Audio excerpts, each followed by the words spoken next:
Good morning.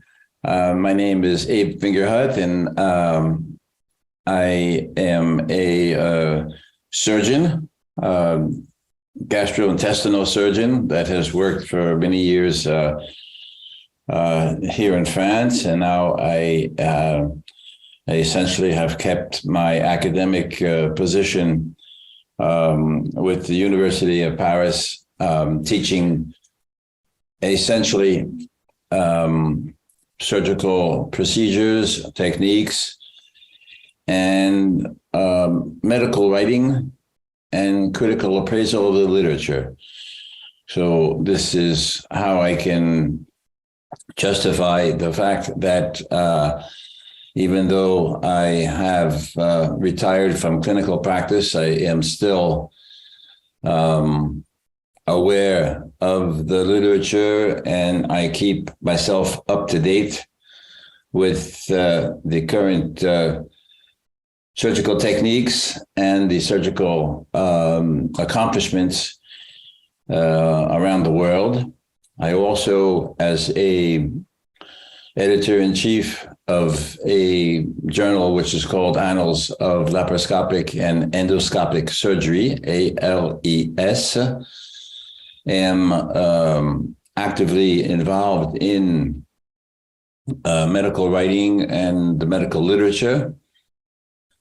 I have been and still am on the editorial board of several international journals, including essentially Annals of Surgery, a little bit of JAMA Surgery, American Journal of Surgery, and JACS, the Journal of the American College of Surgeons.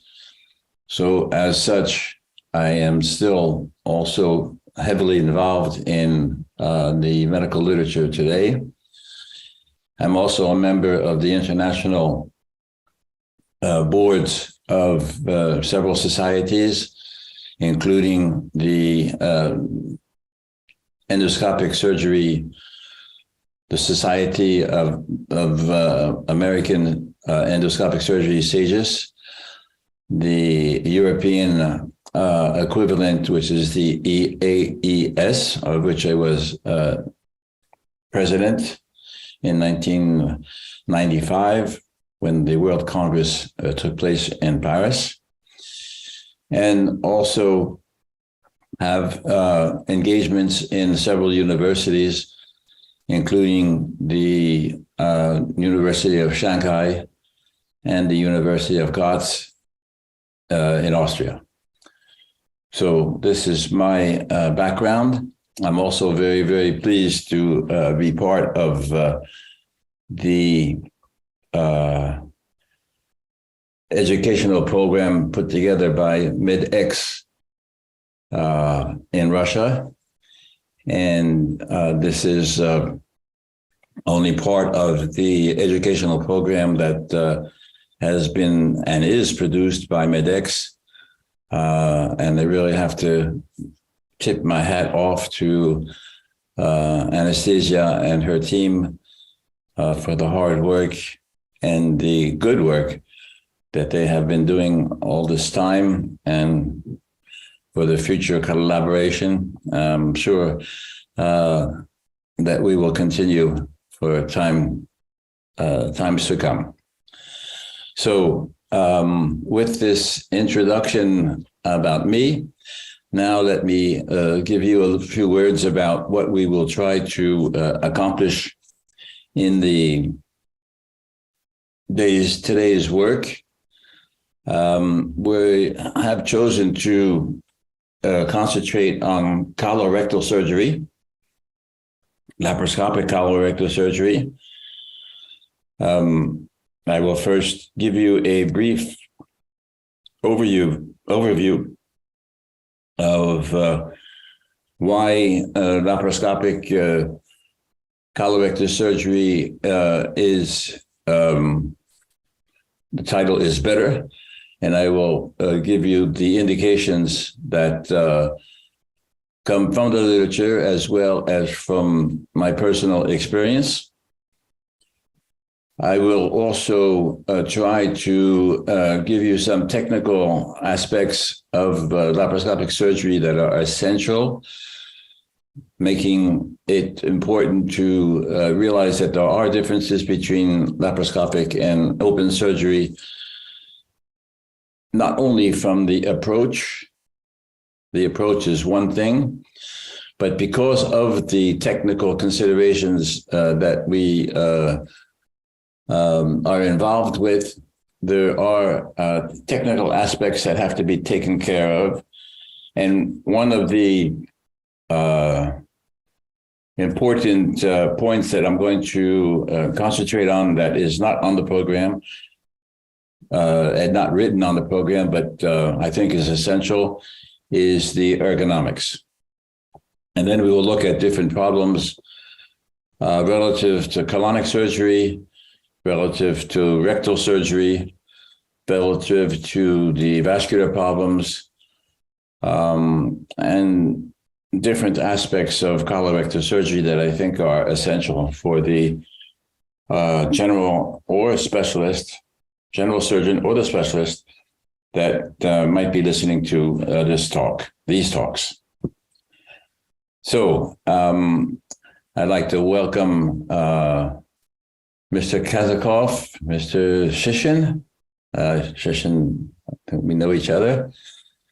And then the other people that are on the listening end.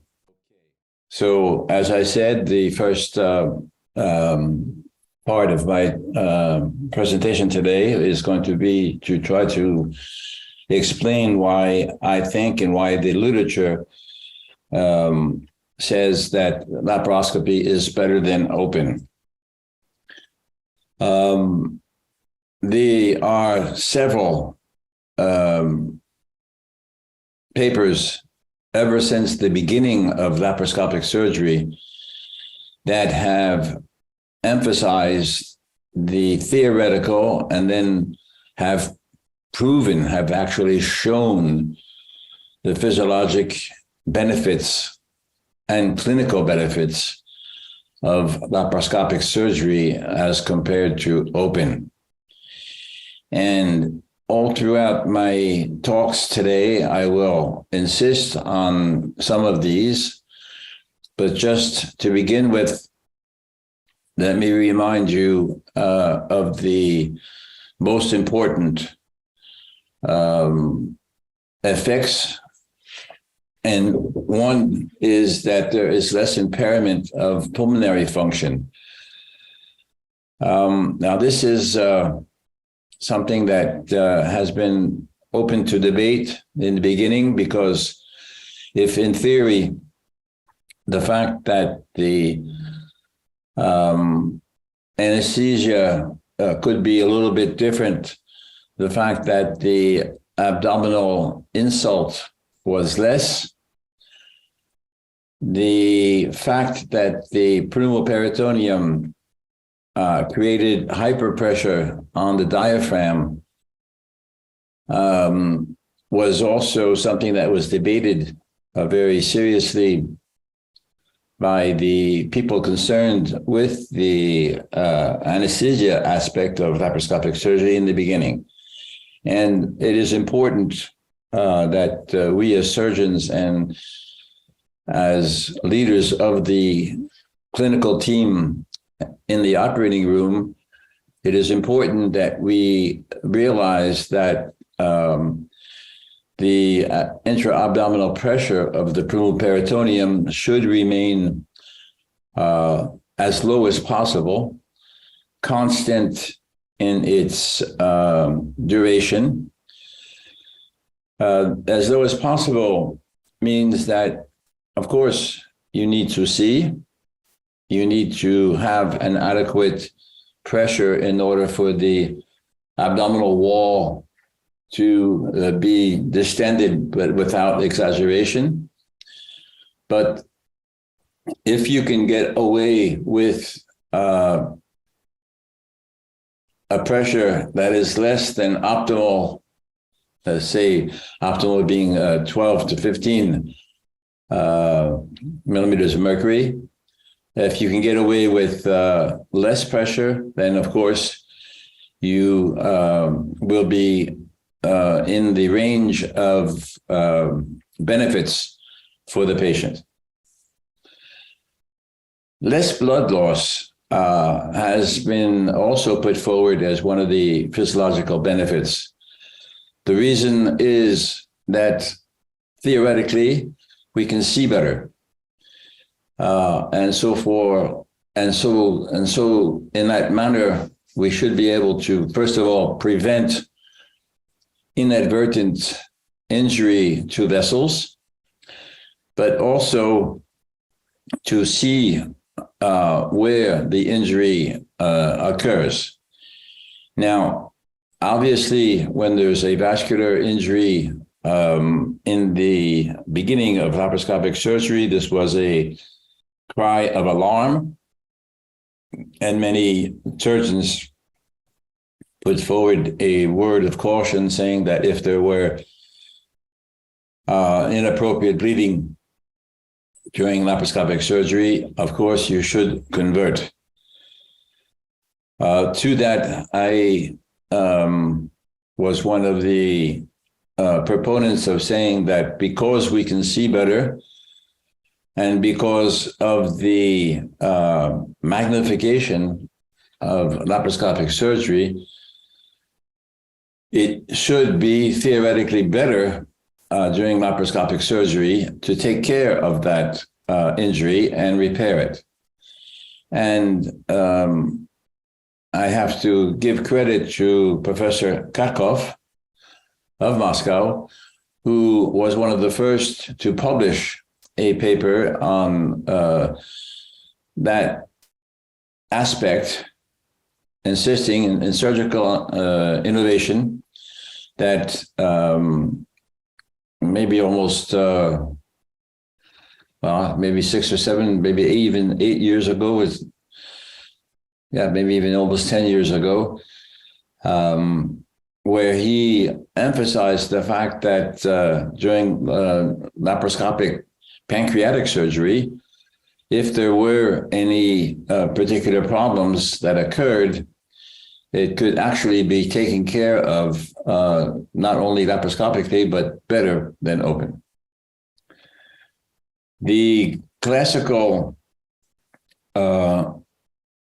reason why laparoscopic surgery also has been in favor over open surgery is that there is less of a immune reaction and less of the stress response that is attributed to laparoscopic surgery as compared to open.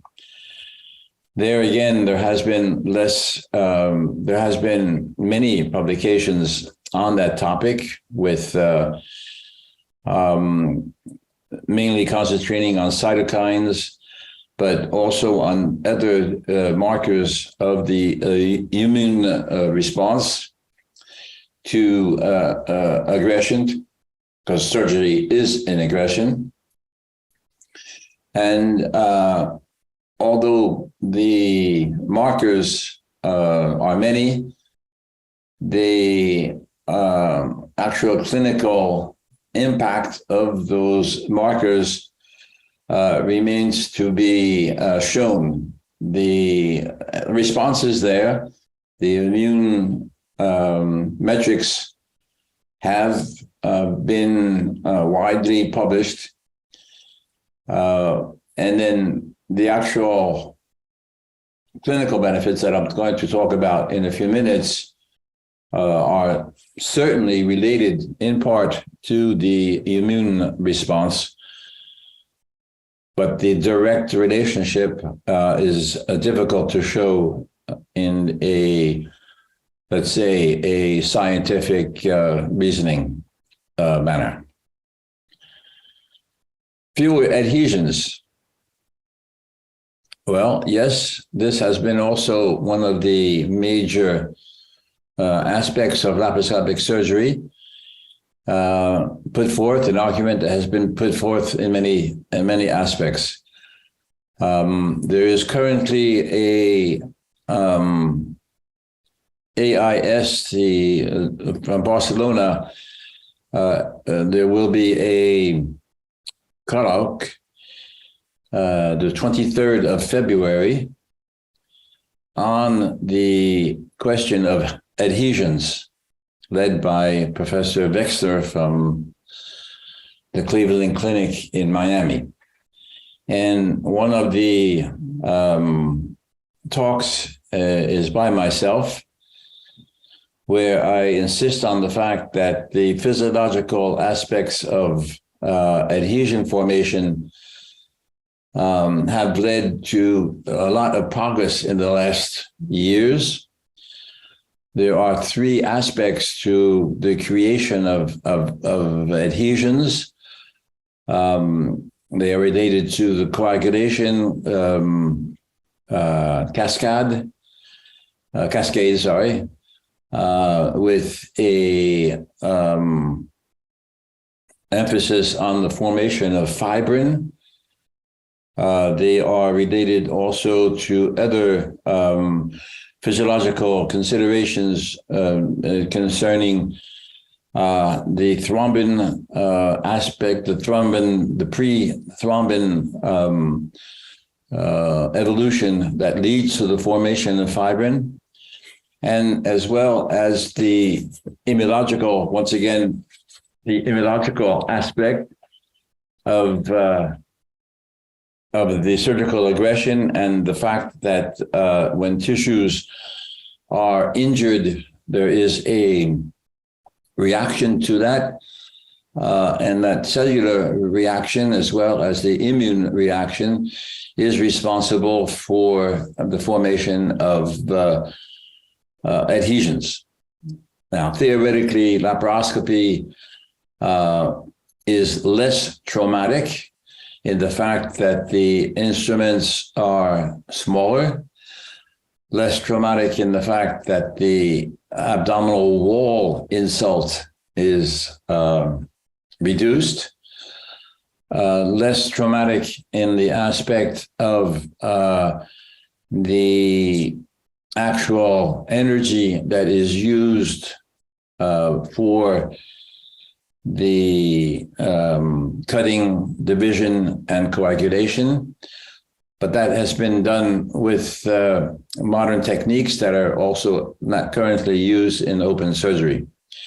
So the argument that there are fewer adhesions after laparoscopy has been put forward, but once again has not been proven formally. You must also remember that between 10 and 15% of the overall population has abdominal adhesions, even without a prior surgery. So it is very difficult to show that laparoscopy is responsible for fewer adhesions. The only thing that we can say with some certitude is the fact that the incision on the abdominal wall is shorter, and if well done, and it should be well done, because otherwise you're going to have other problems with laparoscopic surgery.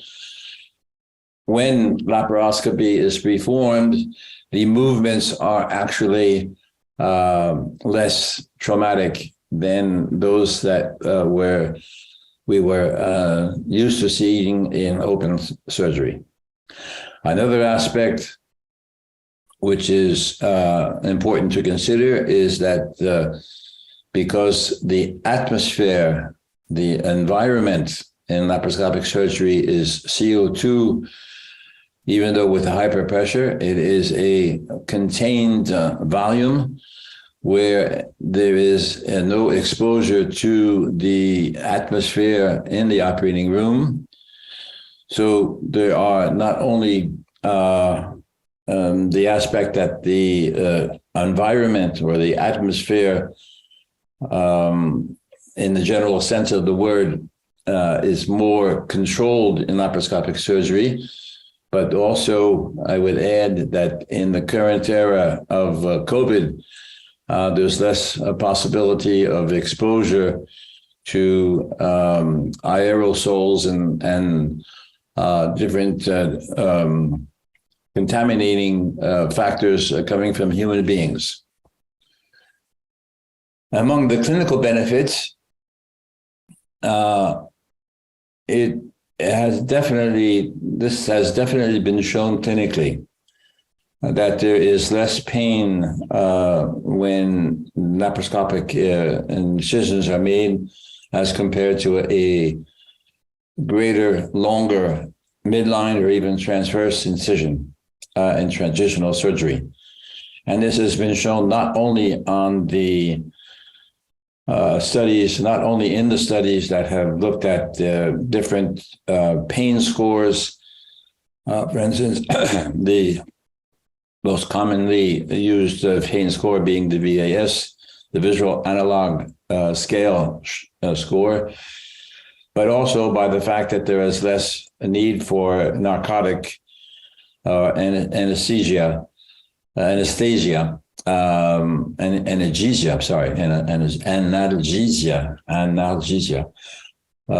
less need for narcotics to combat pain.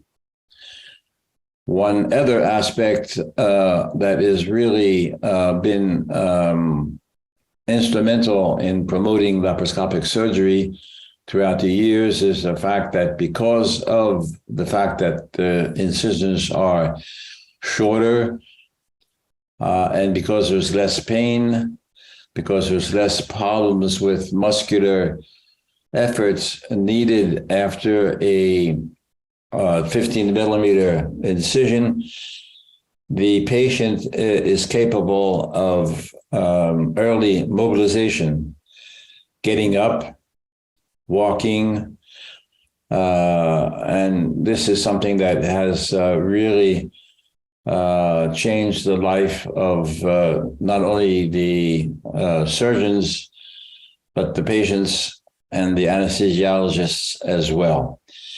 And it's interesting to see that because of the early mobilization during laparoscopic surgery in the really early days of laparoscopic surgery, the whole surgical community and the whole operating room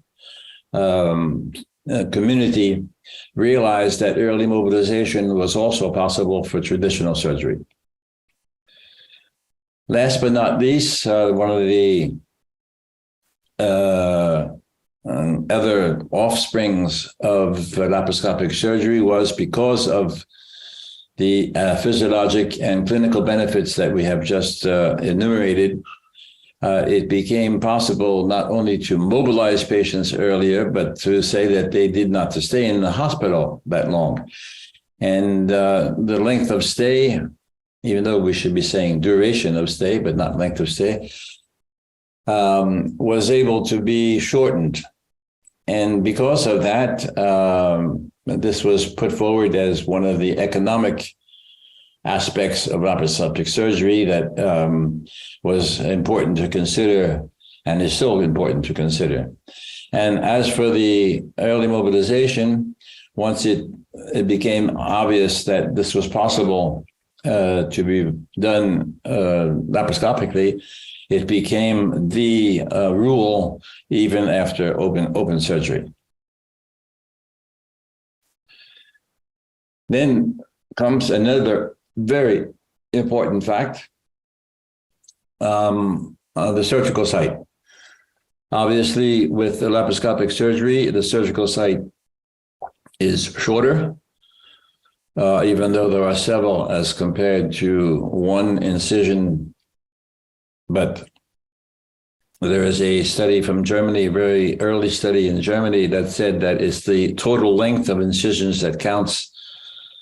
So if you add up 5 times 15, you're looking at the 7.5, the equivalent of 7.5 centimeters. The actual surgical insult is related to the length of the incisions, not the fact that there's more than one. And the aspects, the clinical benefits of the surgical site advantages in laparoscopic surgery include not only the less pain and early mobilization aspects that I talked about, but also the reduced trauma to the abdominal wall with a reaction of the immune suppression and perhaps also fewer adhesions. But also the fact that there is less possibility of surgical site infection and surgical site complications, such as incisional hernia. I will talk about that. It's not that laparoscopy has reduced the incidence of incisional hernia to a clinically or statistically significant difference, but there is certainly something that should be said about that, and I will insist on that as I go along.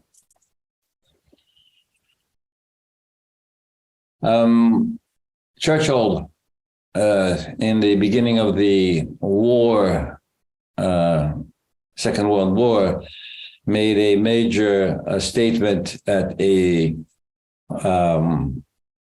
luncheon in 1942, where he said, this was the end of the beginning related to the Second World War. And certainly it is an aspect that has touched the minds of surgeons before, when they started to talk about colonic cancer resection being performed laparoscopically.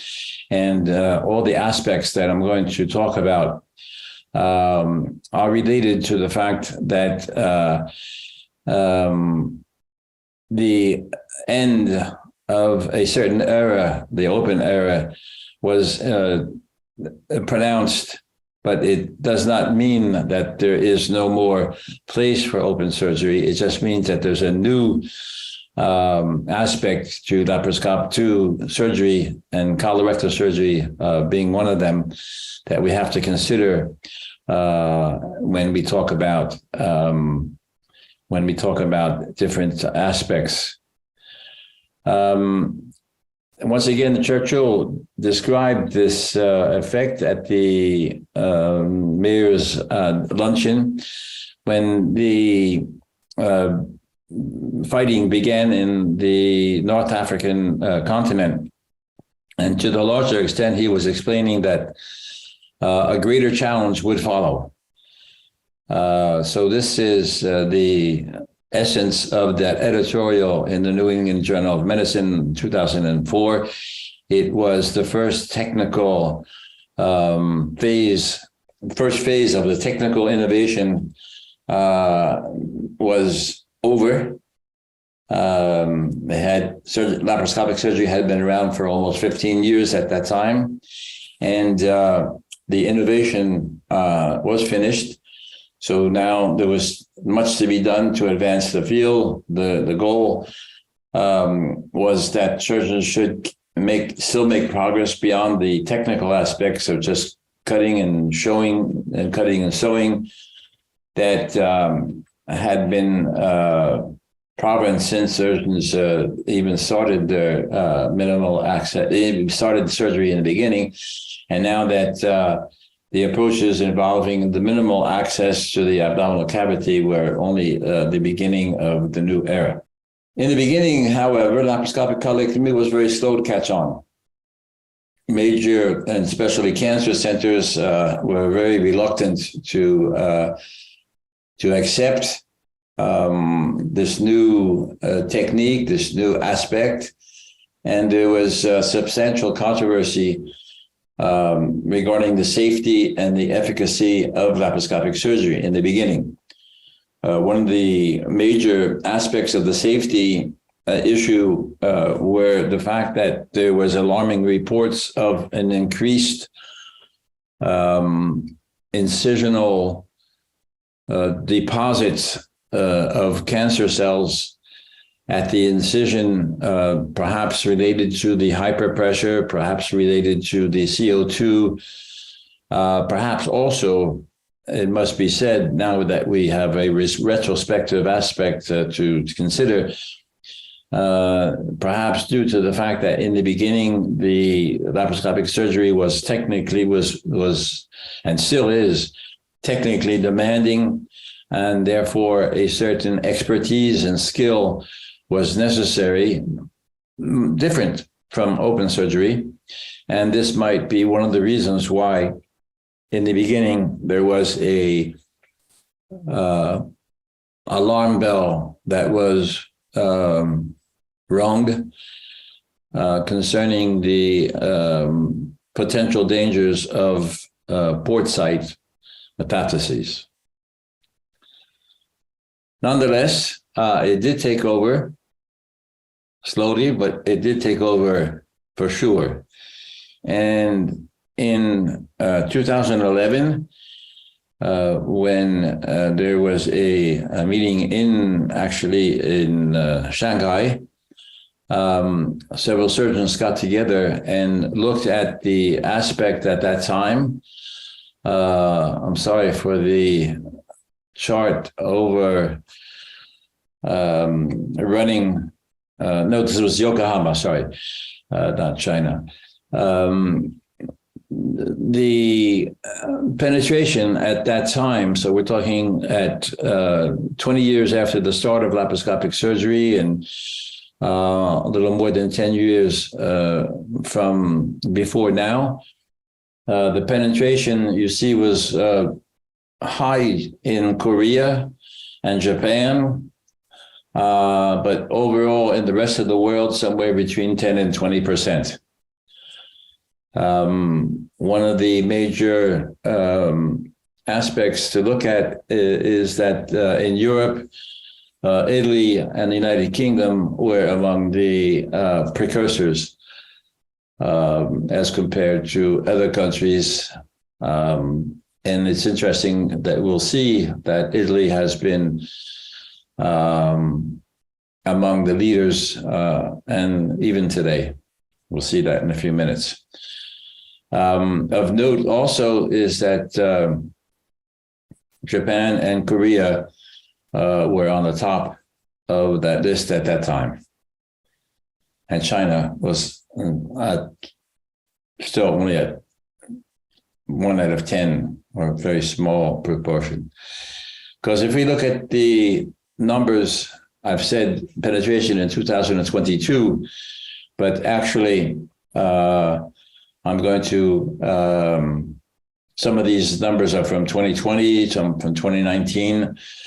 You see that China has come to the same stage as United Kingdom and Australia. And I can say that I have connections in Shanghai where the overall penetration of laparoscopic colorectal surgery is probably more than 60 or 70%, very high. The United States, about 45%, and Italy and Europe being the leader once again, around 45 to 50%. In some places like Milan, in the Policlinico, where Professor Luigi Boni works, it's probably around 60 or 70%. So again, South Korea is the leader in Asia.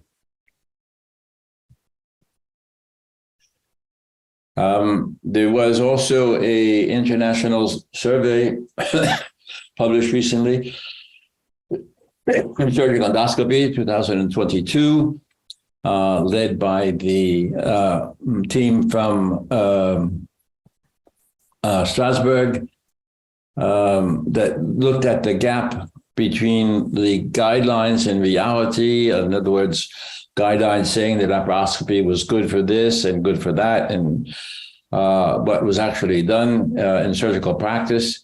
And then again, the penetration, so that with a good response, essentially from South America and more than South America than other countries around the world, they looked at the penetration and found that the proportion of surgeons that were performing surgical procedures laparoscopically varied quite a bit, and that about one-fourth of the surgical population that responded to this international survey were performing more than 75% of the procedures laparoscopically, which is actually a high proportion when you consider the amount of procedures that are being performed in the countries that we were talking about, even though it was essentially from South America and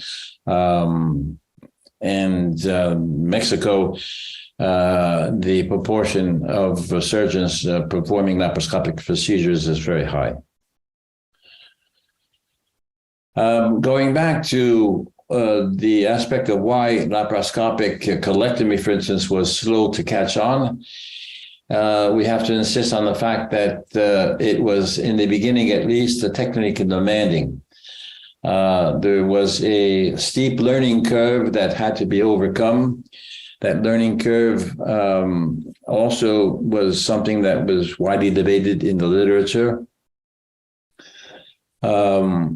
And I will talk about that in a few minutes. The fact that the procedure was new, the fact that the gestures were something that had to be learned, led to also another consideration in the fact that the beginning of laparoscopic surgery, the operation time for the operation was longer than open, even including the time necessary for the incision and the closure of the abdominal wall. But very quickly, these aspects of laparoscopic surgery became a major point, a major advantage.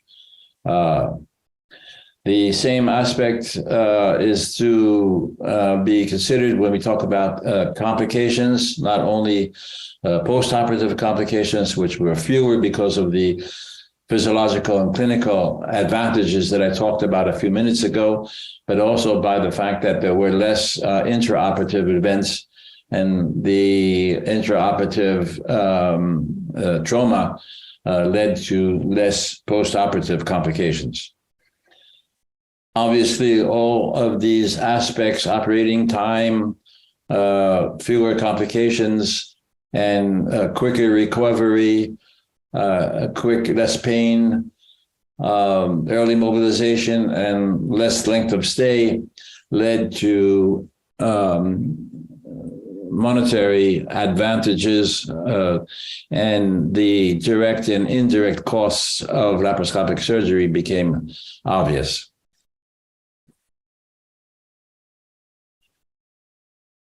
I do have a few words to say about the learning curve in laparoscopic surgery. As I said, I would like to insist on the fact, I don't have a specific slide on this, but there are two aspects to the learning curve that I'd like to insist on. First of all, there's an ethical issue.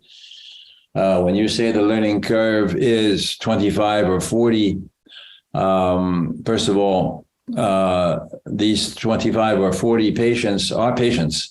And it is absolutely necessary to understand that if the learning curve is considered to be something that's important, where you need to operate on 40 patients before you have a good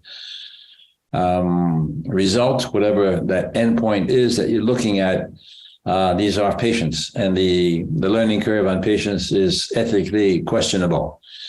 So this is why simulation and training on simulation models, as opposed to learning how to do an operation on patients, is of essence. And I can only insist on that. The second point that I want to make about the learning curve is all of the literature that has been published on the topic concentrates on different aspects Is it a learning curve? Is it the number of patients that you need to operate on in order to decrease the operating time? Is that the metric that's most important? Or is it something like having good results or good outcomes for surgery or for cancer operations? An endpoint which is much more relevant but much more difficult to control, looking at the learning curve. So these two aspects of the learning curve have to be considered when you look at the literature and when you try to analyze whatever aspect you're trying to measure with talking about the learning curve.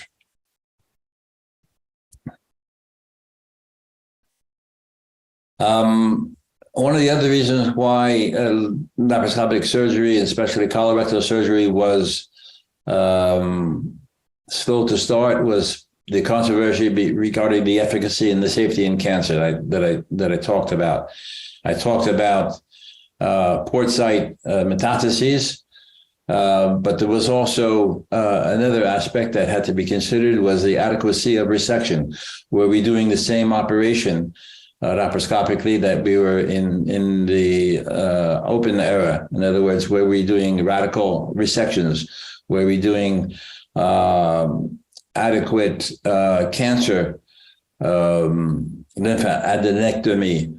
Were we taking care of extended procedures in the same way laparoscopically that we were able to do in the open?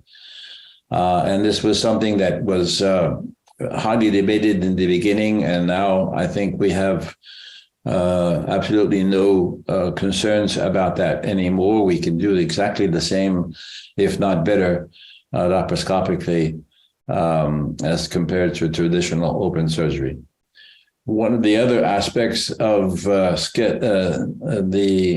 skepticism that reigned in the beginning of the laparoscopic era was the fact that people considered the vision of with the telescope of the laparoscope being reduced, but actually if you manipulate the laparoscope correctly, the vision and the capability of exploring the entire abdomen is actually, if not the same, even better. I did talk about the aspect of surgical site recurrence, so I will not insist on that. And then the aspect of mishaps has not completely disappeared, and this is something that I will talk about later in different talks. Another aspect of laparoscopic surgery was whether contraindications related to age.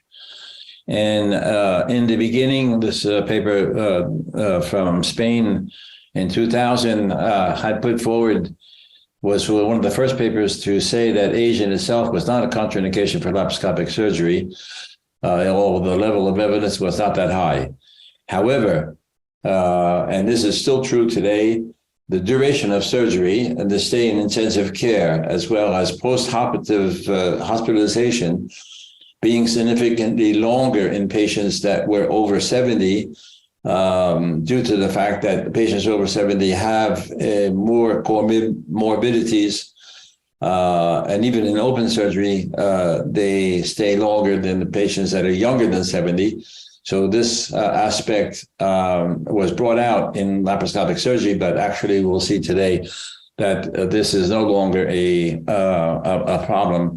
And the fact that patients can be mobilized quicker and being sent out quicker has completely changed the aspect of this aspect of indications for surgery. Something else that we already talked about was the adhesions. And as I said, this is going to be a topic of a debate in the 23rd of February in the AIS symposium that will be diffused. Today, the contraindications are much less put forward, but I'd like to insist on several of them. One is the severeness of heart or respiratory disease. This is something that has not changed and should be taken with high consideration. Patients that have a voluminous incisional hernia, if the incisional hernia is not the topic of the operation, can be a problem, but it's not an absolute contraindication. Previous multiple abdominal operations are something to consider because of the fact of adhesions and the possibility of organs, especially hollow organs, being close to those incisions. Tension ascites is obviously going to be a problem, as well as diaphragmatic hernia, even though rare. This is easily understood. So, other technical aspects are the fact that acute abdominal pain is a very common reason for consultation in the emergency room and even for hospitalization. And the most common aspect is what we call non-specific abdominal pain, somewhere between 16 and 28% of the population. These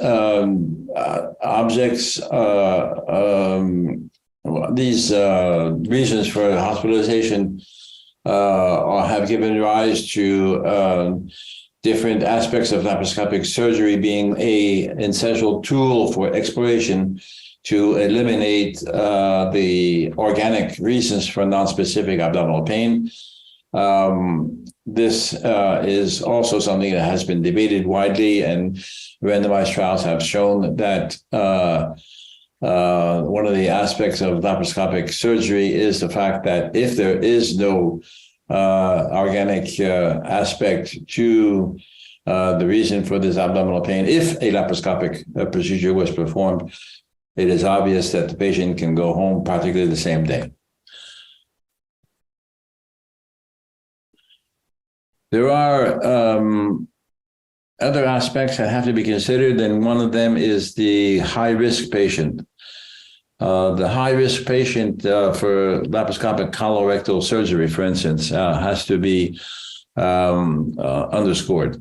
And already in 2010, people were insisting on the fact that the laparoscopic aspect of colectomy in high-risk cancer patients was of major concern. But this paper was instrumental in showing that that even when patients over 80 years old underwent laparoscopic colectomy, even when the ASA score was high 3 or greater, even when these patients had been administered preoperative radiation therapy, even when the tumors were greater than T3, or even in the obese, and I'll talk about these aspects later on. The overall mortality was reasonable. The mean length of stay was actually better, and the rate of complications requiring reoperation was less among those patients that were operated on laparoscopically. I'm talking essentially about the high-risk patients. So the aspect that there were less reoperations and that the complication rate was lower and the complications that required operation were fewer. It was a major breakthrough that gave credit to laparoscopic surgery, even in the high-risk cancer patient, in other words, the patient that was over 80.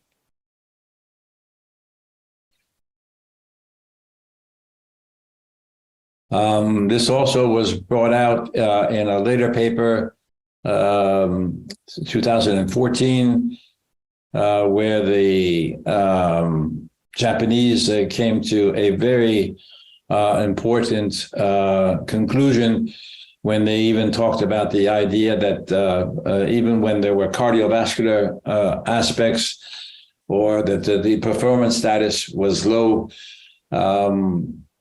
the laparoscopic operation led to median operation time, blood loss, and conversion rates that were completely compatible with continuing laparoscopic surgery in that population.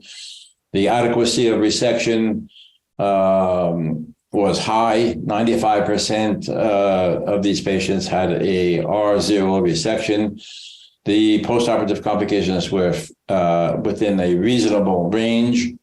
And even though there were perhaps a little bit more postoperative deliriums related to age, there were no surgical-related deaths, and then the mean hospital length of stay, even though it was longer because of the comorbidities, was still reasonable. So the conclusion was, even though it's over a little difficult to read, that laparoscopic surgery could be performed safely and had advantages in terms of faster gastrointestinal recovery and shorter length of hospital stay.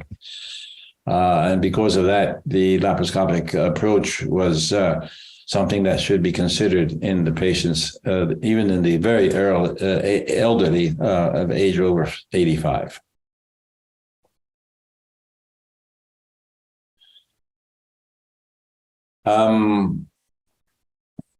So not only do we have to consider the advantages that we were talking about as far as pain, nausea, a surgical site infection, incisional hernia adhesions, but another aspect that has to be considered is that the laparoscopic approach leads to better dissection of anatomic planes. And even if there's no randomized trials that have been able to show this, this is one of the major advantages Можем that здесь we have показать, to... что это один из самых важных преимуществ, одно из самых важных преимуществ. Sorry, somebody has their sound on.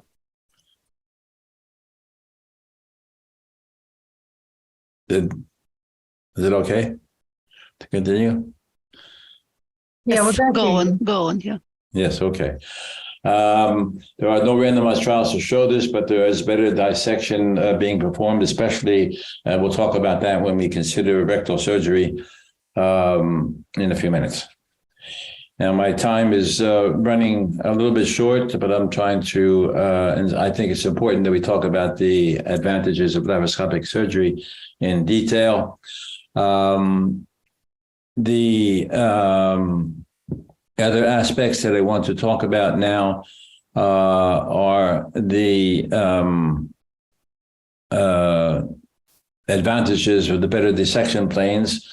And as I said, this is especially true in the subperitoneal space when we talk about rectal surgery, but it requires recognizing landmarks. And those landmarks are different from the landmarks that have been known in traditional surgery.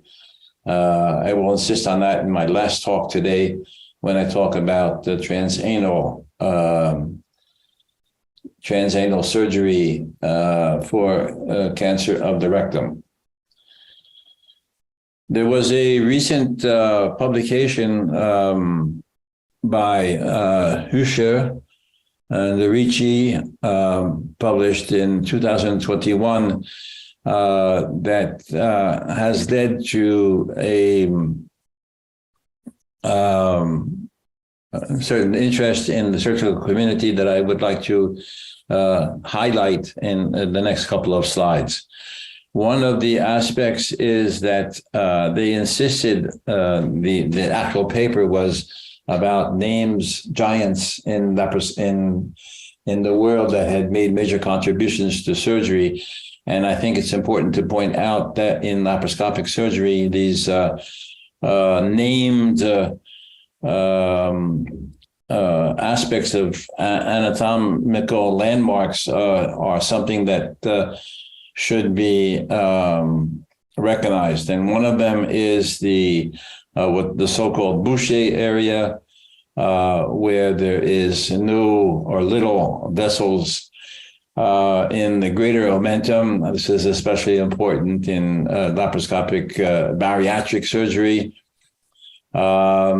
We all recognize also the fantastic work by two anatomists, one from Germany, the other from Italy, when they made major contributions to the retroperitoneal structures, and I will talk about that widely in my talks on colectomy.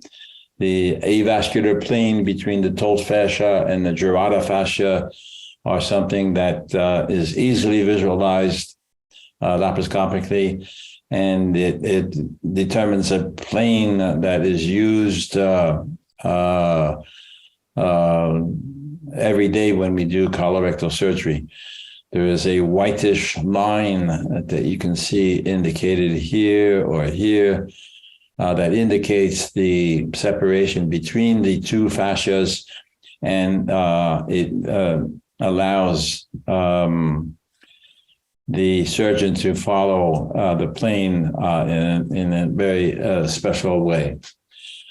Three other giants that gave their name to different aspects of surgery that have their importance not only in laparoscopic surgery but also in any colorectal surgery are Drummond, who described what is called the marginal artery.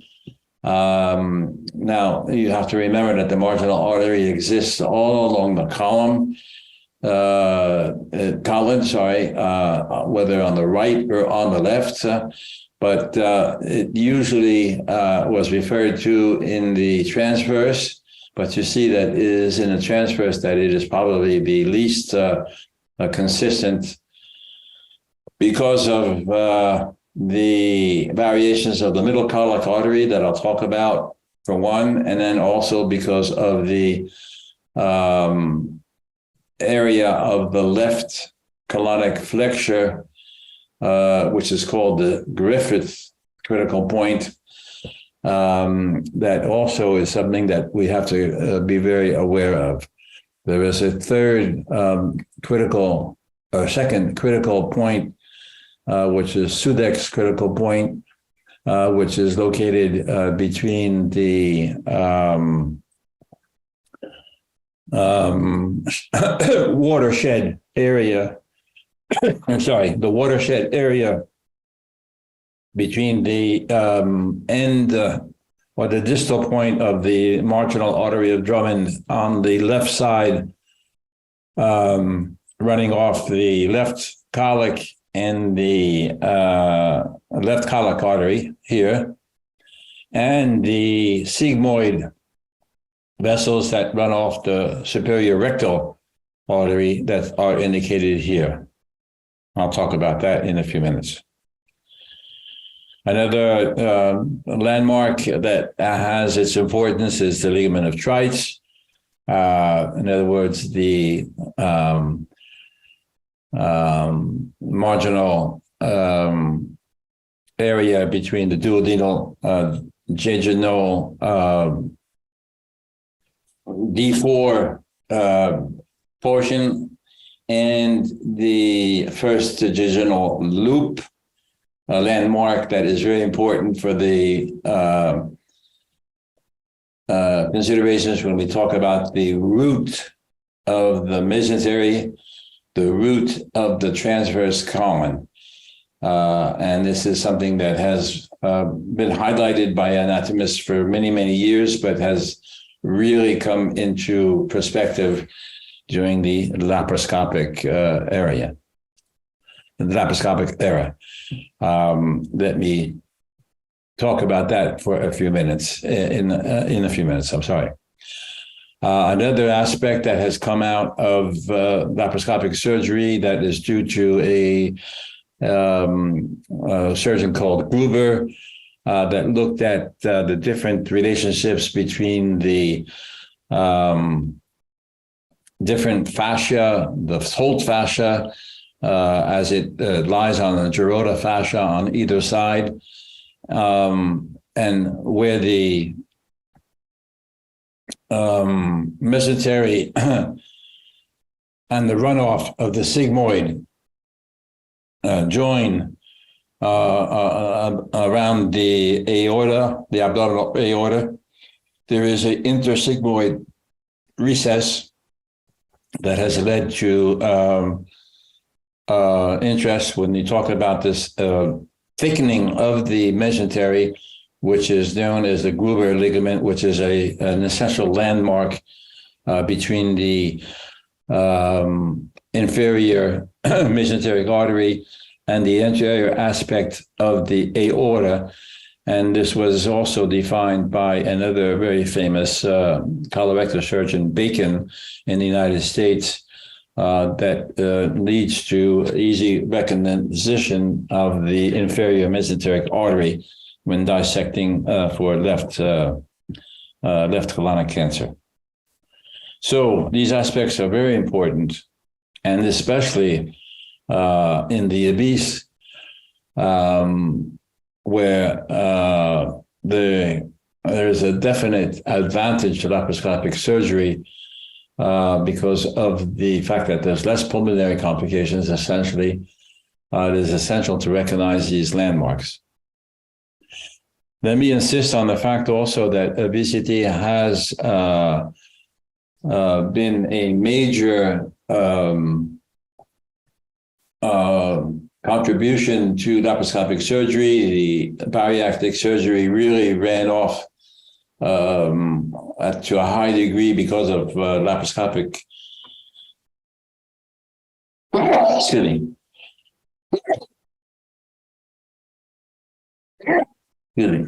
Because of the laparoscopic initiative. And that has led also to the fact that we now consider that obesity is not a contraindication to laparoscopic surgery, but actually one of the advantages of laparoscopic surgery for all aspects of surgery. And just recently in the American literature, as well as in the Asian and the European literature, there has been considerable attention drawn to the fact that obesity is laparoscopic surgery is a major advantage to operating whatever type of operation, not only bariatric surgery, but all aspects of surgery can be facilitated by the use of laparoscopic surgery. Here's the results of a study from Greece on the fact that laparoscopy had a positive aspect on the results for gastrectomy for cancer in the obese, as well as not only for the over aspect, but the overall complication rates were lower, operative time was shorter, and the was longer, sorry. Even though the operative time was longer, the operative outcomes were very similar, and the overall risk of postoperative adverse events was actually, even though it was higher in the obese patient, they had no a negative effect, and then gastrectomy was still a safe procedure in the obese. other literature has shown that the laparoscopy was better and had better results in operations performed in the gynecology sphere for appendectomy, and Popa was one of the authors from my team that showed this a couple of years ago. Gastrectomy just talked about the negative aspect of being operation a little bit longer with higher complication rates, but the overall results were comparable. However, Kim in Korea actually showed that the results for gastrectomy performed laparoscopically were actually better. Colorectal surgery is going to be the main talk today, and we see that there are papers that have lauded the positive aspects of laparoscopy, even though the conversion rate may be higher in certain aspects of surgery. We'll talk about that. And then even in general surgery in the obese, there are many recommendations that say that any operation in the obese should be the adjunctive use of prophylactic mesh to prevent the post-operative incisional hernia should be routine. The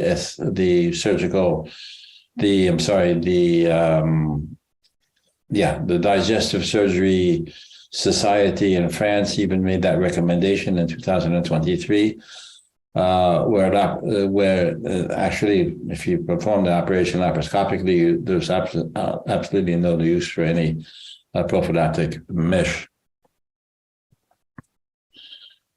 The SFCD made other recommendations that I would like to insist on in conjunction with the Anesthesia Society, the SFIR.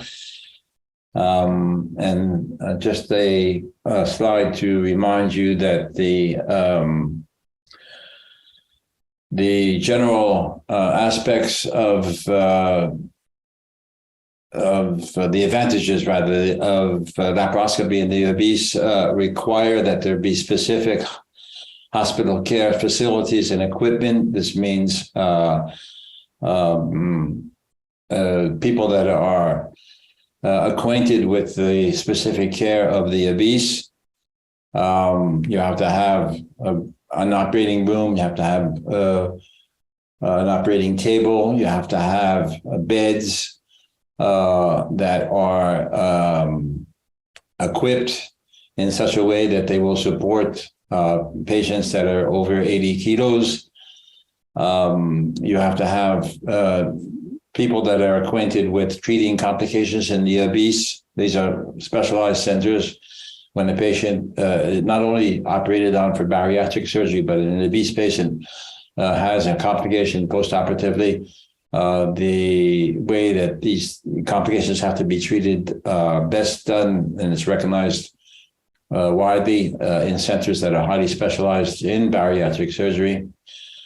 For operations, there has been studies that have shown that the beach chair position is much better than the reverse Trendelenburg if that extreme position is necessary. There is a major call for a routine leg compression and anticoagulation, especially in the obese, even though it has not been proven very formally.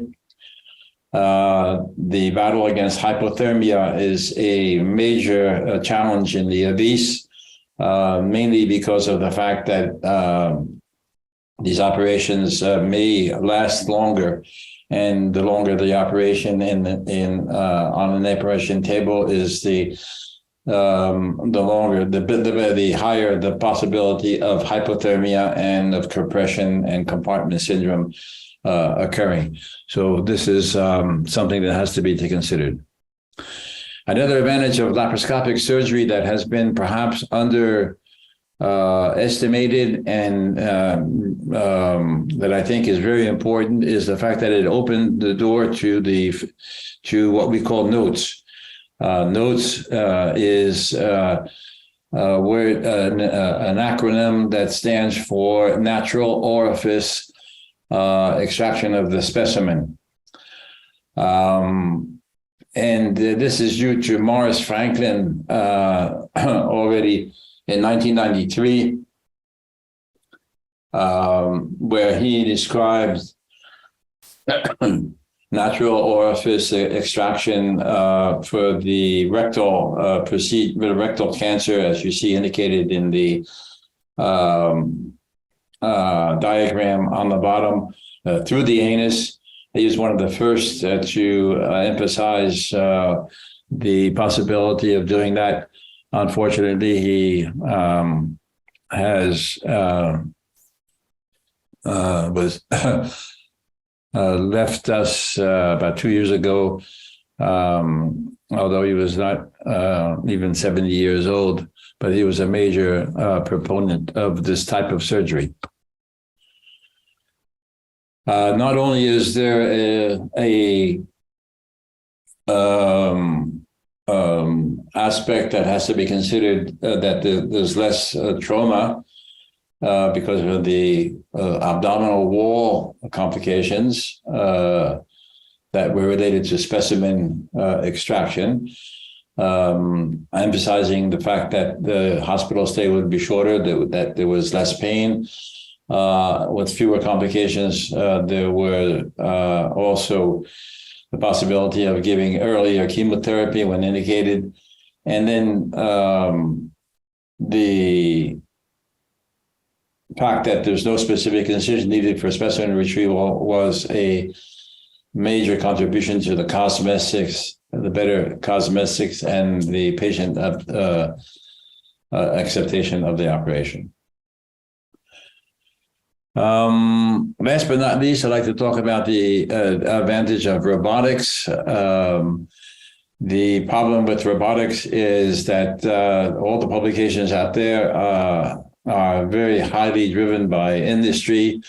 And you can see that papers that have supported laparoscopic surgery are highly influenced by the fact of the amount of money that is paid out by the companies through these publications. And I just don't have to insist on this to be very wary of the advantages of robotic surgery, which have not been shown in any aspect of laparoscopic surgery today, even though the publications, as I say, are highly in favor in several aspects. And one of the major contributions to the literature has been the ROLAR study that was initiated in the United Kingdom a couple of years ago, and which was a comparison of laparoscopic to robotic surgery for resection of rectal cancer.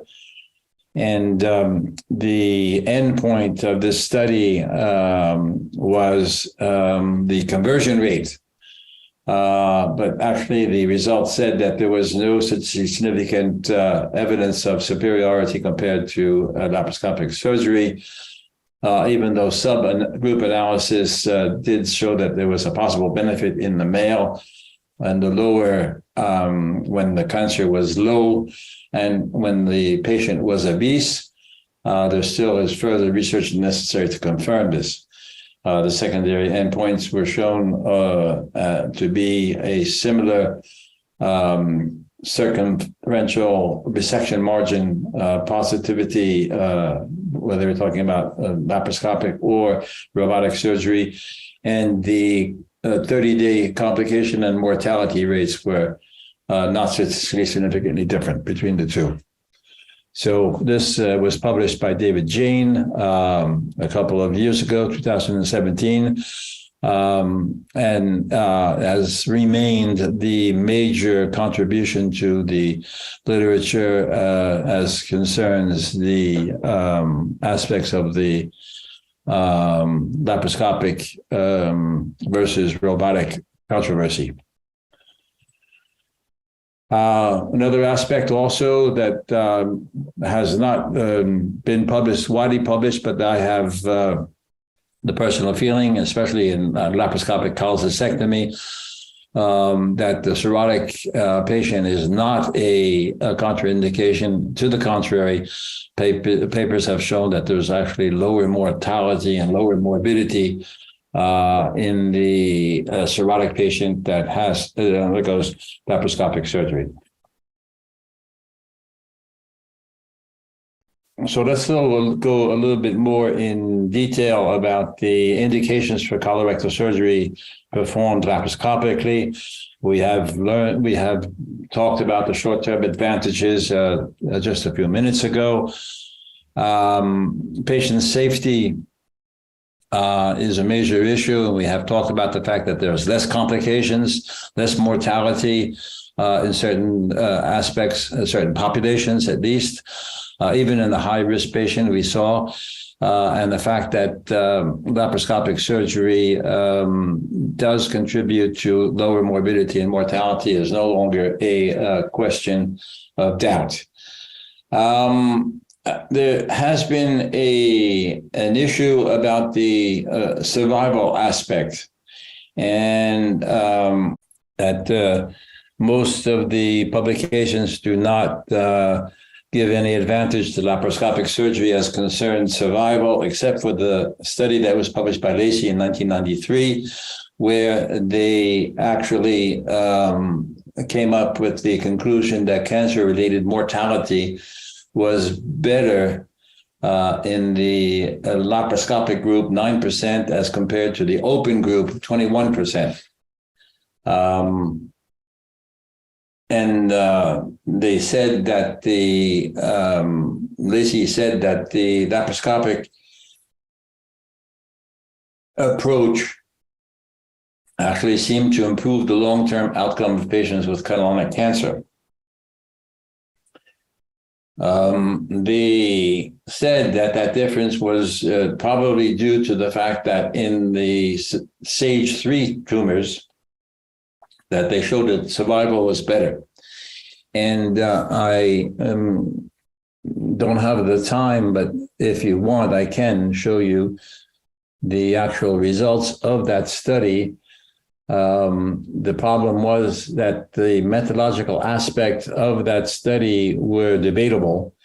And it was shown later in publications that the actual survival benefit that they purported in stage 3 cancer was due to an artifact of the methodology rather than an actual survival benefit. In any case, none of the ulterior publications on the topic have ever been able to confirm that the laparoscopic surgery was better in terms of long-term survival. The only thing that has come out of the literature and has to be said with solid methodology behind it is that the carcinologic outcome is at least as good or is not worse with laparoscopic as compared to open surgery.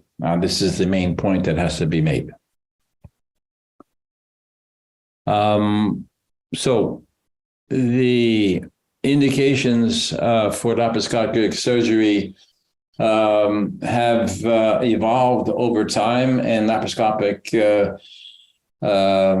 surgery has taken over many aspects. And one of the major contributions that we will talk about in another talk is the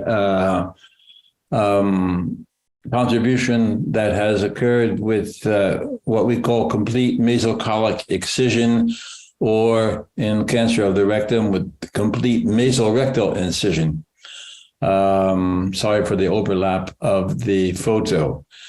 You will see that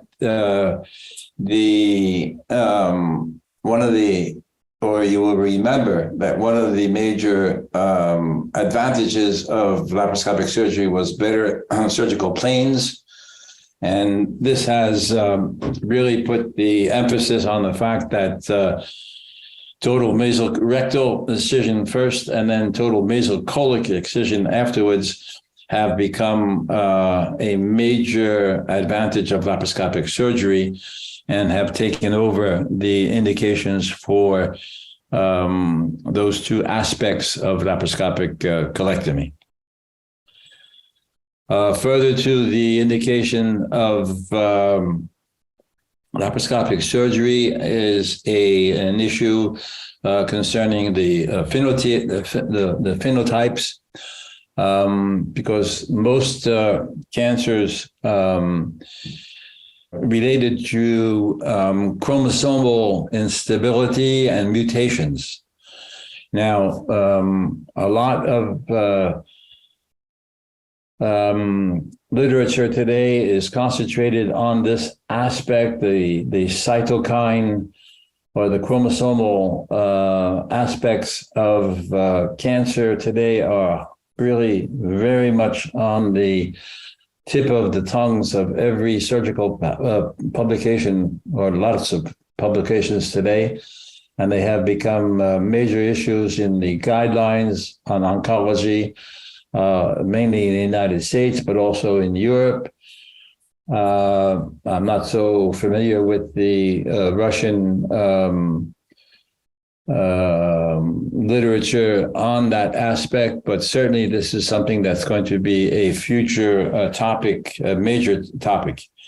So the chromosomal phenotypes of cancer are something that are of major importance. The oncogene mutations, the RAS oncogene mutation, the cross mutation, the BRAF mutation, are something that is really major to the responsiveness of chemotherapy, even though they represent at the most 1/5 of the patients that we operated on. These mutations are something that have to be looked for, and there is a major move today that the genetic aspect of tumors be reported in a routine manner, whether we're talking about the biopsy, the preoperative biopsy, or especially the specimen. When the specimen is investigated, the phenotype, the chromosomal phenotype has to be clearly indicated, because this has a major consequence on the prognosis and the need for adjuvant chemotherapy. The contraindications for laparoscopic surgery are very classical. I'm not going to insist on them. We have come to some of them beforehand.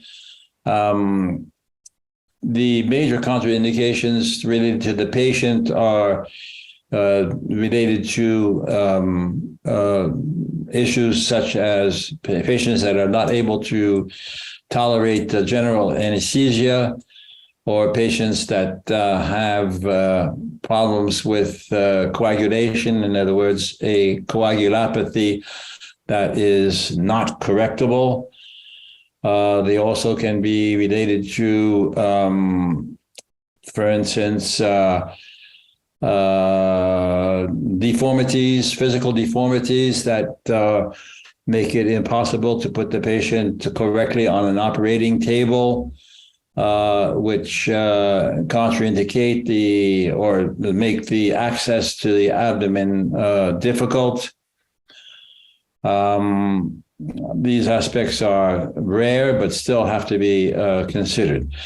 The other aspect is in cancer is the problem that is related to T4 tumors.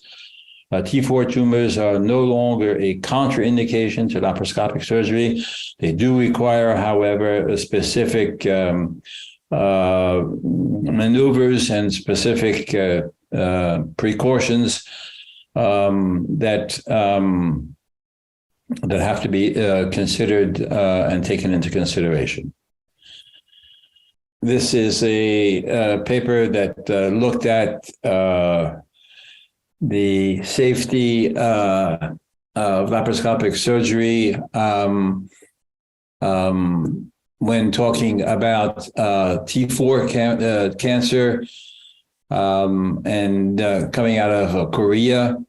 But the same papers have been published worldwide, and notably Parul Shukla in the United States in Annals of Surgery wrote papers also, although not as methodologically sound as this paper from Korea, that show that actually disease-free survival and overall survival are completely comparable between the open and the laparoscopic aspect, and should not be a contraindication to surgery. This collaborative study from Korea involved 245 patients, 128 with right, 128 with undergoing laparoscopic surgery for right colonic cancer, compared to 117 in the open group. And all patients went curative surgery for histologically proven T4 adenocarcinoma. The study was published in 2019. The study was closed in 2013 because the primary endpoint was 5-year disease-free on the left and overall survival on the right. They did look also at some secondary endpoints, which included the rate of R0 resections. So in the study, overall study, of 224 of those T4s were N0, and 359 of those tumors were N+. The median follow-up was just under 5 years, 53 months. So the postoperative morbidity was lower for laparoscopy, 12.5% versus 22.2%. No difference in the R0 resection rate, 94% versus 96%. The 5-year disease-free survival and the 5-year overall survival rates were lower for laparoscopy. However, the difference was not statistically significant. Another major aspect of this paper was that the rate of postoperative complications were not statistically significant as well. And the conclusion was that laparoscopic surgery was safe for patients with T4 cancers, but requires specific consideration for those that, especially on the right, there was a comparison between right colectomy and left colectomy. Here's the results for left colectomy. So once again, this aspect has been widely publicized, and as I said before, in the United States also by Parul Shukla. Other aspects of the cancer have to be considered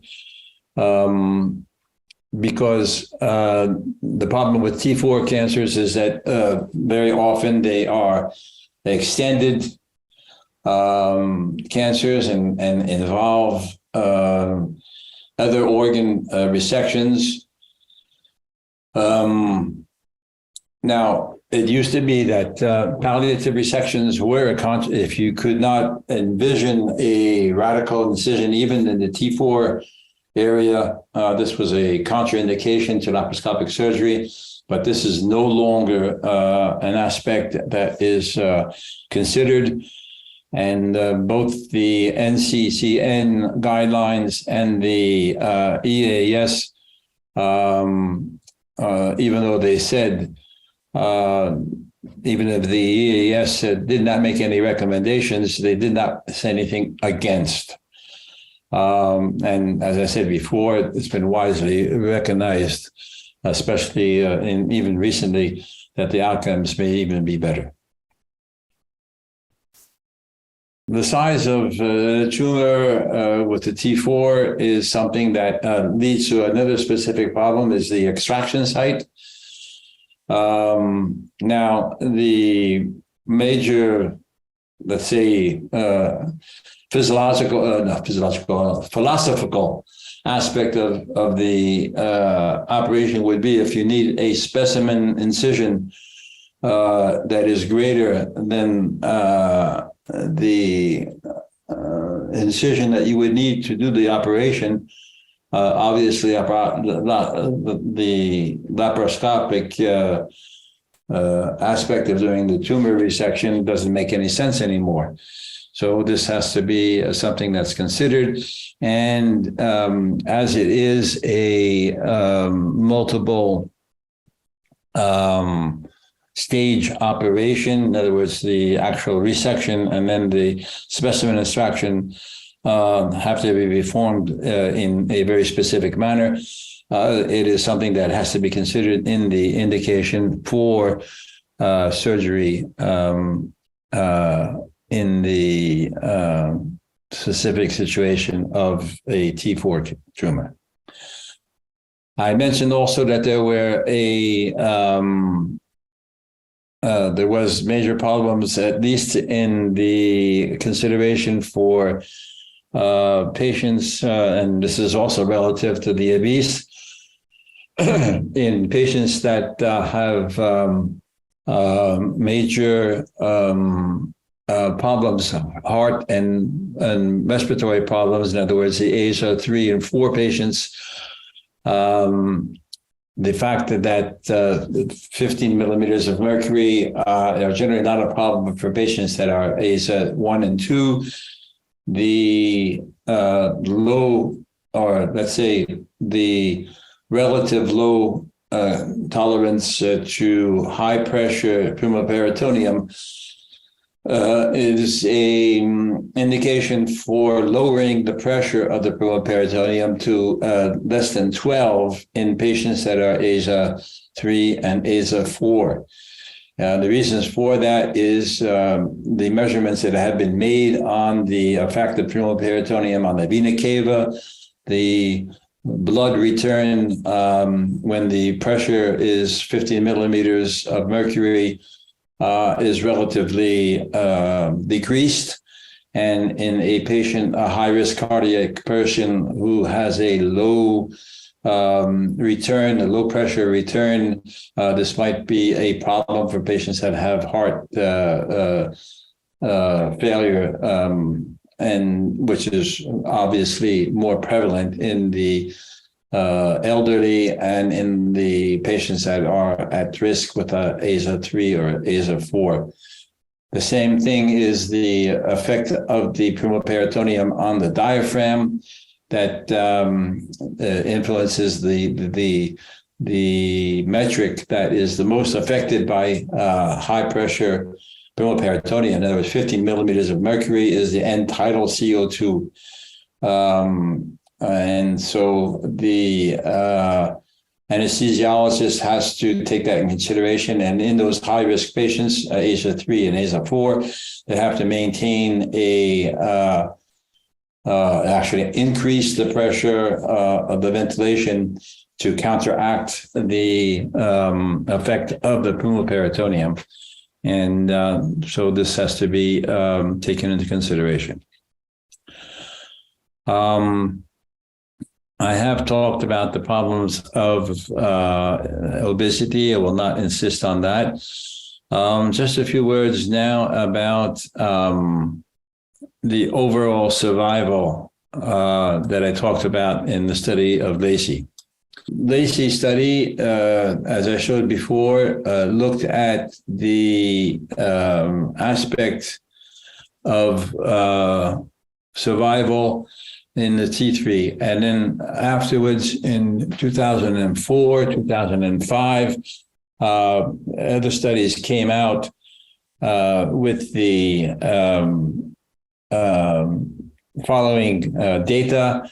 And I think it's important to insist on these data. They showed that the overall survival was reduced when there was an anastomotic leak.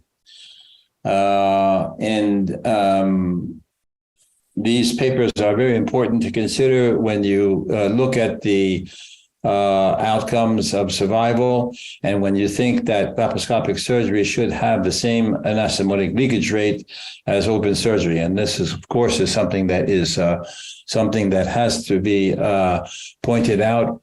And a very recent paper in 2022 looked at the relative survival after laparoscopic and open surgery, and looked at the survival rates with patients that had anastomotic leakage. The continuous line indicated the patients without anastomotic leakage, where the dotted line indicated the patients with anastomotic leakage.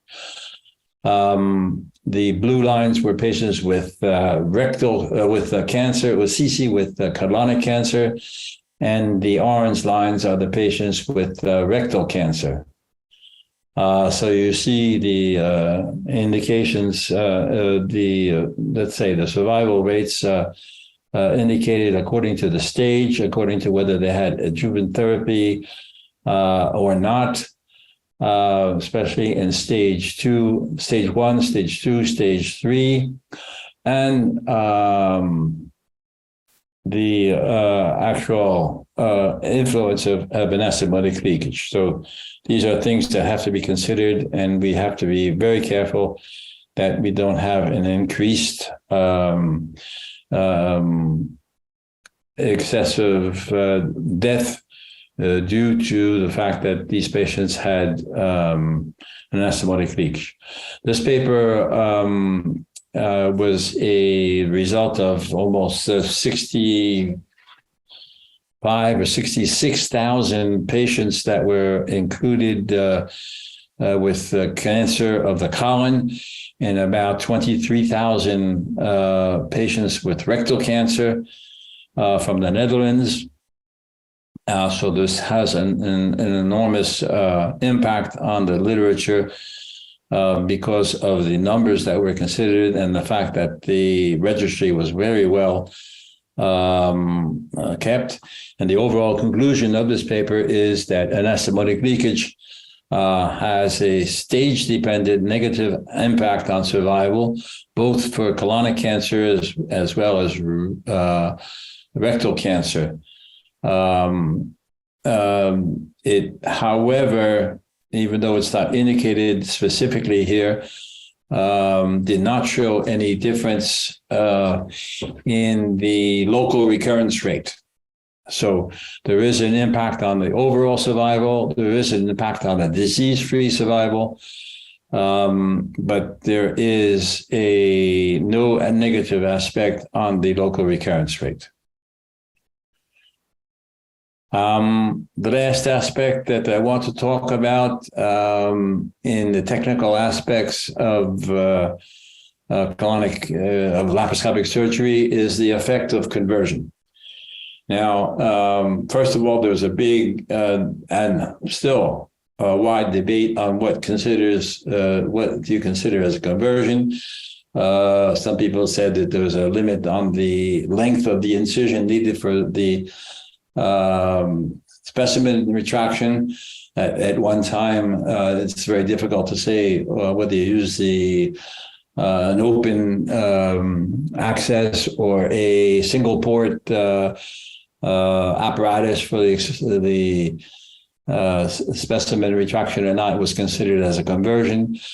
Other people have said that the definition should be something like should be something, a deviation from the operative plan. It's very, very semantic differences in definition that have been proposed. So it's very difficult to actually evaluate the effect of conversion. And in the past, there have been studies that have looked at the actual conversion rate as they influence the different aspects of surgery, considering the duration of the operation, the morbidity, the hospital stay, and the costs. And this study out of Canada was the first to insist on the fact that there might even be an effect on survival. But this was something that was not kept up by further studies, and was not proven by other studies. So conversion is important. We do not know exactly what the aspect is because of the difficulties in the definition. There is certainly a difference between early and late conversion. By that, I mean that early conversion is something that is usually what we call preemptive. It means that the surgeon recognizes that there's operative difficulties and does not want to continue the operation, whereas the late conversions are usually the result of an intraoperative event, whether it's a complication or a adverse event. So this means we have to have a good preoperative workup in order to best select the patients to lower that conversion rate. Training, of course, is something important that is going to lower the conversion rate as well. And in the beginning of your operative career, as we have already alluded to, the obese and the narrow male pelvis are major challenges for the laparoscopic procedure, and they should be avoided to the beginner. So I think I have looked at all the aspects of laparoscopic surgery and from a technical aspect as well.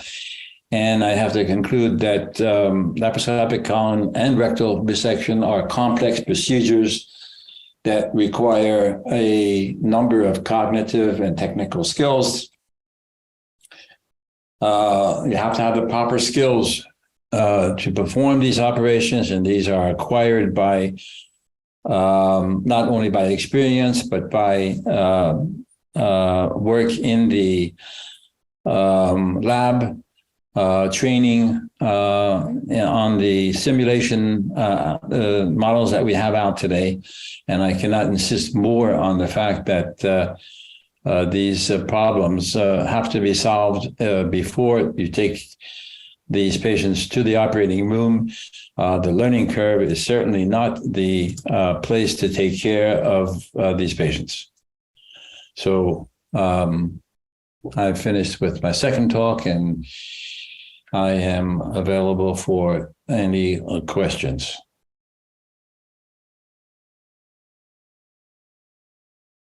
Okay, so I'm going to talk about the specific aspects of rectal cancer now.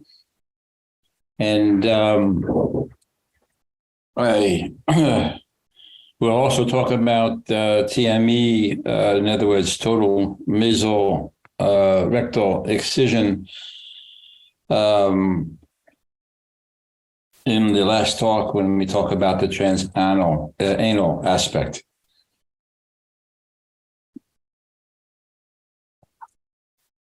One of the major problems with rectal cancer is the anatomical location of the rectum, which obviously is deep in the pelvis. And it is a specific problem, not only in the open aspect of surgery, but especially in the when we approach the rectum through the laparoscopy aspect, it's because we have straight instruments. Most of the instruments are straight going into the pelvis. The other aspect and difficulty arises from the fact that we need to, especially in middle and low rectal cancer, we have a obligation of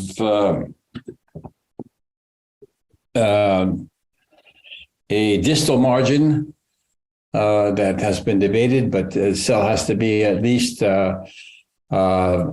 I consider 5 millimeters. Some people go as low as 2 millimeters. And that means getting down to a very, very distal aspect of the rectum to perform the rectal transection. And we'll see what the problems that are involved with that. The other aspect is related to the dissection plane that we talked about, and the TME plane that is necessary for the carcinologic quality.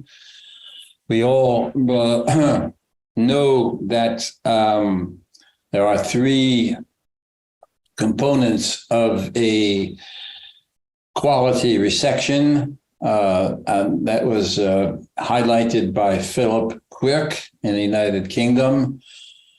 Very famous pathologist that is known for his work on that topic.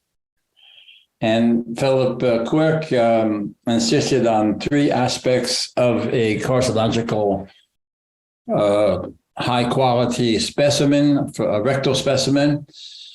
First being the quality of the so-called fascia or sheath of the TME.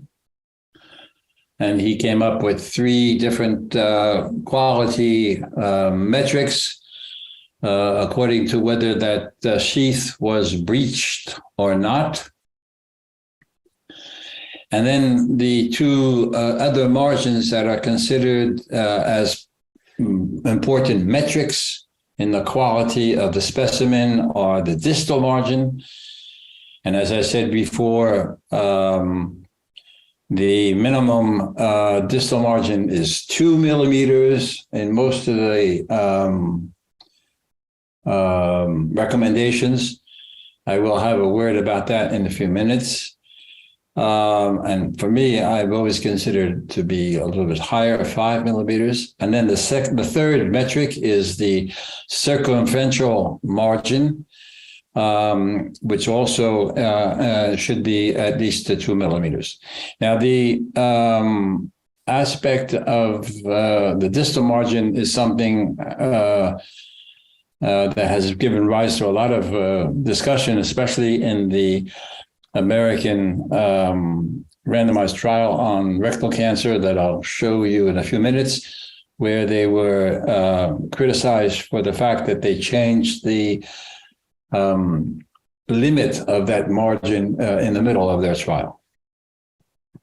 So much for the anatomical location being one of the challenges that leads to the difficulties in rectal surgery, especially laparoscopy.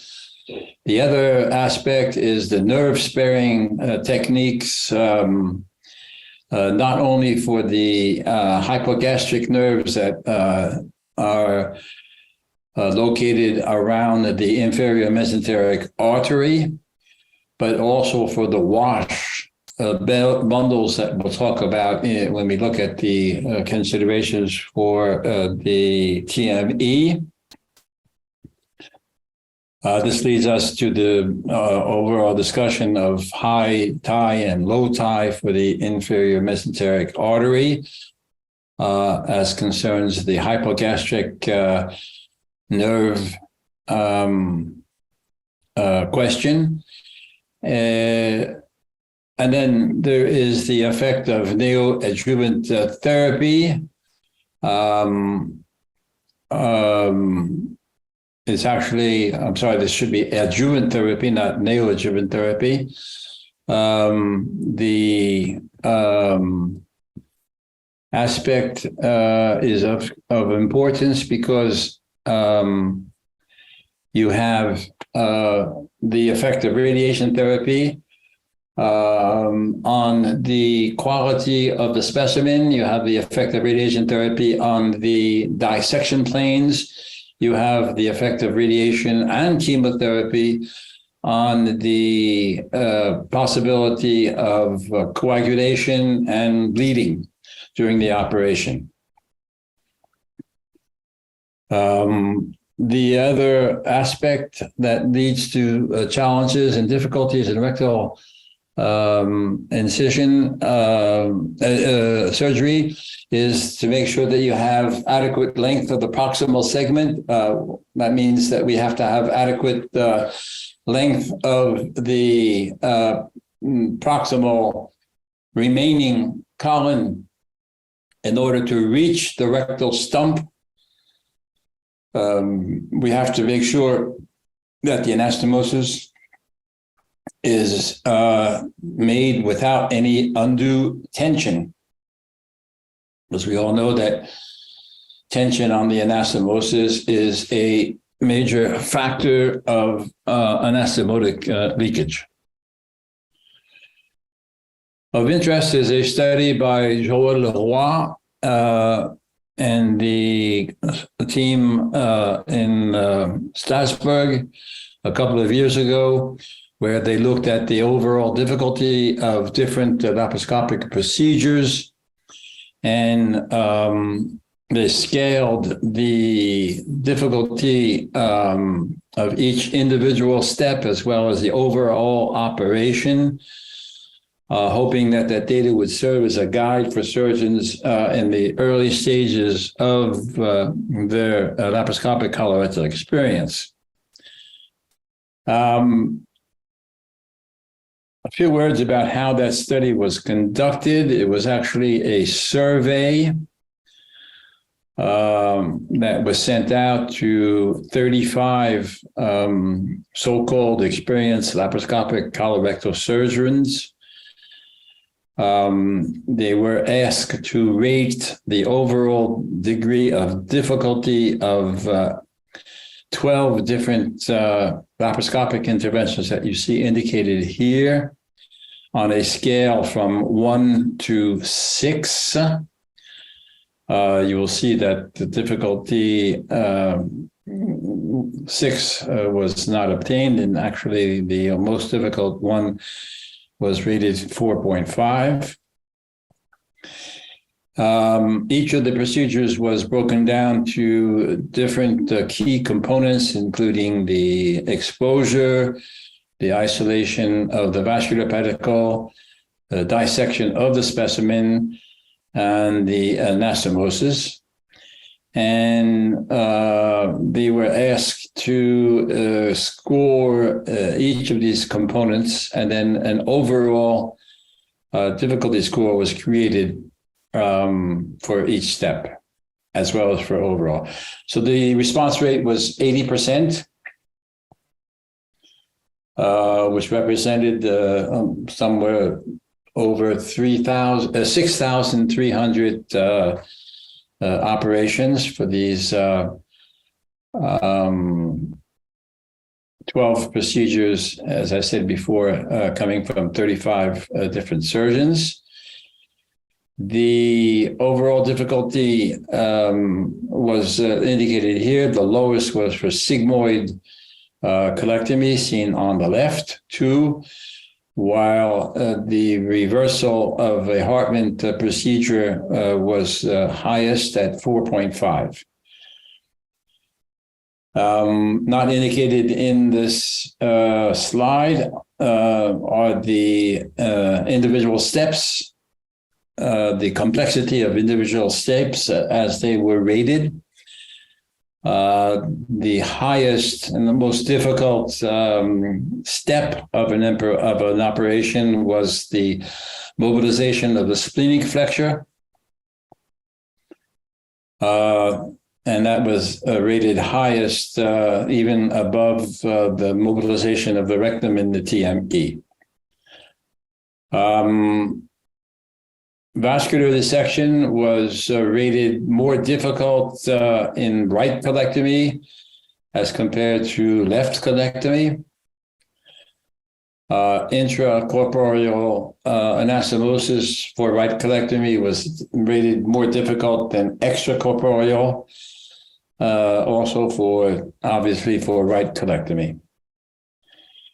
So the conclusions of the authors in this study was that the learning curve was fairly steep, but considering that sigmoid colectomy and right colectomy with extracorporeal anastomosis was easier than sigmoid colectomy with splenic flexure mobilization, or right colectomy with intracorporeal anastomosis, transverse colectomy, anterior resection, or even Hartman reversal. This was in the author's opinion, a useful tool to sort of select the patients for the early experience of colorectal surgery, making it much more reasonable to select the appropriate cases at the outset of your experience. So again, a few words about the anatomy. As you can see here, indicated here, we have to operate in a confined pelvic space. The confined pelvic space is indicated not only by the organs that we see here, but the limits between the sacrum on the posterior aspect and the, especially in the male, the proximity of the bladder and the prostate that you see indicated here on the anterior aspect. Indicated here also, as you see here, the prostate, and then the sacrum being indicated here. On the other,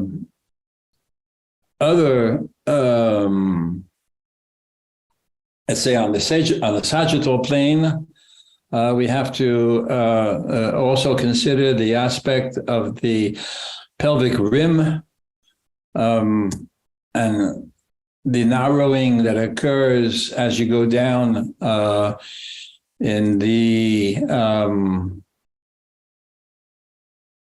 pararectal space. And as you go down, because of the bony limits of the pelvis, there is a tendency to have what we call the coning effect. The coning effect being the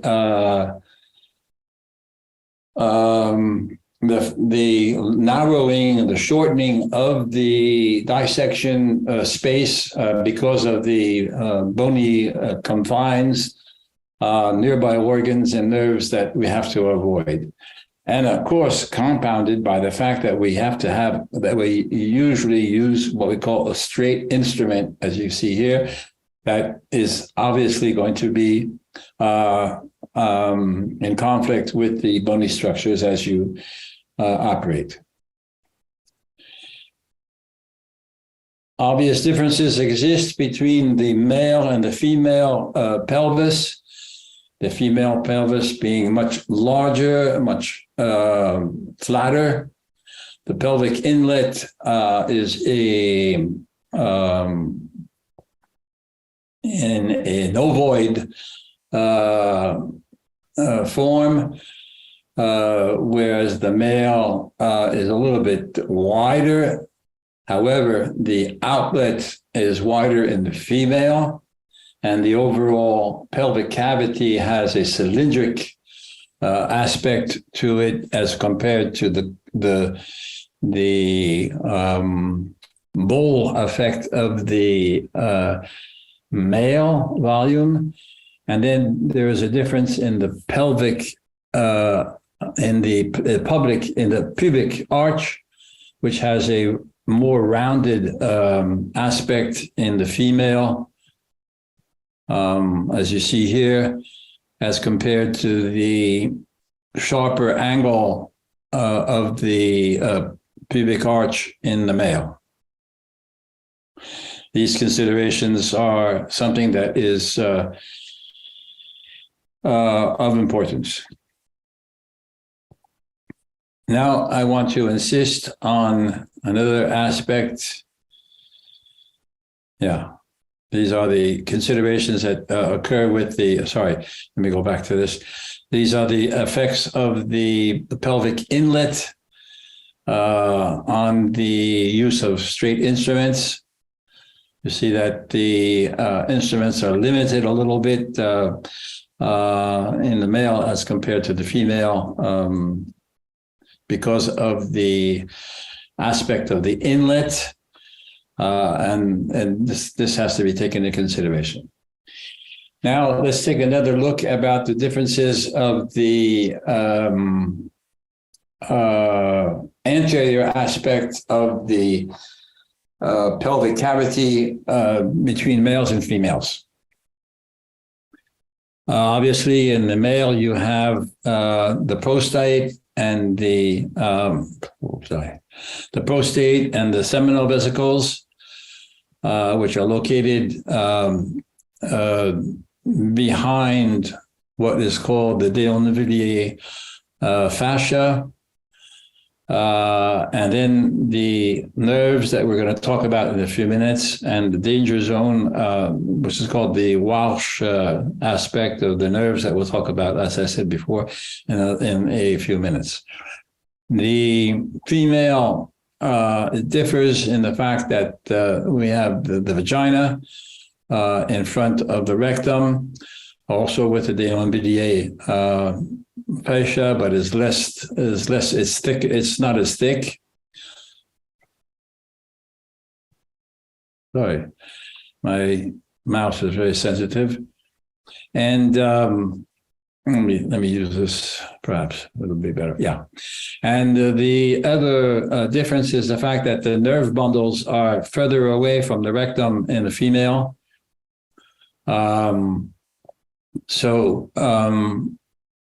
Yes, there's a difference between the thickness of the Delaunay fascia being thicker in the male. The anterior aspect of the mesorectum is also a little bit thicker in the male as compared to the female. And the anterolateral space to the rectum is a little bit narrower, with the nerve bundles being a little bit closer to the rectum in the male as compared to the female. Now, I will talk about this aspect of sapling in different talks, and I will insist on certain aspects, so you'll see the same slides again and again, but it's important to make this point for several aspects of laparoscopic surgery. You all are aware, I'm sure, of the innovation that Knight and Griffith, first of all, Ravish, he actually did this when he went to Moscow in the beginning of the 1970s, because the first commercial mechanical stapling device was Russian. And Mark Ravitch was a leading American surgeon at that time, and he was invited himself to Moscow to look at the Russian stapler device that was available at that time. And he came back to the United States and went to U.S. Surgical at that time, who was the commercial aspect of, and led to the development of mechanical staplers that we know today. But anyhow, very quickly he published his thoughts about how to perform a colorectal anastomosis with the mechanical stapler.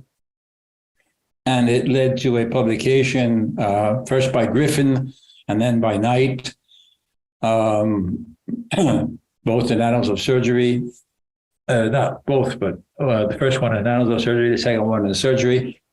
And this is known as the Knight and Griffith double stapling technique. And there are several problems that are involved with that Knight and Griffith double stapling technique. I'm going to insist on some of them. The first one is the fact that you need to make the cutoff of the rectal stump has to be as horizontal as possible. In other words, as perpendicular as possible to the gastrointestinal axis, longitudinal axis that you see here. But in reality, because of the bony structures, the angle that you can get, the best angle you can get is never really that horizontal. It's very difficult to get. As you get down lower and lower, it's very difficult to get a horizontal aspect to that cutoff of the rectal stump. So what happens is that there is a weak point that is made on the distal aspect of the firing, because as you cannot get a horizontal cutoff, the angle is not perpendicular to the longitudinal axis anymore, and we have an ischemic zone that is created between the two. So this ischemic zone is the result of not only the angle, but also of multiple firings, because one of the other problems is that in the original technique, the length of the linear stapler when it was performed was much shorter than the circumference of the rectal stump. And so it was necessary to make at least 2 firings to get to cut off the rectal stump. However, as you see, the further away from the same trocar site on this in this diagram, being on the right side of the patient, the further away you get from the rectal stump, the greater the angle, the rise of the angle for the second section, the section division. And what happens is you create an ischemic zone of the rectal stump, of the remaining part of the rectal stump, which is here. This triangle becomes an ischemic portion. So this is one of the danger zones that's going to be created if you leave the rectal stump as such. After that, you need to think about that. And one of the reasons that, I mean, I really never published on this, but one of the major points that I made when I started rectal surgery and that I taught is not to be restricted to put your stapling machine through only on one side, on the right, but rather to perform one stapling from the left side and the other stapling from the right side. This way, when the crossover is made, you don't have any ischemic zone left on the rectal stump. But as I said, I never published that. The other point that is to be made is that the crossover of the two staple lines now is in the middle rather than being on one side. And this is something also that has to be considered. I'll talk about that in a few minutes. There was another very interesting paper that was published coming out of Belgium that looked at the ideal angle for stapling, and it came out to the idea that the ideal angle with the staplers that were available with the module thing would be 64 degrees, and 64 degrees obviously would have to go through the pelvic bone to get there. So it's just impossible, theoretically impossible to have the ideal angle for stapling. So different methods have been invented to reduce the number of firings and stapling, because we know that the number of firings and stapling line disruption are related. And some of these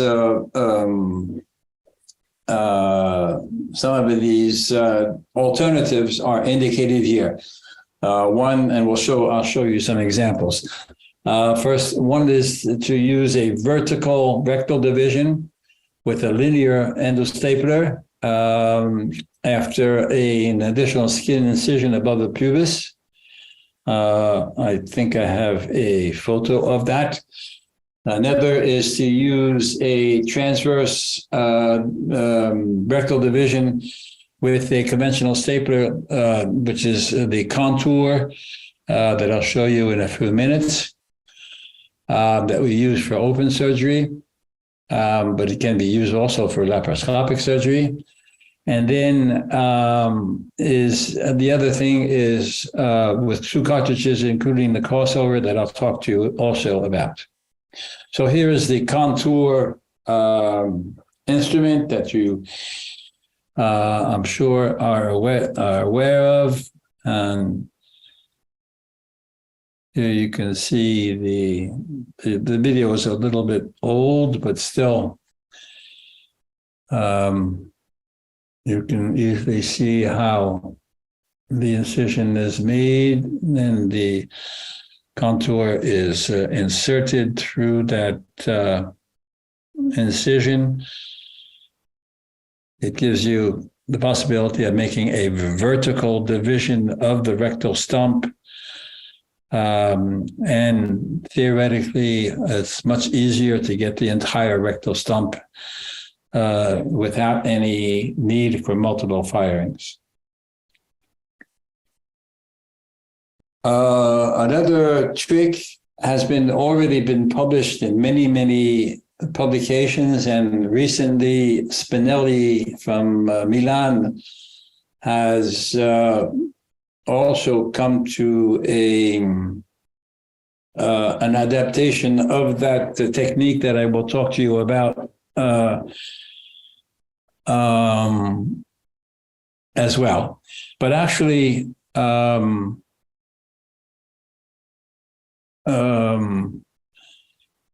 this man in 1998 from England, Gallagher, I'm sure you know the name, actually talked about the use of a transanal purse string that he did manually. And I think it was even published in 1993, not 1998. No, he died in 1998, I'm sorry. He published that in 1993, if I remember correctly. And what does it consist of? Well, it is a manual closure of the rectal stump, which of course can be done laparoscopically as well, as you see here. And what happens is it eliminates the double stapling technique. It eliminates as well the dog ears that you see indicated here, and I'll talk about that again. So after you're able to close the rectal stump with a hand-sewn purse string around the anvil, or the pick of the stapling device that's indicated here, and you'll see in the Spinelli technique, it's very similar. You only have, and actually you can get rid of both staple lines because you can close the proximal stump manually as well as the rectal stump. So you have no crossover of staples. Because what is the problem? When you close the rectal stump with the staple line, and you close the proximal segment with the staple line, and you put your staple through, or whatever. But at least at one here, the staple line is here. You're going to staple now the proximal segment of the colon to the rectal stump. You have to connect the spike to the anvil. The spike and the anvil, well, the spike at least, that of the portion of the rectal stump that comes out of the rectal stump, can come out in the middle of the staple line, as you see here, or on one end. Obviously, if the staple, circular staple occurs in this manner here, you're going to cut the staple line in two spaces, here and here. So you have two crossovers, and you'll see that the crossover is a source of possible errors. If you choose to do the anastomosis on one end, obviously you get rid of the staple line crossover on this side, but you still have it on this side, but it's only one crossover. Another solution would be to completely avoid the staple line and do your anastomosis on the rectal stump here. But here we have another problem, and that would be, first of all, that you have to get down lower. And as you saw before, on the posterior as well as on the anterior aspect of the rectal stump, this is not so easy. And the second problem, of course, comes from the fact that between the staple line here and the staple line on the rectal stump, you have a possible zone of ischemia that would be created if that if these two staple lines were too close to each other. Another aspect of the double stapling technique comes from the fact that we have these dog ears. And before the idea of closing the staple line manually, closing the rectal stump manually came about, people had thought about how to get rid of the dog ears. And there were several methods that were performed. One was simply to put a stay suture on each dog ear and then just tie them together around the spike, as you see here. And then the other technique from Japan was the mattress, the inverted mattress suture that you see indicated here. In other words, the mattress suture was placed in the stump. The spike is taken out, and then the middle portion of the mattress suture is placed around the stump on the other side. You see that it's coming from anterior to posterior here, or posterior to anterior, but it's easier, anterior to posterior. And then when the spike is in, the middle portion of the mattress suture is brought around the other aspect, the other side of the spike here, so that when the knot is tied, the dog ears sort of crunch together around the spike here, so that when the stapling technique occurs, the staples are going to include the outside area of the rectal stump, and the staples will actually be in the donut that is going to be removed after the stapling occurs. Another technique to avoid crossing the stapling lines is the side-to-end colorectal, which is called the Baker technique. And I'll talk about this a little bit later, but there was a randomized trial that was performed in Italy in 2009, where the results were in favor of the side-to-end anastomosis, as you see indicated here. In other words, the rectal stump is closed with the staple line here, but the anastomosis takes place with a pursing being tied around the anvil in the sigmoid or the proximal segment, whatever that is, indicated here. Obviously, you still have the crossover if you have a staple line on the rectal stump and the circular staple that's going to be here with the same problems that we saw indicated in the different techniques that I've indicated in the slide just before that. Let's talk now about the different multi-center studies that have been performed comparing open to laparoscopic surgery for rectal surgery. The first study that was performed is from the United Kingdom. It's called the Classic study. It involved several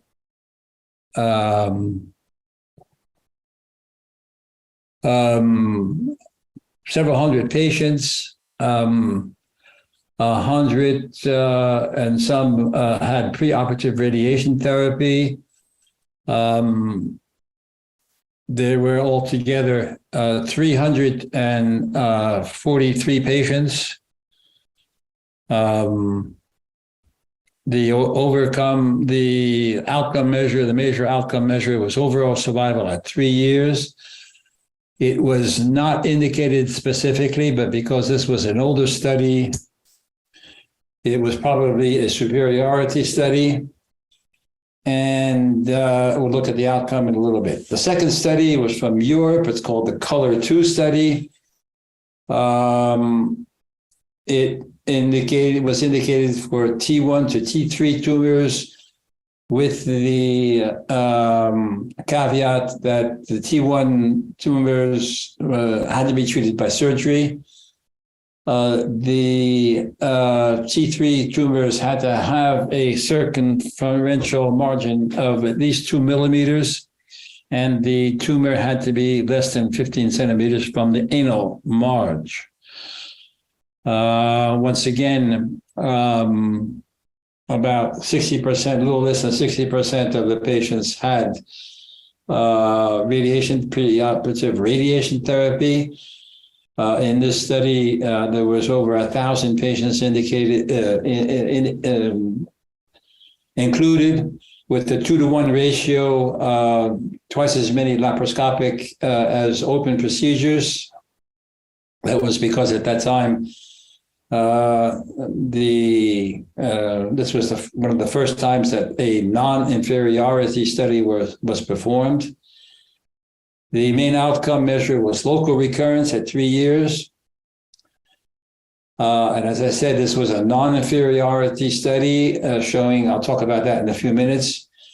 The non-inferiority barrier was 5%. In other words, they wanted to show that laparoscopic was as least as good as open surgery, with a possible inferiority up to 5% being considered as non-inferiority. The study from Korea, which is called the Korean with a C, involved only stage 2 and stage 3 rectal cancer. All the patients had preoperative radiation, 340 patients altogether. The main outcome measure was disease-free survival at 3 years. And here the non-inferiority boundary was much larger, 15%. And obviously, that's why probably the non-inferiority was almost shown. The American study by James Fleshman was the next in line, the ACO-SOG study.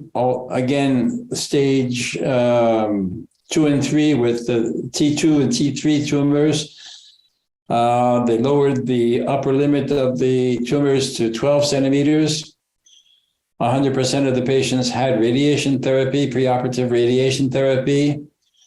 462 patients, altogether. And here they invented a new outcome measure that was going to take into consideration the quality of the specimen that I talked about before the break. In other words, the composite outcome measure was a complete TME according to the Quirk classification. In other words, no breach in the perirectal fascia, a circumferential resection margin greater than 1 millimeter, and a distal resection margin greater than 1 millimeter. As I said before, this was changed to 1 millimeter. It was originally 2 millimeters. The non-inferiority boundary was 6%. And then last, the fifth study was from Australasia, called the à la carte. They included T1, T2, and T3 tumors, raised the margin to 15 centimeters again. About half of the patients had preoperative radiation therapy. And in this study, there were 476 patients. They used the same, they were in contact with the Americans, so they wanted to make sure that they used the same endpoint, which was this composite endpoint that we talked about with the complete TME in a circumferential resection margin and a distal resection margin, both at 1 millimeter.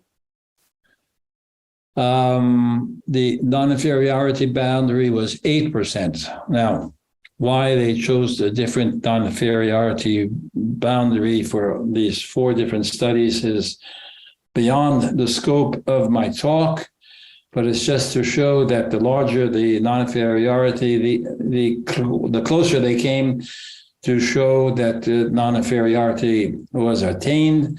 But in the other 3 studies, the non-inferiority was not shown. Now, what does that mean? I thought it would be interesting to explain that a little bit. It depends on what you want to talk about. If you look at the consort recommendation for the interpretation of non-inferiority, you have to look at the size effect and then the confidence interval that corresponds to the effect. So if the size effect and the confidence interval are, the difference is less than 0, then obviously the non-inferiority has been shown and the result is conclusive in favor of the new operation. To the very opposite is when the size effect and the confidence interval are either completely out of the non-inferiority difference zone, or the confidence interval crosses, as you see in these 3 cases. The result is either not non-inferior, when it's completely out of that zone, or no conclusion can be obtained because the confidence interval crosses the margin of the non-inferiority interval. Another aspect is when the size effect crosses the null hypothesis 0 here, but it still is less than the admitted interval, which was 5% here, indicated here. As you see in the two different studies that we're talking about, the American study here and the a la carte study here, the risk difference crossed the boundary by a lot, whether you're talking about a 6% difference for the American or an 8% difference for the Australian study. So both can be considered as you cannot conclude that it was non-inferior, but you cannot conclude that it was not inferior. So the results of these are inconclusive. However, it's never, let me just make this, open the parenthesis, that is never correct to claim that a treatment has no effect or that there is no difference in the effect. It's just impossible to prove that they have the same effect. So there is always some uncertainty surrounding the estimates of treatment effects, and a small difference can never been excluded. Now, this is David Sackett that gave this information many years ago, and then this was coined by Douglas Altman in a very famous paper where he said absence of evidence is not evidence of absence. But this is not within the scope of my talk today. It's just to point out that because you cannot find any statistically significant difference doesn't mean that there is no difference.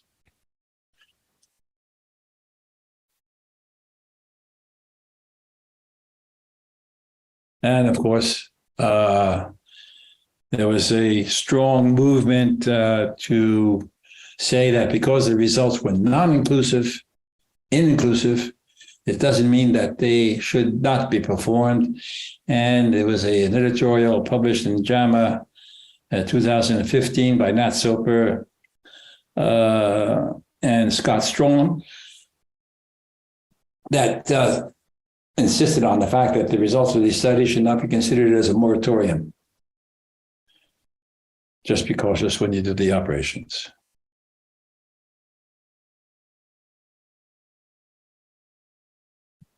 This leads to an ethical problem, as a matter of fact. When you're speaking to your patients before the operation, you should be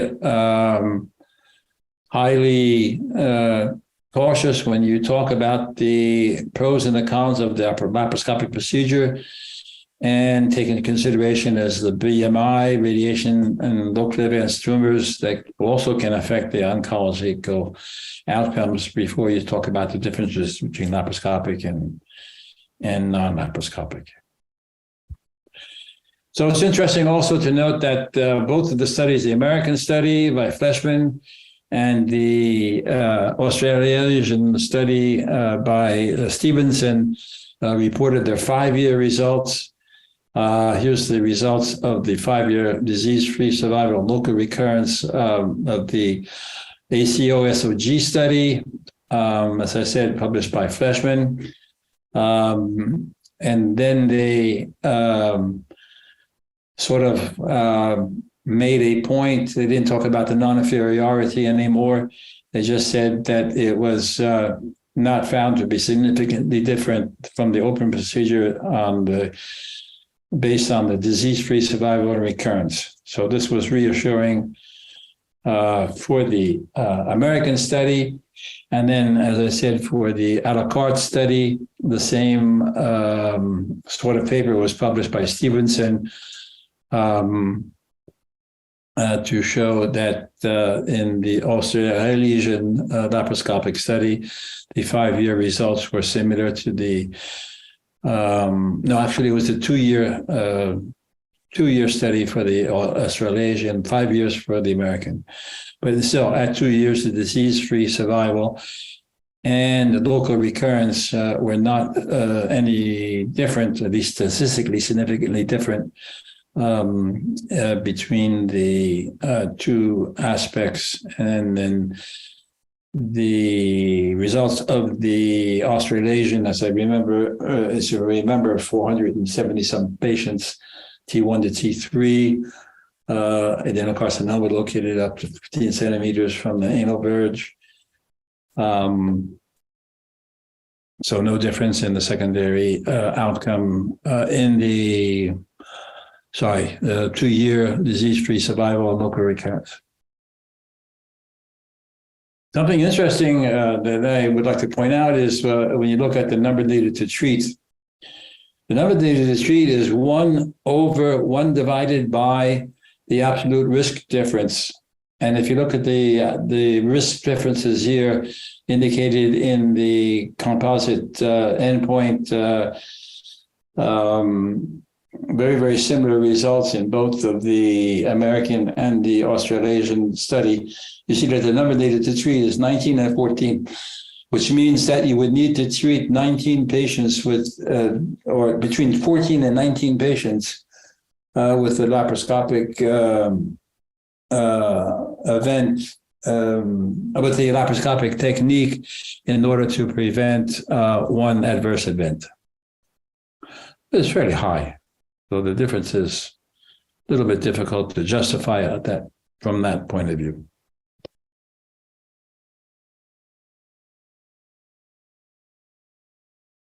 So one of the solutions that has been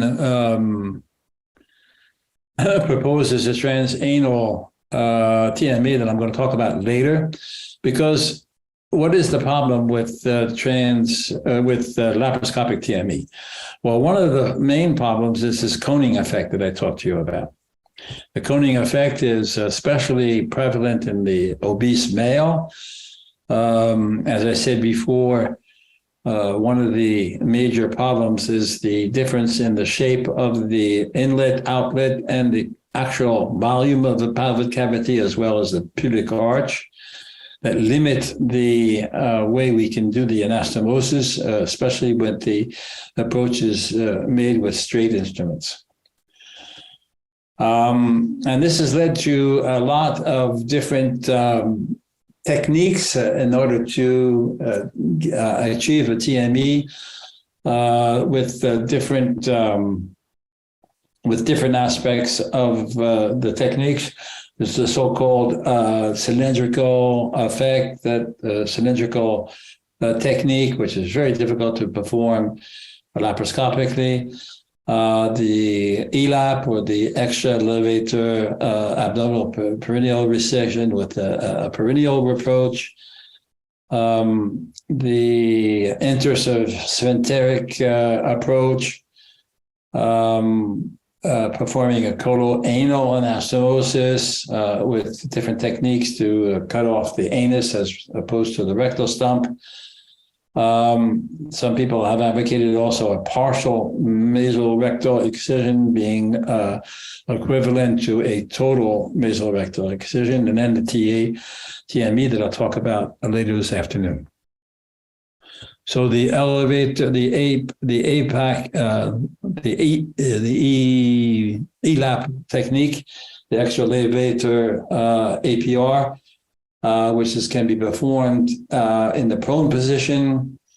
One study published in 2012 was able to show that the local recurrence rate was lower compared to a conventional APR, but it also had a higher complication rate. The other aspect was a transanal or perineal excision of the distal portion and performing a distal lower anterior resection. And then there was a statistically significant decrease in the involvement of the circular resection margin as compared to the laparoscopic dissection. That was shown by Denost in Bordeaux. And then the cylindric technique was also studied. This study from China came out with results that looked at 67 patients with T3, T4 low rectal cancer. Half were performed with the conventional TME and the other with the cylindrical technique. And the patients in this study, at least, that received the cylindrical operation had a shorter perineal operative time, but they did have a larger defect. There was less blood loss, but and a larger cross-sectional tissue area that was excised. The similar overall operative time, higher incidence in pain, and fewer local recurrences. Another study also comparing the extra elevator to the non-extra elevator study published by or led by Bergamaschi in the United States, but including Italians and Russians, authors that you see indicated here, published in 2016. There was the name of the study was a RELAP, randomized controlled trial. And the conclusion was that ELAP was associated with statistically improved circumferential resection margins with no differences in the intraoperative events or complication rates compared with the non-ELAP rectal cancer when the external anal sphincter was involved. This is the result of the Denost study that I talked about a few minutes ago with the perineal transanal approach, where they said that this approach reduced the risk of positive circumferential resection margin involvement as compared to conventional abdominal dissection in the low rectal cancer, and suggested that the perineal resection should be the new standard. But of course, it has not taken over widely. This is what it consists of. And the transanal I'll talk about a little bit later. I'm not going to talk about it now. Let me go a little bit quicker. And then, of course, there's a robotic aspect to the rectum. Now, the robotic aspect is something that should be considered.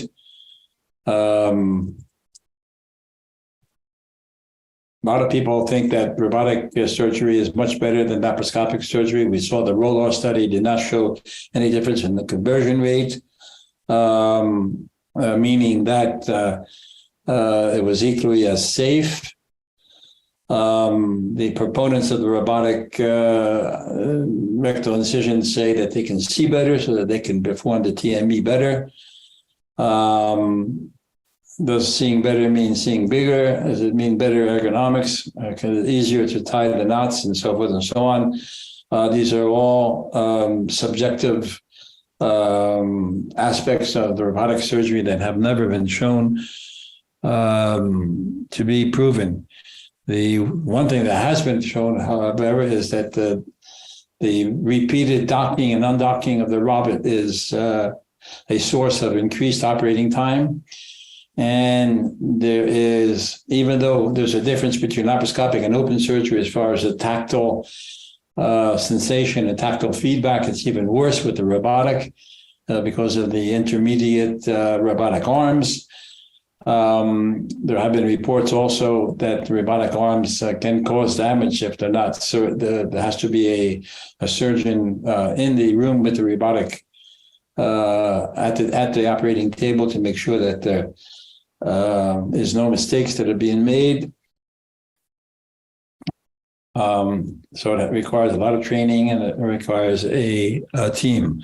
But most of all, the main limitation of robotic surgery for rectal surgery is the fact that it's the costs. It's an expensive machine. These numbers are from 10 years ago, but the prices have not changed that much. The maintenance is absolutely astronomical, and the substantial cost without any clear short-term or long-term advantages is a nonsense for me. Many studies have talked about this role, and the recent papers have tried to at least show that there's something better, but actually none of the studies, even up to today, 2023, have been able to show that there's no statistically significant difference in the complication rate or the cancer outcomes. And once again, concluding that robotic surgery takes longer and it costs more. So there's actually no advantage.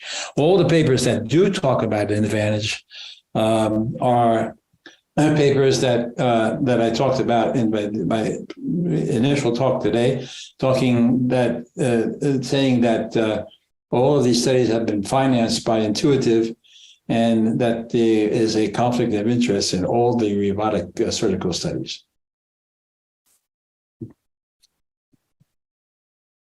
So there's yet to be an advantage to robotic surgery being performed for the time being. There is absolutely no proof that robotic surgery is better or has any better outcome than laparoscopic surgery. Once again, equal conversion rates, not worse oncological rates. So it can be done if you have the possibility. But the possible advantage of robotic surgery might be the preservation of surgeons' well-being with less backache and spinal fatigue. This has to be shown. I'm not so sure that it's going to be shown someday, but it may be one of the ultimate benefits of robotic surgery.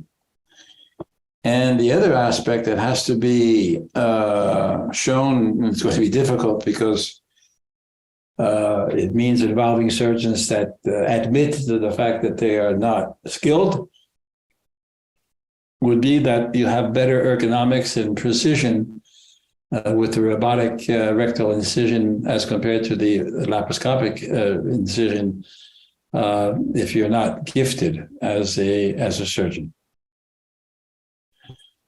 So in the conclusion, I'd like to insist on the fact that there's a difference between the high tie and the low tie, but I'm going to talk about that in another aspect this afternoon when we talk about the vascular aspect of surgery. It applies for the rectum, but there is a difference. We'll have to talk about that. The difference between laparoscopic and open, I've widely insisted on the fact that of the randomized trials that have been performed, none have been able to show that the technique was not non-inferior, but that does not mean that they are inferior. And there is no evidence against the use of laparoscopic surgery or robotic surgery, for that matter, for the total mesorectal excision, total mesorectal excision. And they have to be performed with skill, with the same attention that is necessary for any sort of laparoscopic surgery. Transanal surgery is something we'll talk about this afternoon, and the robotics I've already talked about. So yes, I've finished for the rectal excision almost on time. We're supposed to stop at 25, so it's now 22. I'm open to any questions that you might have about rectal surgery. And as I said before, I'm going to talk about the low tie to the high tie aspect, which is applicable for left colonic surgery in a few minutes after lunch. So any questions? I'm open to any questions that you may have. Okay, so I'm now going to talk to you a little bit about vascularization and anastomotic leakage. The two talks are very similar and complementary, so I'll be going back and forth from one slide to another and one topic to the other. The vascularization are very important considerations, and are probably underestimated because the fact that anastomotic leakage is associated with ischemia has been pointed out in many, many publications, but no one can make a specific, let's say, causative relationship between the two, because it's just theoretically, or at least methodologically, it's very difficult to do. I will, however, insist on several points, some of them that we have already approached in other talks this morning. And these concern essentially the level of ligation of the inferior mesenteric artery. In other words, the high tie versus the low tie, with preservation of the left colic artery in the low tie, and preservation of the superior rectal artery when there's only a selective ligation of the superior of the left colic artery and the sigmoids. I talked a little bit about the archive of Drummond, and I'll talk to you a little bit more in detail and assist also on the Griffith and Sudik's critical point. I'm going to talk about the middle cardiac artery, and then specific concern when patients have previous surgery or are aged with atherosclerosis or have had previous chemo or radiation therapy.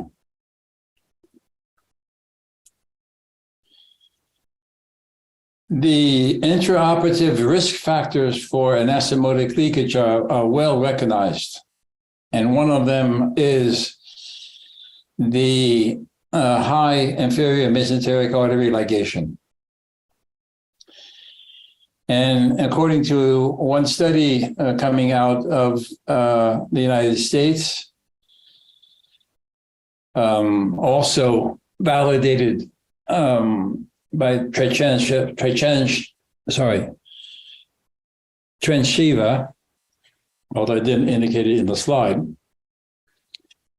is that when the inferior mesenteric artery is ligated above the left colic artery, in other words, between the left colic artery runoff and the takeoff from the aorta, there is almost a fourfold increase of anastomotic leakage, the risk ratio being 3.8. Other intraoperative risk factors for anastomotic leakage include anastomotic tension. Now, we've talked about that a little bit, and we'll see that when the left colon, after a radical left hemicolectomy or an extended resection to anterior resection with a good part of the colon, there is a loss of substance that is such that there are special techniques that are necessary to reestablish the continuity, and that considerations have to be taken with the taking into account the Drummond artery connection between the left colic and the sigmoid on one hand, and the left colic and the middle colic on the other hand. And then there's also something that has to be, so the odds ratio for an anastomotic leakage occurring when there's tension as compared to the odds of not observing anastomotic leakage when there is tension are a tenfold increase. And then there are intraoperative events that can also increase the risk of anastomotic leakage. Obviously, injury to the bowel or other organs, or especially the blood vessels of the bowel, but also things that might not appear to be evident and that you have to really consider. First of all, if there is intraoperative bleeding, and especially when there is a need for intraoperative blood transfusion, you have to realize that the patient at one time is going to be hypotensive. And that hypotension, whatever the cause, even sometimes there's peroperative or intraoperative heart events that lead to hypotension. And any hypotension, any hypoperfusion of the intestines is going to leave an oxygen deficit or a lactate overcharge for several hours. And these are factors that can lead to anastomotic leakage. Even sometimes for ventilatory problems that can occur, especially in the elderly, especially in patients that have respiratory antecedent history. For whatever reason, if the oxygen saturation is less than 90% for more than 5 minutes during a time span during the operation, this can influence also the onset of anastomotic leakage. The same holds true for any metabolic imbalance, and especially metabolic acidosis for any prolonged period of time are also recognized risk factors for anastomotic leakage with a risk ratio of over 4, over a 4-fold increased risk of anastomotic leakage when any of these 5 factors occur during the operation. So let's talk about these a little bit more in detail, especially now the high tie versus the low tie. High tie and low tie, the essential argument is based on the balance between the risk of ischemia on one hand, and then the risk of hypogastric nerve damage as well, whereas the added benefit on the other end of the balance of is there an oncological benefit of performing a high ligation of the inferior mesenteric artery, and does it increase the length of the proximal colon when we have to do an anastomosis? These are all the problems that we're going to that are interrelated, as a matter of fact, that have to be considered when we talk about the advantages and the disadvantages of high tie or the advantages and disadvantages of low tie in the confection of the colectomy. So high tie means ligation of the inferior mesenteric artery between its origin on the aorta and the runoff of the left colic. Whereas low tie is when you divide the inferior mesenteric artery after the runoff of the left colic. There also is another aspect that I'll talk about a little bit later, is when you leave the superior rectal. In other words, you cut the left colic and the sigmoid branches, but you leave the rectal artery. So let's take a look at all these aspects. I did say, and I repeat, that the high ligation is a risk factor in anastomotic leakage, and with an increased risk in the cardiovascular patient. There also is something that we have to consider, is that in the arteriosclerotic patient that has lower limb ischemia problems, there may be a dependence between the internal arteries, internal iliac arteries, and the lower limbs.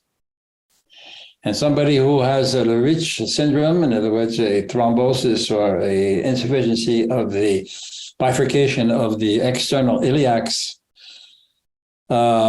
may be at risk when you perform a left colectomy. This occurs more often than you'd like to think. So there are several studies, and one of the studies is this one here, a fairly recent study, 2022, where they measured the surgical outcomes. This was actually a retrospective study performed between 2016 and 2019.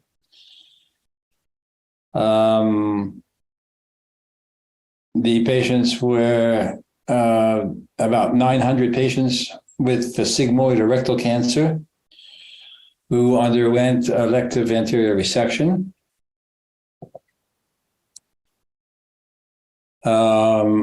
After the propensity scoring matching, I hope everybody understands what propensity score matching is. Propensity score matching is a way of, when you have a study comparing two groups and you don't have a randomization, you look at several of the risk factors or the prognostic factors or the patient characteristics, and you do a multivariate analysis to find two groups of patients where there is no statistically significant difference in those patient characteristics, so that they are so-called matched, and they are matched by the propensity score, which means the multivariate analysis gives you a score that's called a propensity score, and it gives you a score that allows you to match the patients so that there's no difference in patient characteristics. So we don't have any selection or patient selection bias between the two groups. The problem with propensity score matching is that it's better than nothing. Of course, it's better than an ordinary cohort study. The problem is that you only get out what you put in. In other words, if you look at the propensity score for patient characteristics such as age, sex, and BMI, okay. But if you don't consider diabetes, well, diabetes might be one of the risk factors that intervenes, but you haven't taken into consideration with the propensity score. Well, anyhow, this is a propensity score. I don't remember exactly how many factors were put into the score, but the authors were fairly confident that it was a good matching. And the overall result was that high ligation was associated with a higher incidence of anastomotic leakage, 15% versus 6%. Higher incidence of complications, intraoperative complications, in other words, grades 1 and 2, according to Clavien Dindo, 8.6% versus 3.3%.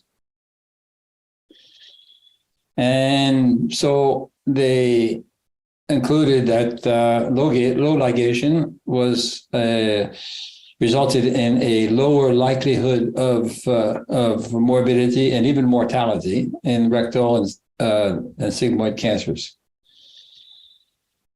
And at the same time, even though it was not one of the main points, main endpoints, there was a lower rate of anastomotic leakage in the mid and low rectal cancers.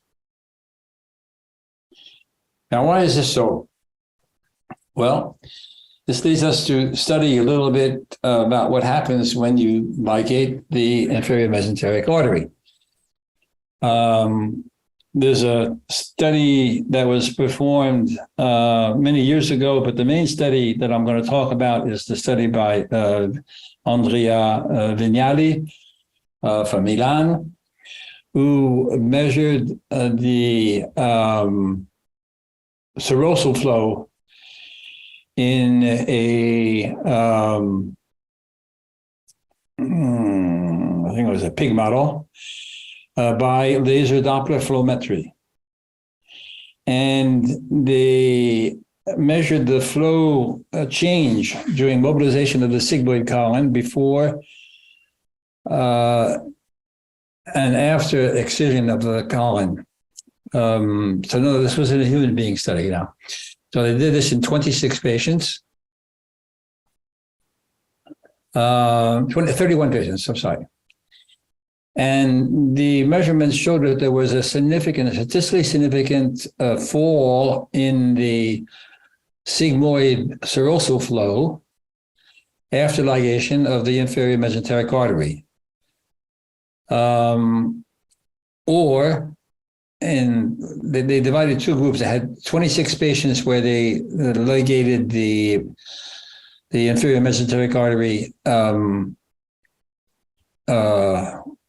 high, and then they also did a distal margin artery ligation. Though during the first 5 days there was no major consequences. There's like what we call a surrogate endpoint. In other words, they did show that there was a decrease in flow, but it did not result in any postoperative, at least during the first 5 days. There was no postoperative consequences. So they did come to the conclusion that it was associated with an increased risk of anastomotic leakage, even though they did not show that there was an anastomotic leakage. So this is something you have to consider when you think about the results of the study. So the overall conclusion here is that low, in other words, preservation of the left colic artery is a little bit more complex technically, but provides an excellent vascular supply while limiting the mesenteric length and the number of lymph nodes harvested. Obviously, you're not going to be able to do a lymphadenectomy, unless you do it specifically along the stump of the inferior mesenteric artery once you've ligated it after the runoff of the left colic. A heart ligation is technically easier because it's right there off the aorta, and it takes with it the lymph nodes at the origin of the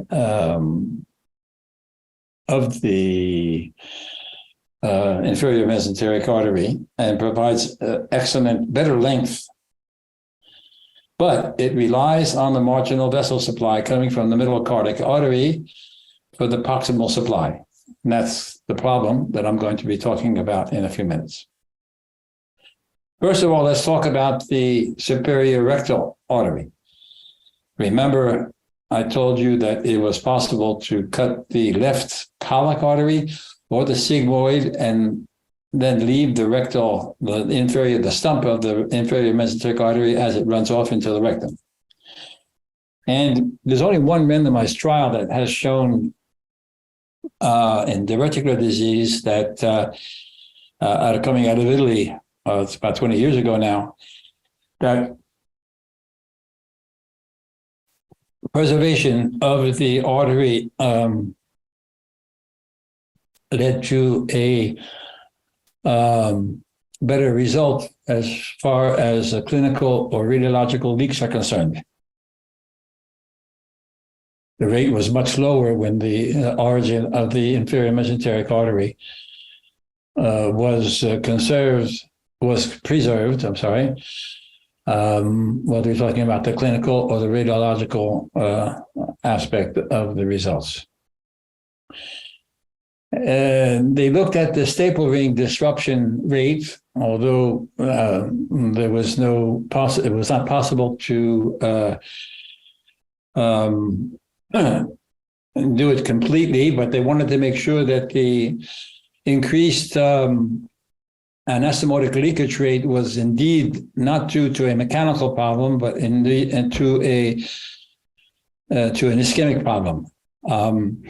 However, there was almost a statistically significant difference in the staple ring disruption rate, whether they preserved the inferior mesenteric artery or not. It had nothing to do with the preservation, but it was just how they designated the two groups. And once again, this part of the study was done in order to make sure that the staple ring disruption was not responsible for the leak, that it was indeed due to the problem of ischemia. So the results of the study are interesting because even though it was almost statistically significant, there was no theoretically, there was no statistically significant difference between the staple ring disruption between the two groups. And in spite of that, there still was a statistically significant difference between the radiological and the clinical leak rate for the outcome of the study. So why is this a problem? Well, the problem is the fact that we have the mesenteric artery with the superior rectal, as you see here, but you also have, for the middle and the lower rectum, you have a vascular supply that comes from the inferior, from the iliac, from the internal iliac arteries that you see here. And here it's very nicely shown also, where you have the vascular supply that comes from the middle, coming from the end of the inferior mesenteric artery, whereas you have artery supplies that come from the internal iliac for the middle and for the lower rectum that you see indicated here. And this arteriogram with three-dimensional views shows that with a middle rectal artery on the left descending to the stump, on the white arrow is, you see that there is a branch that's coming off the left internal iliac, whereas on the right, on this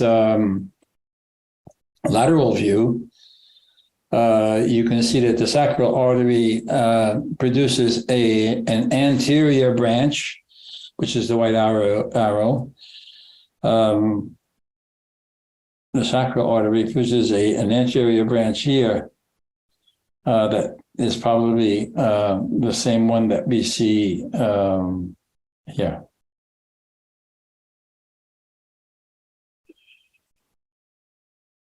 So, yeah, once again, the Vinali study said that there was a statistically significant result between the patients, the 36 patients, I think, together. What is more than that, but anyhow, 36 patients in one group, and then I don't remember exactly how many in the other group, but anyhow, you see that there was a distinction between the decrease in the flow and the anastomotic leak, even though there were not very many of those. And so that they were able to say that there was a relationship between the reduced flow and the increased risk of anastomotic leakage. So a lot of people have looked at the literature and tried to find any consensus. There is very difficult to come to any conclusion, because general consensus seems to be that the left colic artery should be always conserved when it's not possible to mobilize a splenic flexure. The reason being, there's two aspects to this. When the splenic flexure is not mobilized, theoretically, you do not need extra length to perform an anastomosis.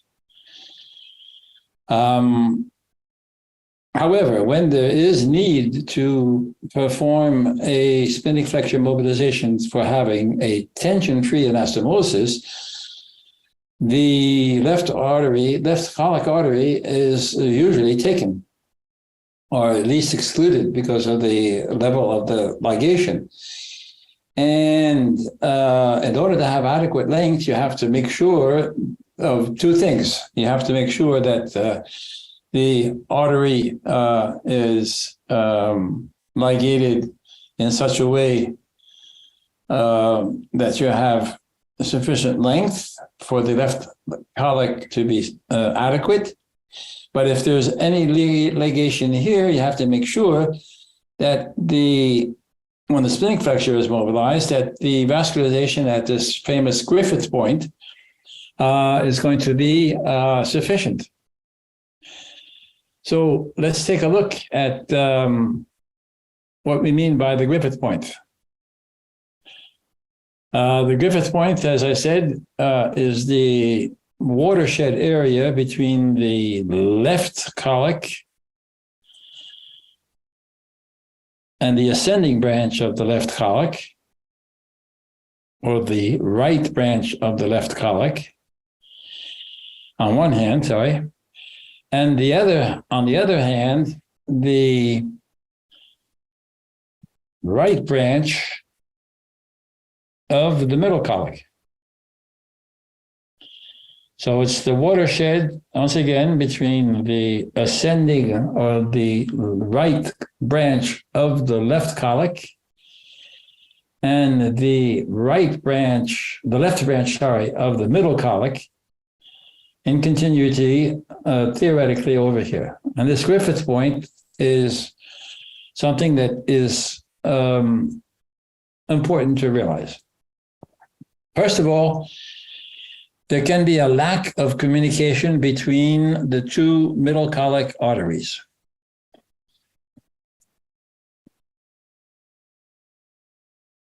There can be a complete absence of the middle colic artery.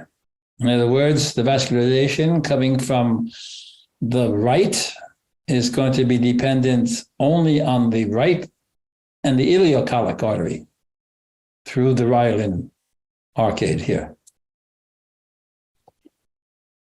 There can be an absence of the right colic artery, and that's more or less the rule. So if there's a missing middle and missing right,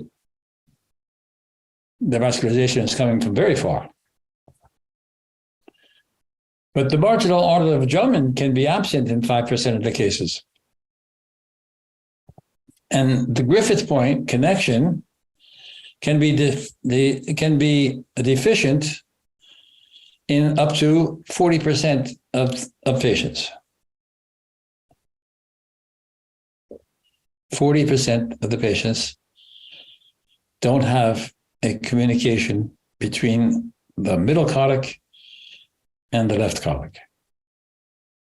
So if you have to cut the inferior mesenteric artery in such a way that the left colic is out, your vascularization has to come from the right third of the transverse. So you have all of this segment that you have to think about getting the anastomosis from the right colon down to the rectum.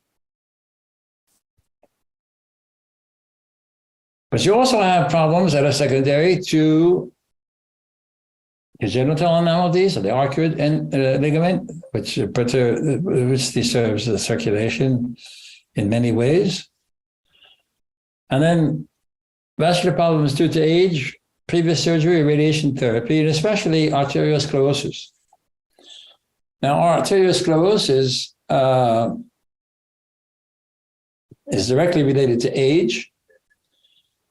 It has been said that the superior mesenteric artery has some sort of stenosis in up to 86% of the time, whereas the inferior mesenteric artery also can have some sort of stenosis up to 80% of the patients. So for the superior mesenteric arteries, it's mainly a stenosis in 1/3 to 2/3 of the cases. About 10% have complete occlusion. For the inferior mesenteric artery, spontaneously, in people that are older, as I said, 51 to 81% overall, stenosis in 1/3 to little more than 1/2, with complete inclusion to 5 to 6%. So if you're performing a left colectomy in that patient, in the vascular patient, you must realize that the left colic artery may be the only source of splenic flexure vascularization, so you want to preserve it. Well, you want to preserve the mesenteric arcade as well. This means that you should be, even in a non-cancer patient, you would not want to do a vascular interruption. In other words, you want to stay away from the colon when you do your vascular ligations to make sure that you have adequate vascular supply along the arcades. If ever during the operation you do have a problem, don't hesitate of completing the colectomy to a left hemicolectomy, taking out the left half of the transverse colon, and then perform either a transmesenteric or a Deloyer's procedure. I think I have slides of that. I'll show you that in a few minutes. Ultimately, if there is not a possibility of performing the Turnbull or the Toupet or the Deloyer procedure, Hartman's. Whenever you divide the inferior mesenteric artery, try to see if there is a patent internal iliac. You can palpate them. You can take a look at them. Laparoscopically is a little bit more difficult, but still be aware of the fact that the middle and the lower rectum may be dependent after the operation only on the internal iliac. So I did talk to you about the two different types of tricks, let's say, that you can perform when you have to do an extended left colectomy. In other words, when you do a high ligation of the inferior mesenteric artery, the left colic is absent, or when the left colic is insufficient because of the Sudeck point, and you have to do a complete left hemicolectomy, you have a short left segment. So what can you do to make a tension-free anastomosis? One of the solutions is the so-called Turnbull procedure. Rombo and Turnbull were two American surgeons that published in 1978 this intervention, and it's called the Rombo-Turnbull operation in most of the world. But actually, André Toupé, who was my mentor, described this in 1961. And what does it consist of? It consists of a transmesenteric anastomosis. In other words, the transverse column is brought through the hole made here in the mesentery in order to have sufficient length and no tension between the transverse column, the middle part of the transverse column, and the rectal stump that you see indicated here. So once again, this was published by the Americans in 1978, but Toupé did it much before. The other procedure is called the Dwyer procedure, also a French surgeon from Lyon, who, when you have a cut off here and you have all this the part of the left column that's missing, you free the right column from the hepatic flexure all the way down to the cecum,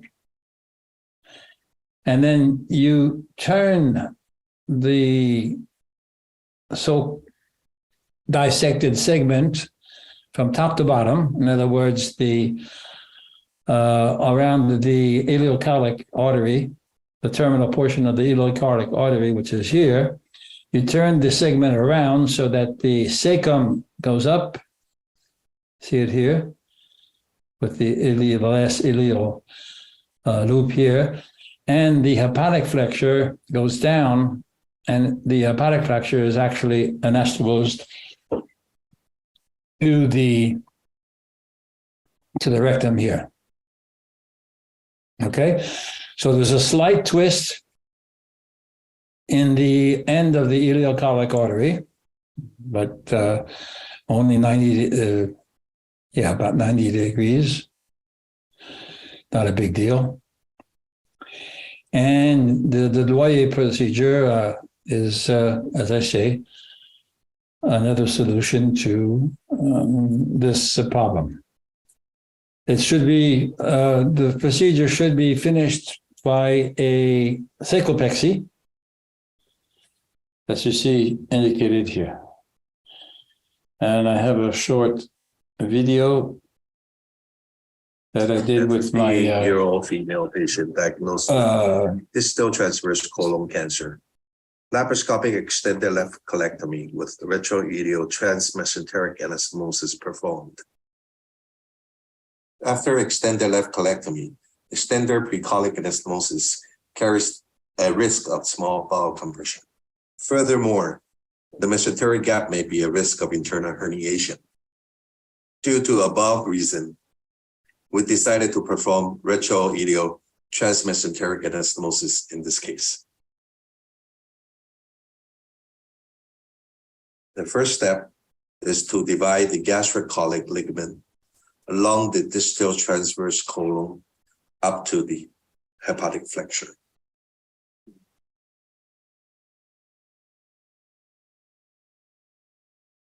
The second portion of the duodenum is exposed.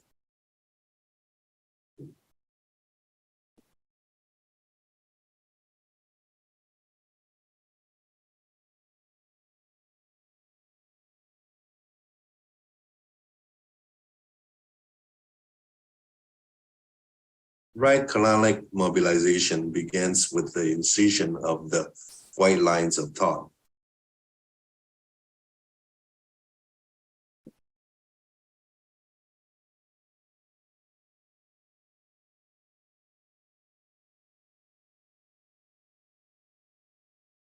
Next, division of the hepatic flexure attachments.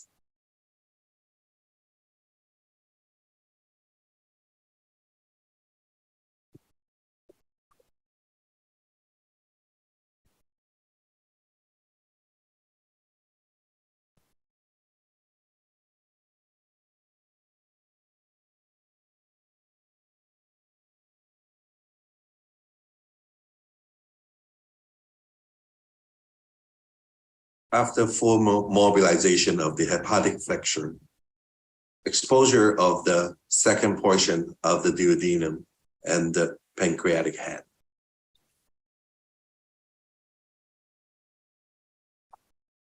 You can see the middle colic arteries here as well. By upward traction of the appendix, the right column is dissected off the right iliac fossa. There's no way I can do any fast forward on this, so.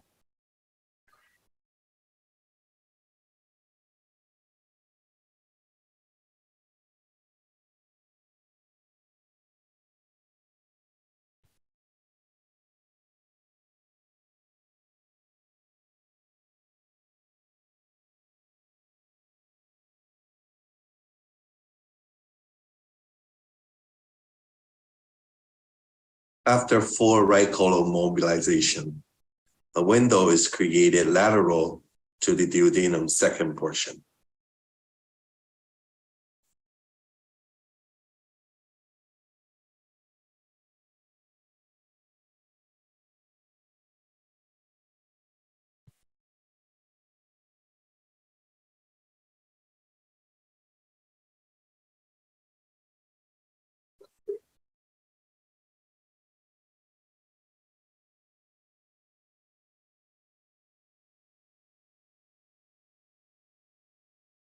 The transverse colon is pulled through the window.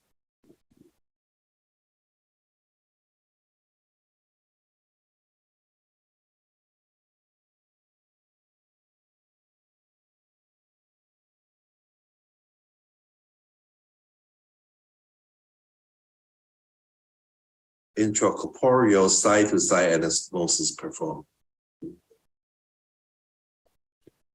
Okay, the rest of the operation is sort of straightforward, so we don't need to go into any more detail. So you can see how easy it is to perform that. Okay, I'm going to talk a little bit now about how do we judge colonic vascularization. There are many papers that have shown that everybody, I'm sure, is aware of the fact that subjective evaluation is very poor. We rely on tissue color, bleeding from the cut edges, or palpating, if we have the possibility of palpating the arterial pulses. Looking for peristalsis is classical as well. And there's even some people that advocate endoscopic evaluation of the color of the mucosa.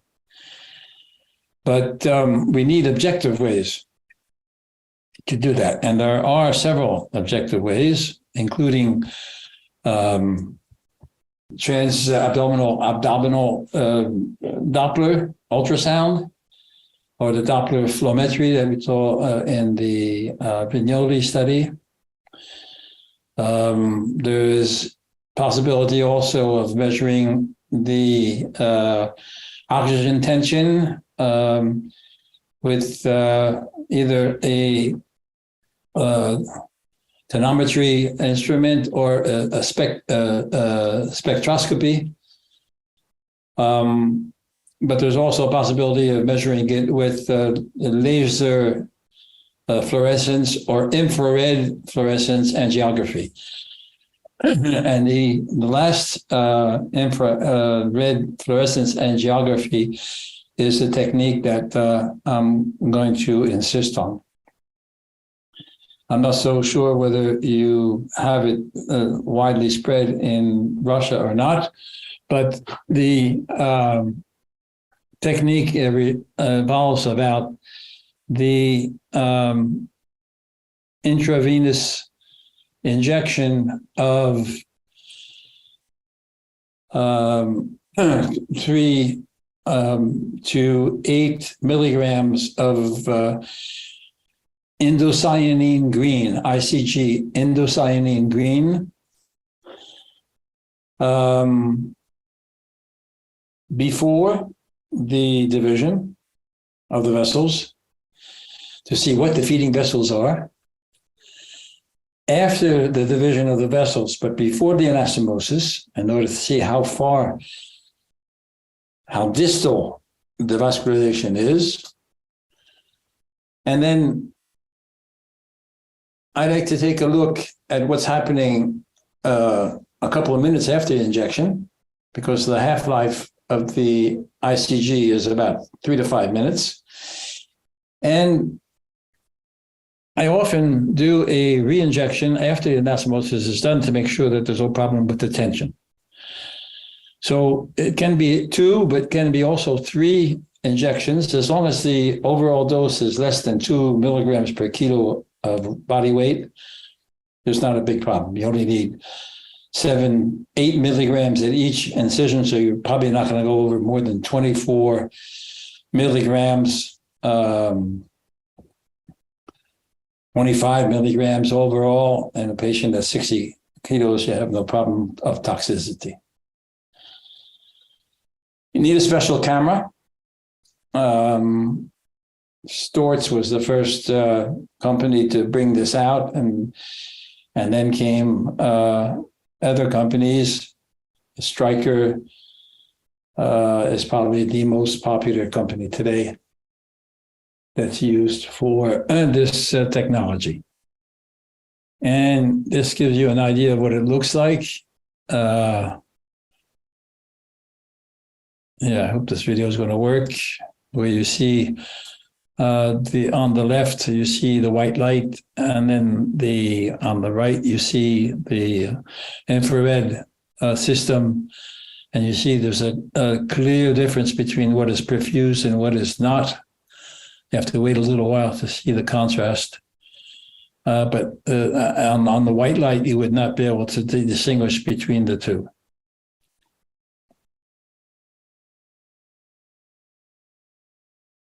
So very important to realize that intraoperatively, don't go very close to the bowel. Leave about 5 millimeters of mesentery from the bowel. Make sure that your angle of division is such that the mesenteric side is longer than the antimesenteric border when you divide the intestine. And make sure that your staple height is correct. I'll talk about that in a few minutes. I don't have to remind you of the precautions necessary for the patient who's arteriosclerosis, patients who have had a intraoperative event, for instance, hypotension or local ischemia, patients that have had previous chemo or radiation therapy, patients that have had problems with a previous operation, previously diseased colon. Even radical left nephrectomy can involve injury to the colonic vessels. I've seen this. Hartmann reversal is a very dangerous operation because of the fact that vascular ligation occurs in the original operation and people don't realize or don't remember, or perhaps not even the same surgeon is doing the operation and doesn't realize that there has been vascular changes that occur. Last but not least, don't forget that the middle cardiac and the variations of the Sudeck point are such that if there is any have had to be previous right or transverse colonic surgery, any gastric surgery, any arcuate ligament problem, there might be a reverse in the arterial flow of the marginal artery, and this has to be considered. And you have to really think about your operation in detail. So, in conclusion, for these vascular problems, I think we've dealt with most of them. Remember the anatomy and the variations that occur. Be careful when you dissect to make sure you don't create any injuries other than is necessary for the ligation and the resection. Make sure that your anastomosis is perfect with no twists, no tension. We'll talk perhaps if we have the time about the difference between stapling and hands-on anastomosis as far as compression anastomosis is concerned, and then the patient factors we've talked about extensively.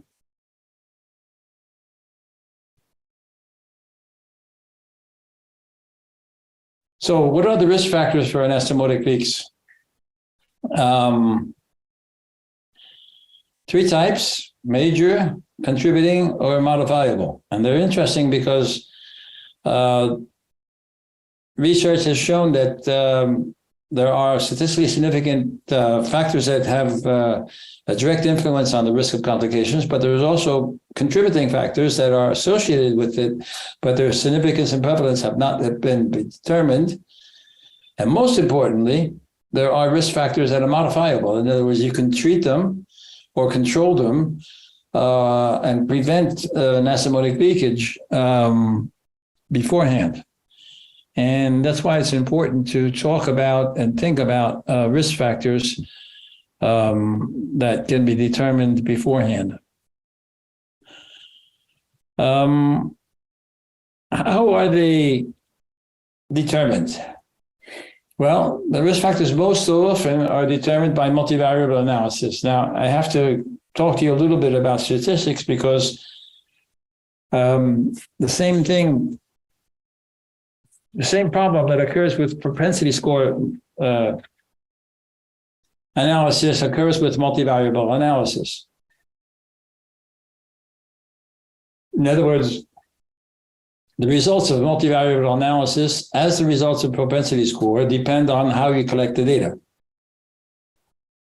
how long you collect the data, and especially what variables you are using, what population are you studying. And all of these factors are not always available or not always known. And when you do a multivariate analysis, it's not because you do a multivariate analysis that it's better than a randomized trial. It cannot be better because it's dependent on what you put into it, like the propensity score. So they lead to a problem of generalizability.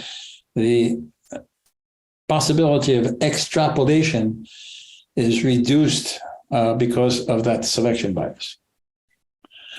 Anyhow, we do talk about risk factors, and they are important. There's another problem when we talk about risk factors for anastomotic leakage and the rates of anastomotic leakage, because there are more than 50 definitions of anastomotic leakage. However, today there are 2 that have to be retained. The most widely, by far and large, the most widely used definition is the one from the ISGRC, the International Study Group of Rectal Cancer, published in Surgery 2010, and a modification that was done by William Chen and myself in 2019, that indicate that the definition is a defect in the intestinal wall at the anastomotic site leading to a communication between the intra and extraluminal compartments. The American College of Surgeons NSQIP database was also studied in 2017, and they came up with another definition of anastomotic leakage being the leak of endoluminal contents through an anastomosis, and including air, fluid, gastrointestinal contents, or contrast material. They wanted to make sure that not only do you have a defect, but you also have a communication that's materialized. But they added also something very important, which is the presence of an infection or abscess, even though the leak cannot be considered or cannot be definitively identified. They leave it up to the discretion of the surgeon, but this is something very important. You can argue that this would maximize the leakage rate in some studies, but this has to be done in order to be honest. And in all the studies that we have performed in the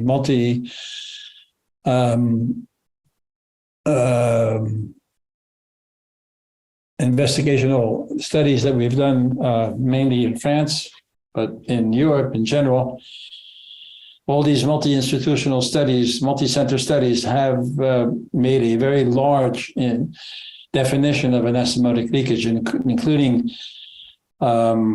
leaks that were materialized, but also any patient that had one or more infectious complication. And they were probably overrating the anastomotic leakage rate, but still there may be infraclinic intestinal leakages or leakages that wall off, and you don't have any more leakage, you don't have any communication between the two compartments, but still have a leak that has occurred that's responsible for the abscess. So the definition should be large. And then there's a severity classification that goes with the international group that has been put forward. And this is where we made our modification, but we had to include laparoscopy.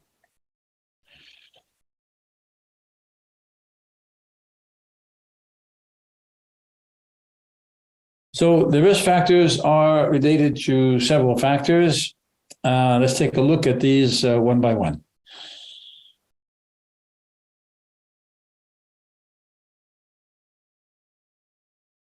The location, the technical aspects, mechanical aspects, the blood flow, and the patient factors. We all know that there is a decrease, or let's say an increase as we go from right to left in the risk of anastomotic leakage. So the right column leaks much less than the transverse, and the transverse much less than the descending. And probably the reason is the vascular problems that we talked about, in other words, the Drummond artery and the Sudeck vascular point, the watershed area between the left colic and the middle colic arteries on the splenic flexure. There's another factor that intervenes when you're talking about rectal cancer and rectal anastomosis, is that the lower rectum has no serosal covering. And so any longitudinal tension on the rectum is only going to depend on the mucosal aspect of the vascularization, and we don't have any serosal reinforcement. So the other factors that lead to anastomotic leakage can include defective healing, infection, the microbiome theory, increased intranuminal hyperpressure, faulty technique and mishaps that we'll talk about, and we've already talked about the insufficient blood supply. Intra-abdominal hyperpressure can also lead to mechanical tension, which is another factor of anastomotic leakage. This leads me to talk a little bit about stapling.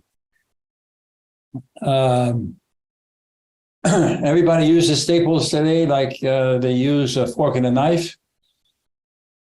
And I was surprised to learn about the dynamics of tissues and staple formation very late in my career. So I hope that you will be aware of this early in your career so that you take this into consideration when you use stapling devices. There is a whole theory of compression with what we call the creeping effect and the shearing effect. There is a relation between the staple leg length and tissue thickness that has to be respected. I've already talked about the untoward effects of crossing staple lines, and I'll talk about that a little bit more. And there also is a lot of material out there to understand the best way to for an anastomotic not to leak is to have correct healing. Let's talk about the staple height to begin with. You all are aware of the different types of cartridges that we have, the different staple specifications. You have to realize that the staple height is something that is very, very specific to the tissue that you are interested in. And the staple height can vary from a little less than 1 millimeter to 2 millimeters, according to the color of the cartridge. And what does that mean? It means that when the staple formation is correct, the hemostasis is better. And the equal height, let me take the ETS 45 with a blue.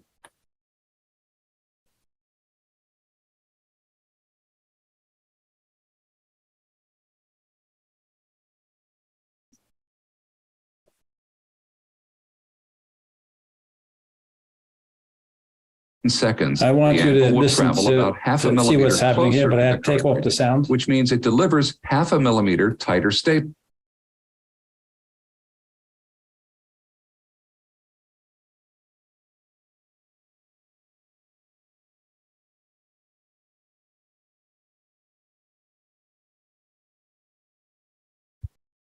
Approximately 5.5 millimeters of tissue thickness, very good staple form. The endo-GIA is positioned alongside the ETS transection. It is closed, and then the device is slowly actuated. Take a look at the angle that is being performed here. The jaws are not completely closed. This is because of the tissue thickness. If you do not wait before you fire the stapling, you're going to have an unequal distance between the jaws here and here. And the staple formation here will not be complete. Does everybody understand that? You see the angle here? Here is the angle of the lower jaw, and here is the angle of the upper jaw. They are not parallel. They should be parallel. So waiting.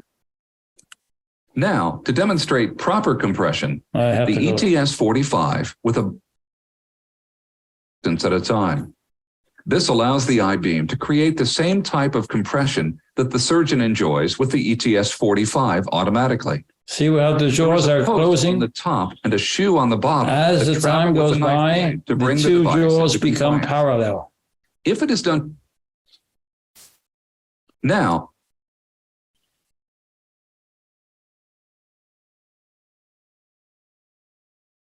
see how the jaws become parallel? Here they are not. Now they're parallel. And if you wait sufficient amount of time, you have a correct anastomosis. Knows a with complete, well-formed staple good, line. well-formed staple lines. Okay, so you have to wait for 20 seconds. There's also the creeping effect that I'll talk about in a few minutes. Okay, I'll talk to you about the vascular problems of the related to the stapling. Don't need to go through that again. What about the other factors? Colonic preparation. I don't have any slides on this because there is no conclusive evidence that colonic preparation reduces or not the anastomotic leakage rate. There are so many publications about what you should do to avoid infectious complications, surgical site infections. All the information about anastomotic leakage is riddled with false statements. The only correct studies are those that included polybetadine or povidone iodine in the anastomotic preparation or the colonic preparation, but no one has abided to this in the present day, so it's something that does not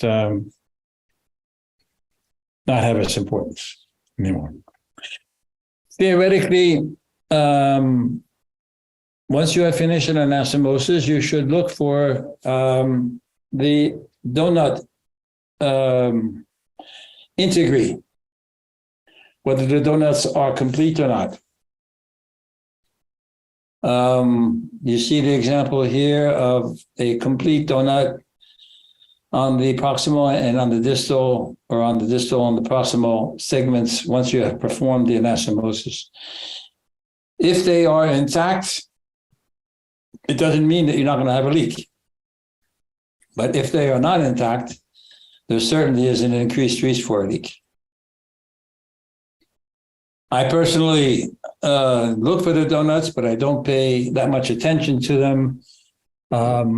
I personally rely on two other investigations. One is the endoscopic inspection. If it's a low anastomosis, it's easy to put a scope into the anus and verify the integrity of the staple line, integrity, of the staple line, even injecting a little bit of air, see if there's any bleeding, any areas of ischemia, and you can even do ICG and look at the mucosa from the inside. I have a video on that, but time will not allow me to show everything. I do like to insist, however, on testing for air tightness. Now, you can do this in several ways. You can do this by injection of blue or air. And I really insist on the fact that you should not use blue. Blue is not enough. You have to use air. The reason is that when you use blue, if you have a leak and you do try to repair it and then you redo the test, you don't know if the blue is coming from the first test or from the second test. So whether it's an intra-abdominal or a colorectal anastomosis, I always test for air tightness. This is a traditional air test. But you also can do it in a different way, and it's called the reverse air test. In other words, in the traditional air test, the air is injected through the rectum where the intestine bathes in the abdomen. in saline in the abdomen, and you look for bubbles. The reverse test was popularized by Spinelli in Italy and Wexner in the United States, is when air is injected through the abdomen, where you put bubbles where you put the saline In this case, and completely unexpected, hair is tension-free by gently withdrawing the transanal retractor.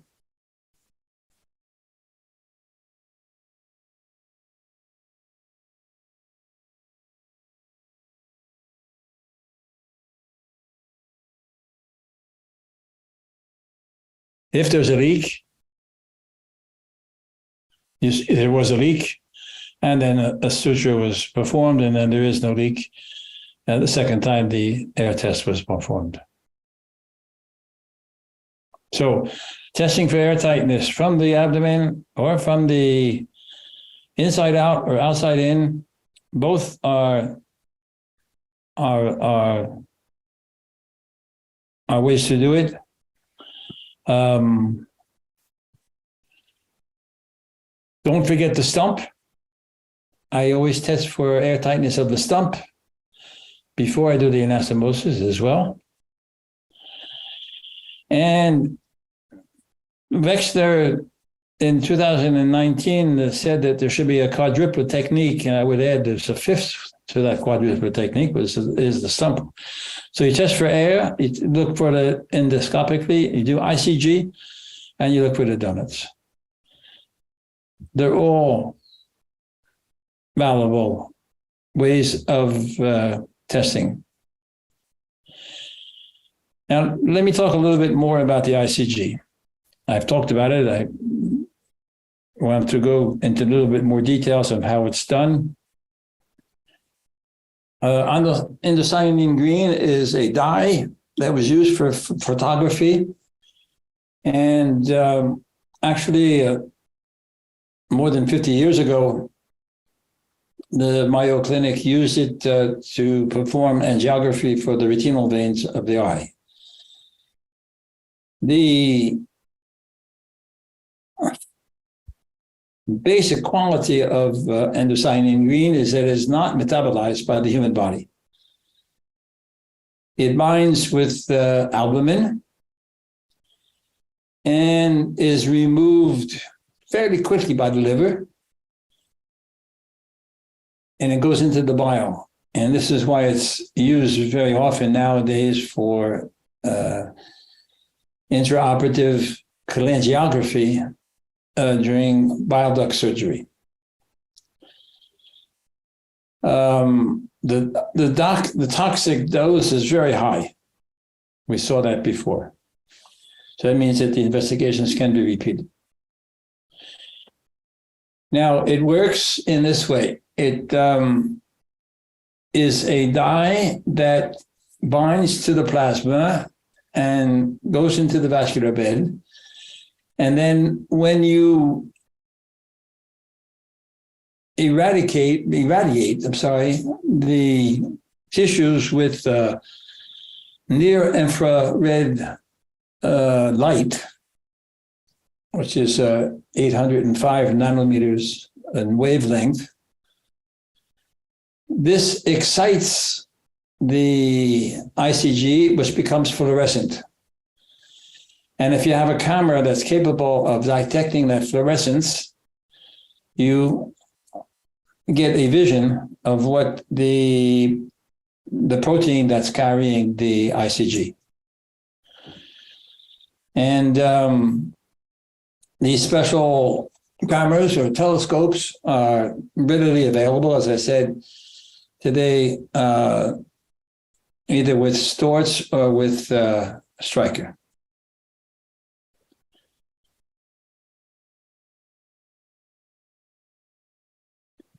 We've published on this extensively with Luigi Boni, and there's even a pamphlet that's available from Storz on all the applications of ICG. I have some examples here. I hope the videos are going to work. coming from Luigi Boni when he was working in Varese. Now he's in Milan.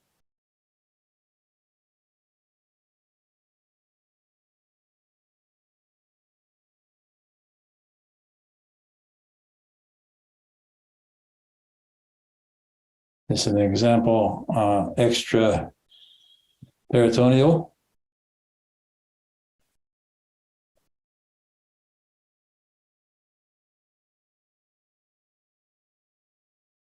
There's a preparation of the colon. You may seem that it would be vascularized completely at the point where the staple is. This is the staple. The staple is indicative of what we think is going to be the resection line.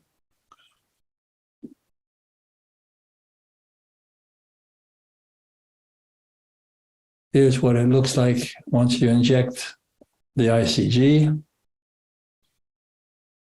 You can see the vascular supply coming into the colon up to the exact place where the staple line is.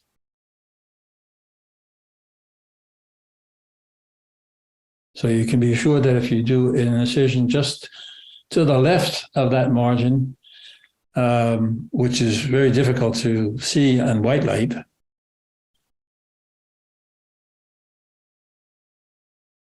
you can be 100% sure that the end is vascularized. Once again, it's not because it's vascularized that it's not going to be leaking, but it is at least a guarantee.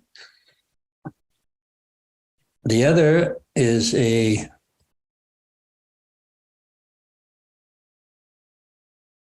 another example of the same thing. So we're not going to insist on that. This, I think we've already seen.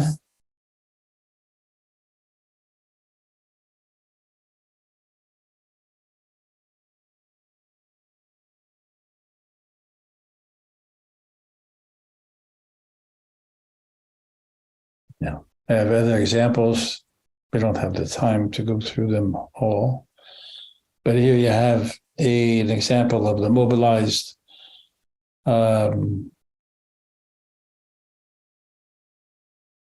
colon for the splenic flexure. And here you have an example of a ilio transverse anastomosis, making sure that the vascularization is adequate before you do the anastomosis. And then there's the example in TME. Okay. I'll have to go back to that once we get to that in the end of today's talk. So there's adequate information out there saying that ICG reduces the risk of detection. What is very interesting, however, is a study that I'm going to show you in a few minutes that just was published by Wexner, saying that if there is a leak, it's not 100% sure that if you repair the leak after ICG, that you're not going to have a leak. This is the pillar study that was performed, the pillar 2 study that was performed in the United States by Mike Stamos and his group. Wexner was one of the participating surgeons, Senegor also, and regretted David Margolin, where they showed that the resection margin, they decreased the rate of anastomotic leakage, to the contrary of what the 2022 study has shown. We'll talk about that in a few minutes. So this is the experience that we had when we looked at that results in Italy, where we saw that ICG was possible in 100% of the cases.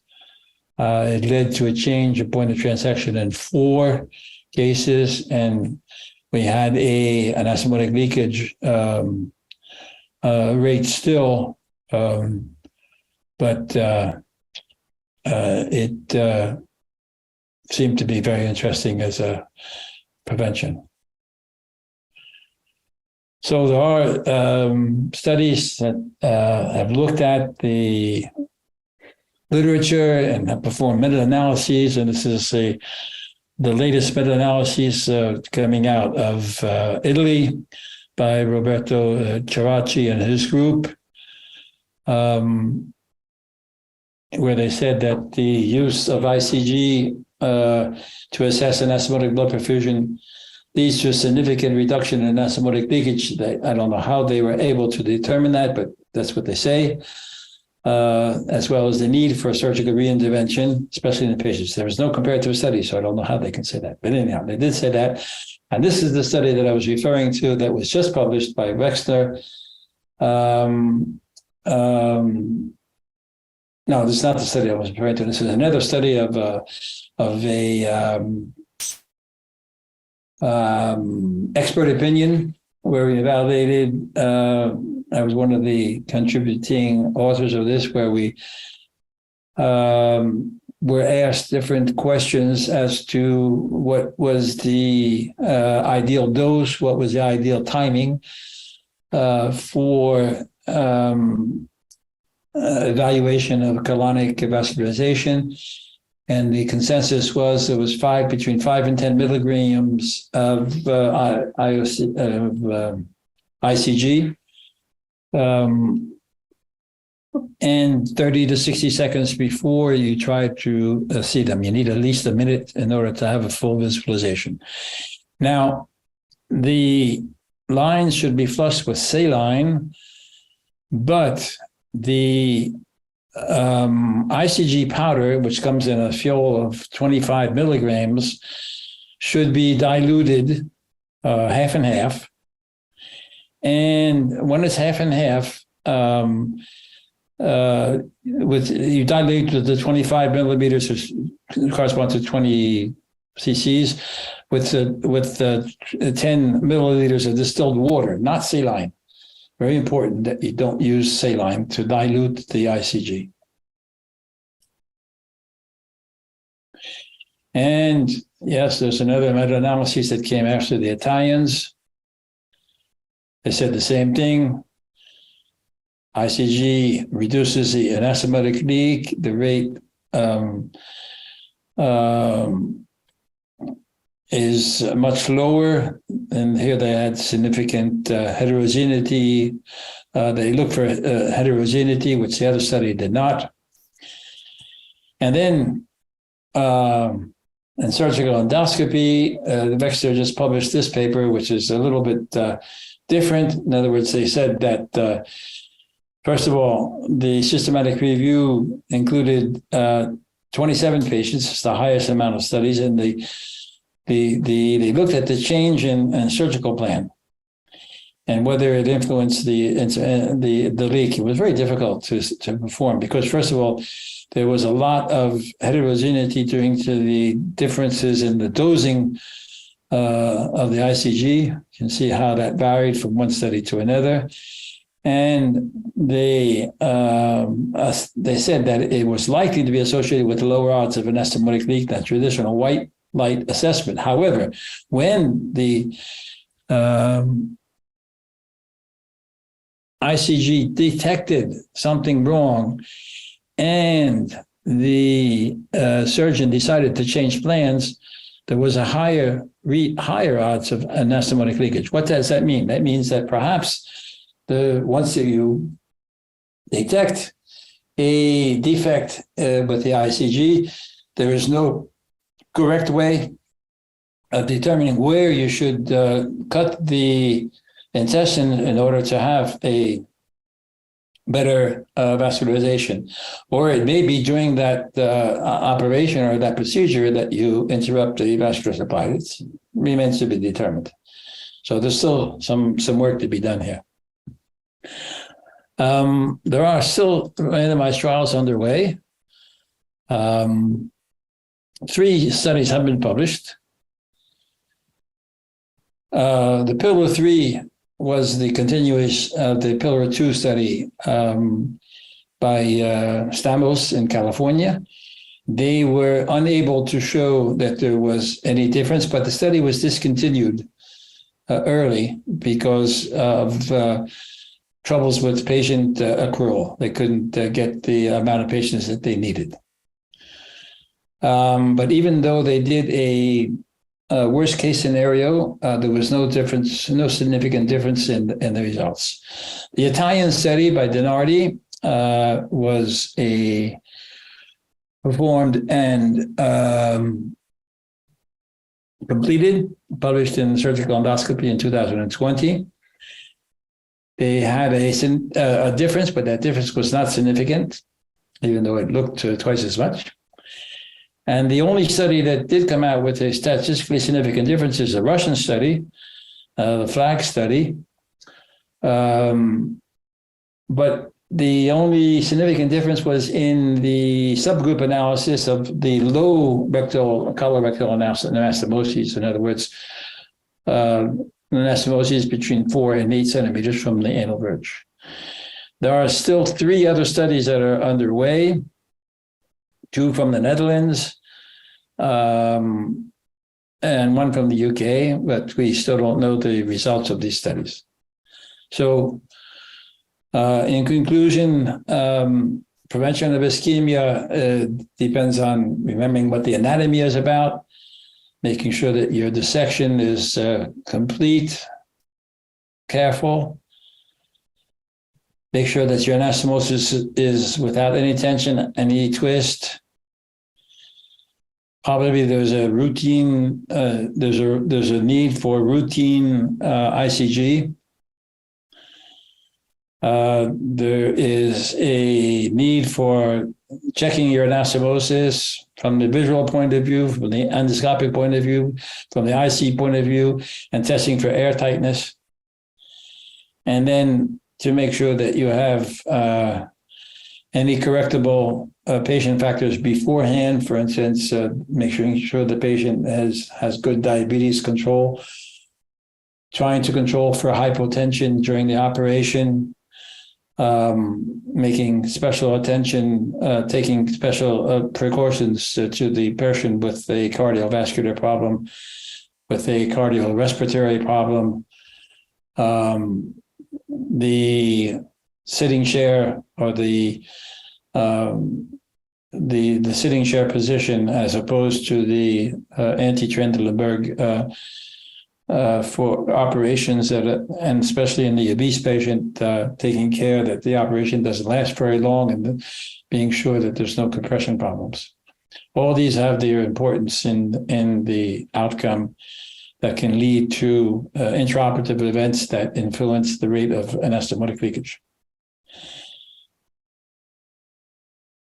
So let me talk about the doubling stapling technique, which is, you've heard me talk about the problem of crossing stapling lines. I want to insist on this a little bit. I did remind you that the doubling stapling technique was originally published by Griffin and Knight, and then Knight and Griffin in anatomy surgery first, and then in surgery afterwards. And once again, this is a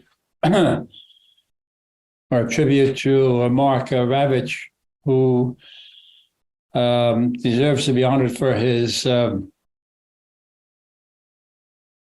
surgical expertise, and also the fact that he was the person who paved the way to modern surgery techniques by introducing the Russian stapler to the United States and describing that first double staple technique in his paper that you see reproduced here, with the difficulties that we have with reproducing old papers from the annals of surgery.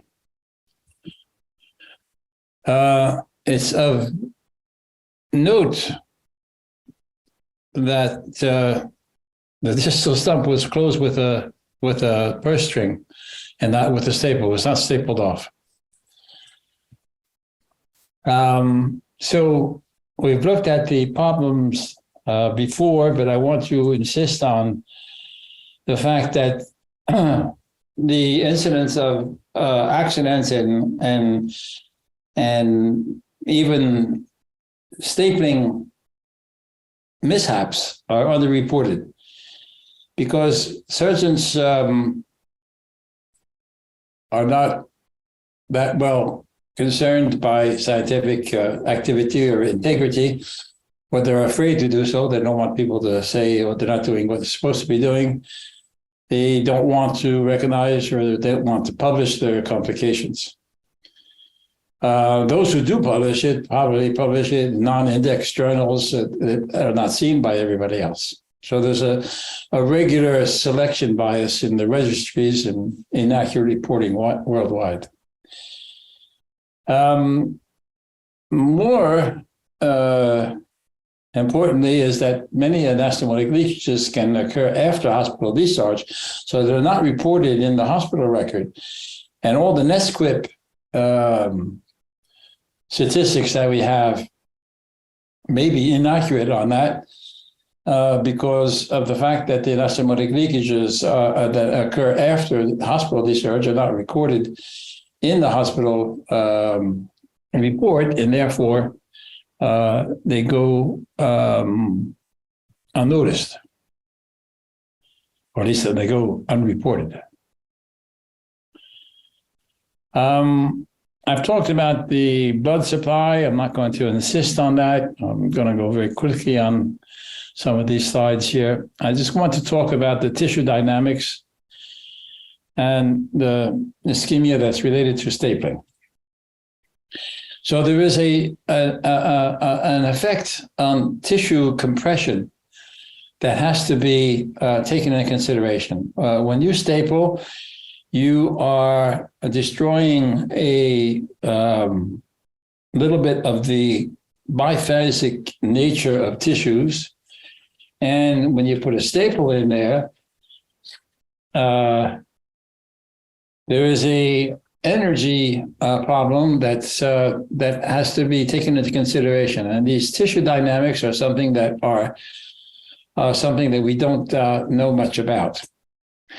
So I've talked about eliminating the angles with the different angles you can give to your stapler, and the fact that staples have to be performed in a special way. But now I want to talk to you a little bit more about the staple mishaps. Now, here you see two X-rays of staple lines. One where as you remember, if you'll remember let me show you, I think I have it here. If you remember the fact that you can put your staple in, you can do your stapling in the middle, or you could do it at one end. Okay, so well, let's see it here. I think here it's even more. Yeah.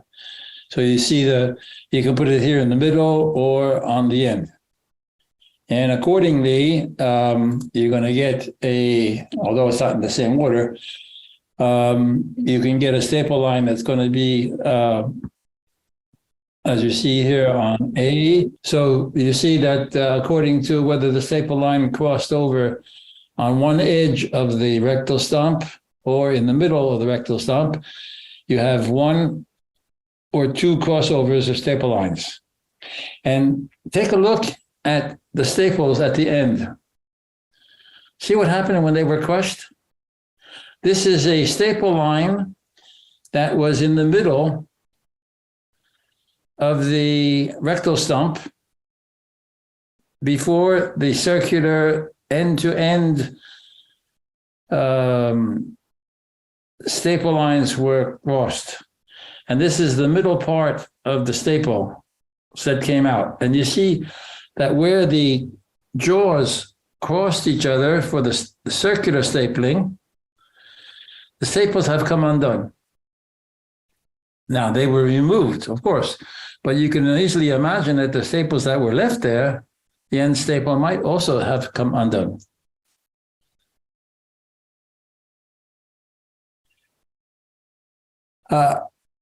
So there's this famous crotch staple that we have to consider. There's also the possibility of serosal tears at the crossing of the staple lines. So we absolutely have to avoid, much more than anybody has reported in the past, avoiding crossing staple lines. The other dangers that occur are from the ultracision in proximity to staples. Both electrosurgery and ultrasound have a depth of a diffusion, of thermal diffusion, that is much more quicker for and deeper to begin with for electrosurgery, but also exists for ultrasound. After 10 seconds, continuous seconds of ultrasound, you're going to have the same effect of depth of damage that you would observe with electrosurgery after 3 seconds. So even though it is less dangerous for short bursts, if you use it for a long time, continuously, 10 seconds, you will have the same negative effect on tissues up to 4 millimeters from the surface of the tissue that you have to really consider. Now I'm going to show you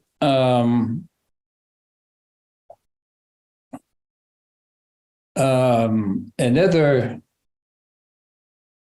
study that looks at this was the depth of damage comparing monopolar to ultrasound in one study, and then in another study, you see that the depth of thermal damage is a little bit different because this is the lateral diffusion, which is much less important, but still in electrosurgery, after 10 seconds, it can go up to 5 millimeters. The next thing I want to talk about is that effect that I tried to show you on the animal model about the staple height and the tissue thickness. Now, if the strength of the jaw holding the tissue is insufficient, the jaw's tip will open. If this happens, the thickness of the tissue being held cannot be uniform enough to fire the staple. As a result, the distance and angle between the staple and the anvil, which gives the staple the V shape, will become inconsistent, making it impossible to create uniformly V-shaped staples. So you see what I was talking about is something very important to take into consideration. This is why it's very important that when you're using the linear staplers, that first of all, to use the modern staplers that are thick, metal ones, if possible. Make sure that the manufacturer can guarantee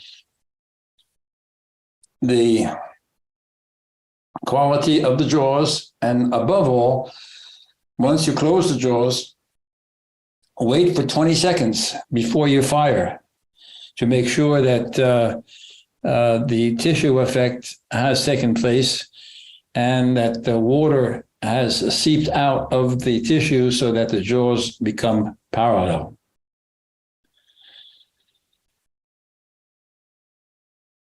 The same thing applies for adjusting your staple height to the tissues. We've talked about that before. Actually, the manufacturers have put out recommendations. If you read the recommendations, the users, the manufacturers' information for users both U.S. Surgical Committee and Ethicon have put up very clear recommendations saying that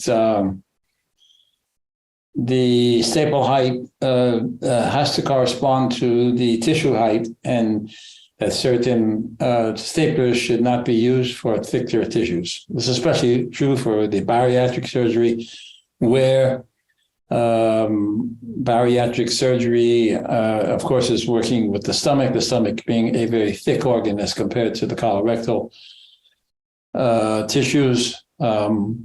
Even the right colon has nothing to do, the thickness of the right colon has nothing to do with the thickness of the stomach. But still, this has to be remembered. Now, I also talked to you about the twisting effect.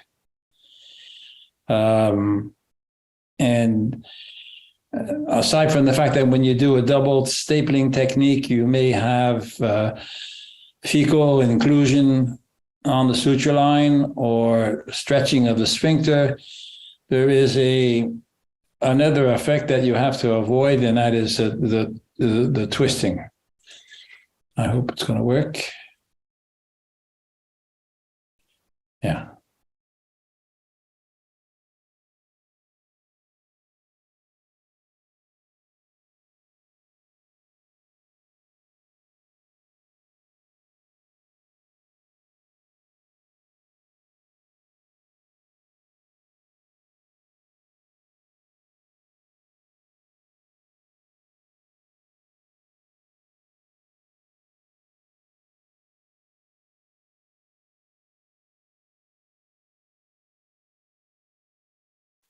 So you can see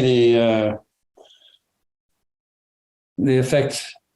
What has happened here? We have a twisted segment.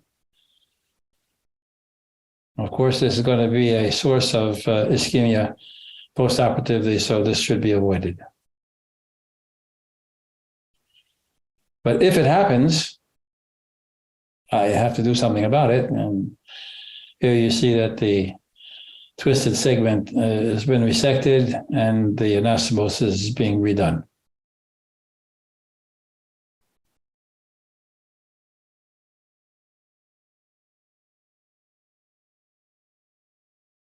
Okay, so there are as well stapling mishaps that occur. Have to be aware of that. This is a fairly conclusive compilation of what can happen as mishaps. Mishaps can occur up to 11% of the time. Bleeding is also a possibility after anastomotic stapling. And the breakdown rate has been reported to be variable according to staple height and staple thickness, the tissue thickness that has been involved. And as well, the stricture rate can be up to 15%. This is a more recent study, fairly recent study about the operative reports and web-based charts. And you see that the percentage of technical or anastomotic errors is far from null. Fabrication defects can occur. Here is a fabrication defect of the circular stapler that there was no the holes that were supposed to be responsible for the staple formation are missing. Here we see the reload is examined, confirming a fire through. That you see that the staple formation was insufficient here, and it resulted in, sometimes it results also in staples that remain in the stapler. Actually, these mishaps occur much more often than we think they would. And this is one that I saw online when I was doing a course in Dundee.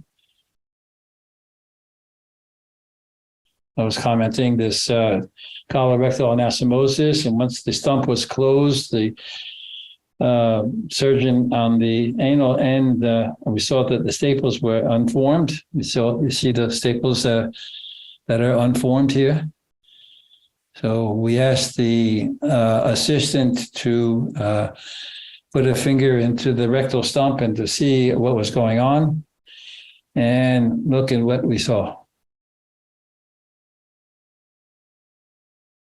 So you see there was a hole in the staple line.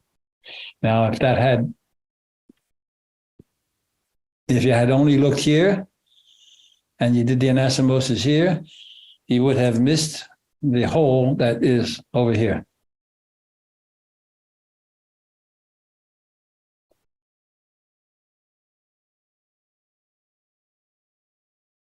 Or if you made your anastomosis here, or you made the anastomosis here, you see how flimsy the staple line is and how insufficient how the staple line has been misfired. So be very careful about that. Check everything. Be very careful. Be very precise when you do things like that.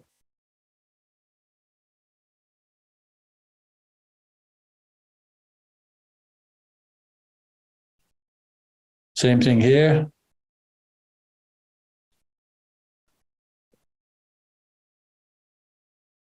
This is going to work. An older film, but you see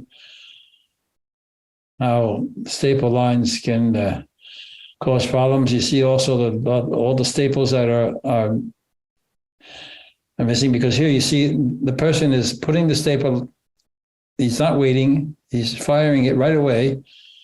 And this is what it looks like. I mean, it's just awful. Just want to avoid these sort of things. It's only going to lead to problems.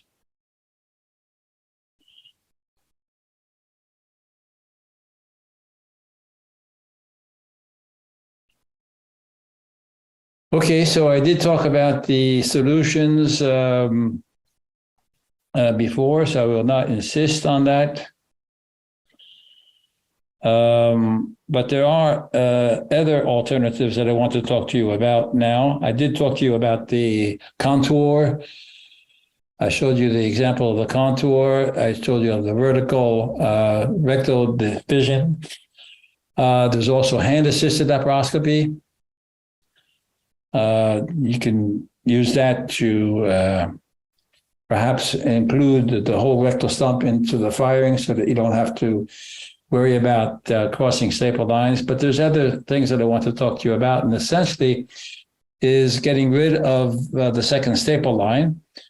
And as I said before, and as you saw in the original rabbits thing, you can close off the rectal stump with a purse string from the inside so that you would only have one staple line, a circular staple line between the two, as you can see here.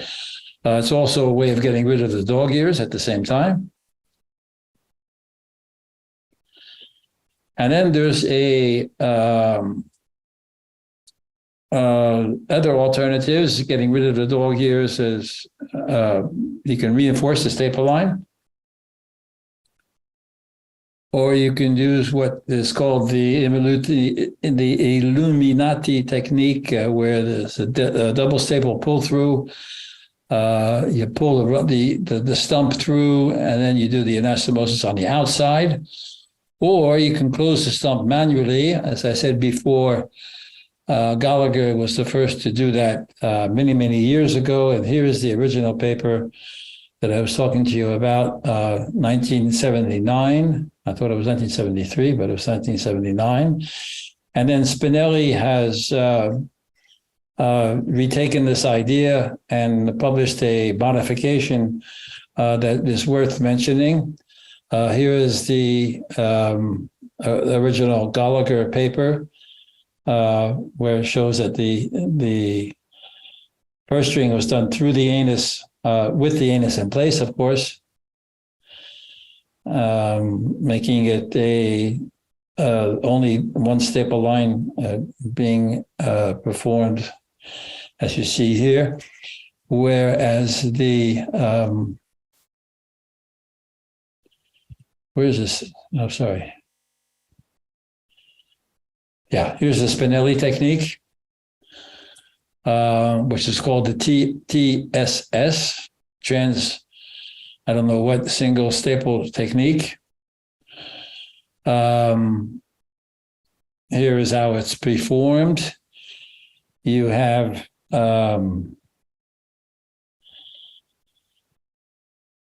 the anal rectal muscle tube beyond the tumor is you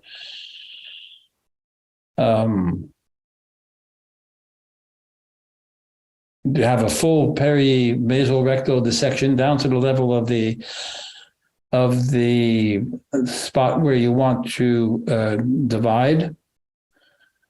In B, you see the Lone Star retractor being put into place, and a cylindrical anoscope. A transanal purse string is being inserted below the tumor. In C, we see that the distal specimen margin is closed by tightening the purse string. Afterwards, a full thickness circumferential rectotomy is performed by electric cautery. You're seeing it being performed between 12 and 2 o'clock.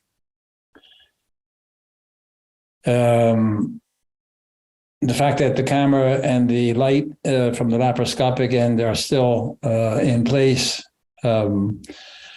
facilitate the vision because of illumination. Oh, sorry. Afterwards, in D, you see that the circular stapler anvil is secured to the proximal transected column. This can be done also transanally. Once the spike of the anvil is there on E, you put a drain. You attach a drain to the spike so that it holds onto it. You push the column back into the pelvis, and now you place a rectal another purse string, but this time on the distal rectal cuff, so that when you pull down the drain, you can now tie the second purse string around the anvil, and then on G, you see that the two parts are connected, and then finally the anastomosis is done. If you look at it from another point of view, you can see the different steps. Here's the first purse string being performed. Here's the anvil being placed. Here's the anvil being pulled out, put it together, and then finally the stapling being done. Okay. Any questions about these techniques? I'm gonna. Do you hear the? Dear Yes. Professor, Yes. I would like to ask you a question about this technique. Yes. I didn't quite understand. With what do you impose anastomosis? So you mean we see the stump and we put the purse string on the stump in order to improve visualization. So it is a precise suturing. Yes.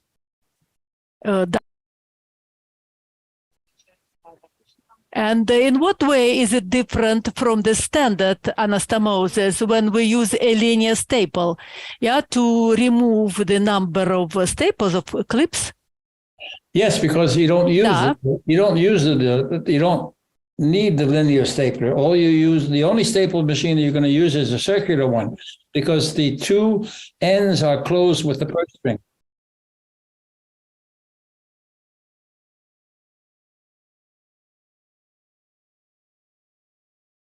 Another question.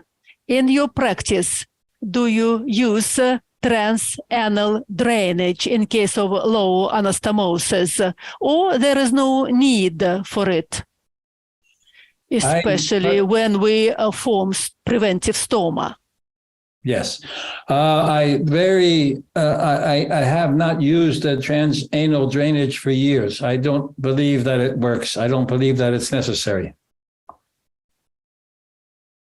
I do not use transanal drainage.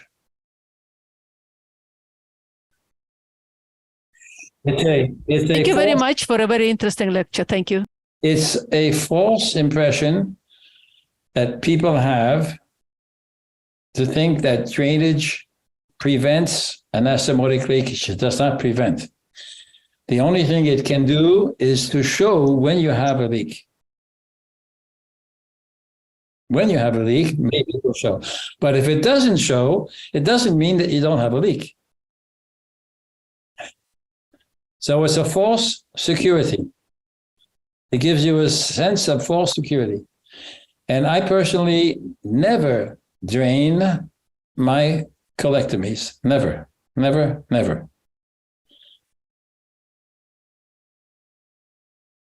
What about decompression? Is it necessary for the adjacent areas? I will explain. In our clinic, it is accepted to use drainages, and one of the criteria why we use it is to perform decompression of the upper areas to exclude the pressure on the anastomosis. Is it correct or not? Or do we just do it to see the completion there? I personally don't believe that it makes any difference. I have no, I mean, I don't have any experience saying that it's good or bad, but I have never seen anything in the literature that proves that it works. I have never seen or heard of anybody that said that he could prove that it works. So I would have a tendency to believe that it doesn't, it's not necessary.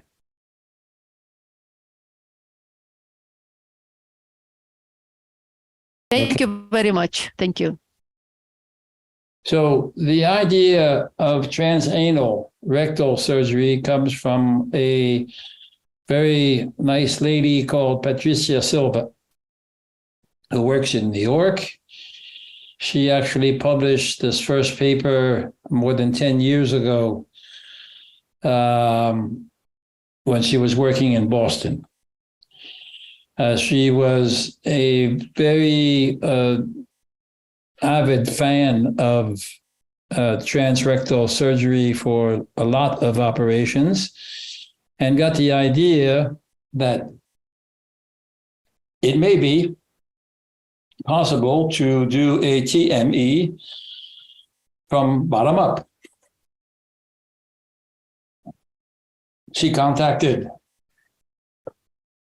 Antonio Lacey and his assistant, Salvadora Delgado, and they got together and they worked up a plan, and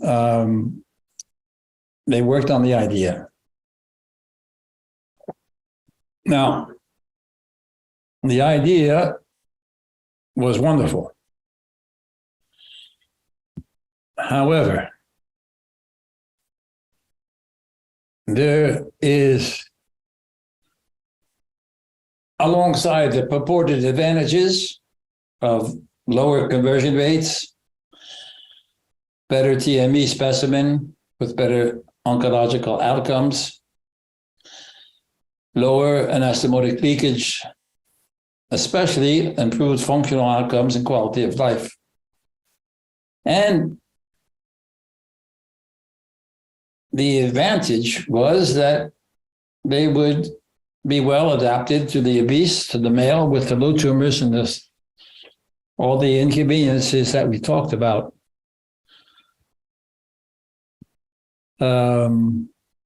Before. However,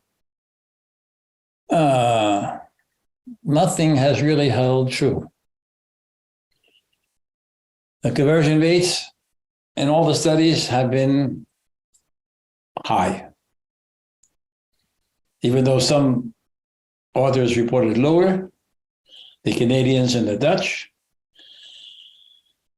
The Korean study, the Lorick study, no. What about the superior TME specimen? Well, in open or classical laparoscopy, it was around 95%. In the TA-TME registry, it was just over 91%. Probably not that different as far as statistical are concerned. 91%, 91.6% in the TA-TME registry, 92.9% in Canada, whereas in the Australian and the systematic reviews, they were over 95%.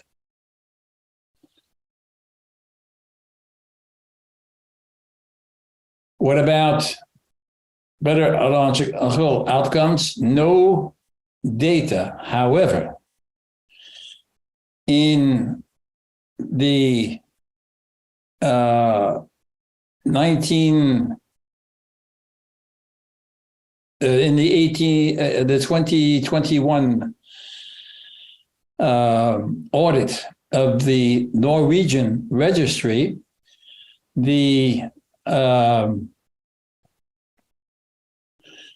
local recurrence rate was 11.6. And because of that, there was a moratorium declared for TA-TME in Norway. You cannot do it anymore. They argued that the learning curve might be responsible for that. Well, what is the learning curve? The learning curve has been reported to be very high. 40 cases. So that's very high. Between 40 and 70 cases for consolidation. And then for it to get down, you need another 100 cases. I mean, who's going to do 100 cases? These are all patients, right? So the idea of a learning curve is okay.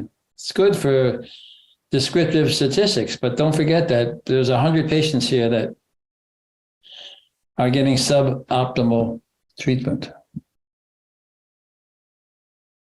So this has led to guidelines. The European endoscopic gastroenterology and the EAS came up with guidelines that were just published in surgical endoscopy, saying that it can be done over laparoscopic if expertise is available, but the recommendation is very weak. There's no solid evidence that this is the way to go. And there are ongoing trials that we have to wait for the results. What I know of is the only one I know of is the Chinese study that was just published, where morbidity, mortality, and pathological outcomes of transanal were reported, and they came out with no statistically significant difference. It was a non-inferiority study, 16 hospitals. The actual endpoint was 3-year disease-free survival and 5-year overall survival, but this paper is about the early outcomes. And the result of this short-term analysis is that there were no statistically significant differences between the two groups as far as intraoperative complications were concerned, as far as postoperative morbidity or postoperative mortality. The success rate was about 99%, which is completely acceptable. However, these were all expert centers that had performed, I think, 40 cases in the cadaver before they were allowed to do it in the human being.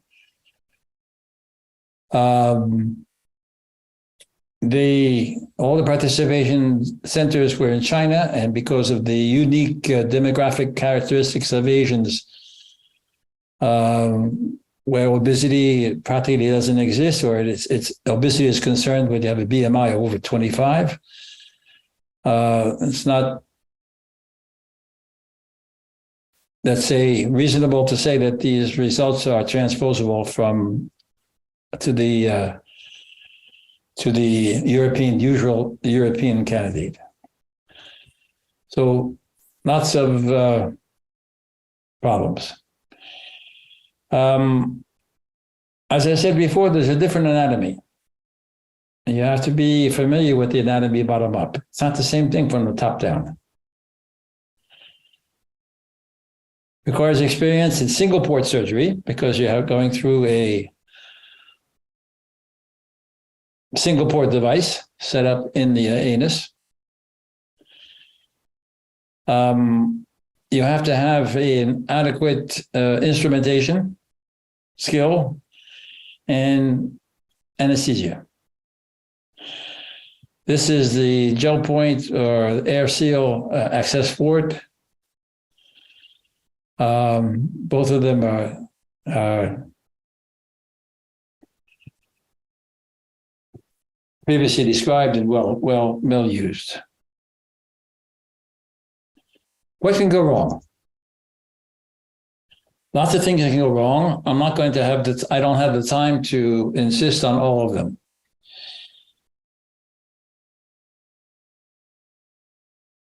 The most important is the purse string. The purse string has to be airtight and symmetrical. This thing has to be in the middle. If it's on the side, you're going to have problems. You're going to lose the planes. And how is it best to make that? The purchases have to be not too deep, but deep enough. You have to make sure that there's no CO2 leakage, no dilation. Here is an example of a good purse string that's symmetrical, that opens up clearly in the middle. Whereas when you don't make it in that way, you're going to have a problem.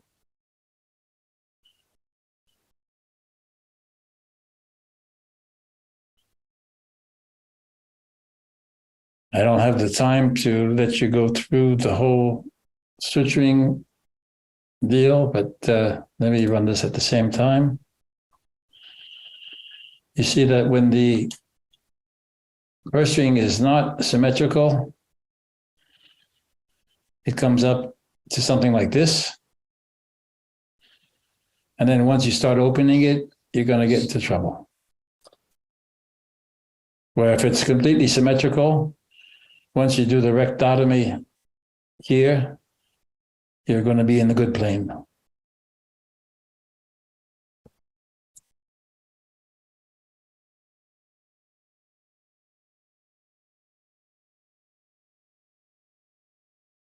The dissection also should be performed symmetrically. And it has to be performed specially in that way, because if you have a asymmetrical entry, you're going to push the specimen to one side. And then if you push the specimen to one side, there's going to be a distortion. And then once you start opening up the plane here, you're going to be too posterior. You should be here.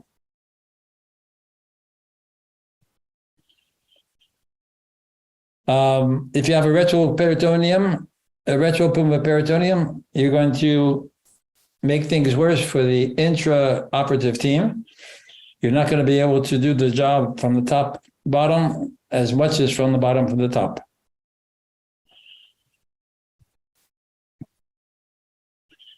Now, there's a trick to finding the right planes, and it's called looking for triangles and O's, which are another way of looking for triangles and what we call halos, or the halo is the O.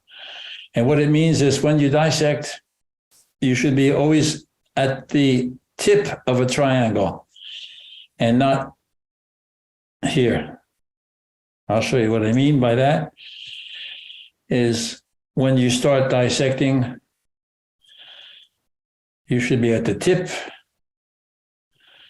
which gives you the correct way of dissecting. If you don't, you're going to create a halo, and that's going to be a problem. There's a video that shows this very nicely.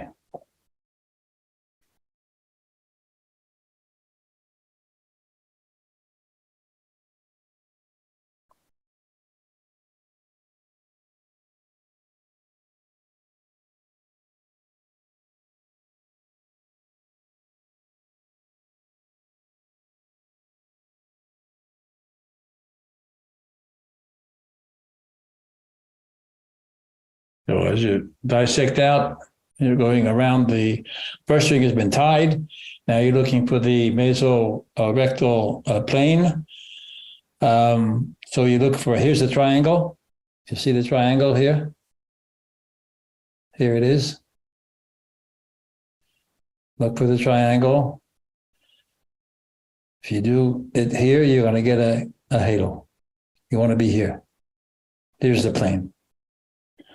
So it's being formed incorrectly, and now he's pushing things up in order to get back to the triangle. Once he's up here, things get better.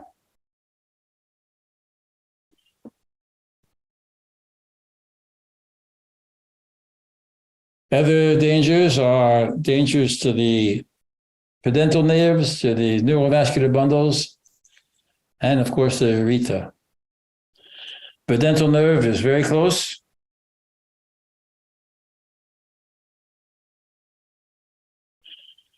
The danger, of course, is radical, and then you have the danger of what we call the Walsh pedicles that I talked to you about this morning, which are the neurovascular bundles on the side. And I remind you that in the male, these neurovascular bundles are much closer to the rectum than they are in the female. The denonvillei fascia is thicker, thinner in the women, but the neurovascular bundles are further away. Here's a video showing where they are.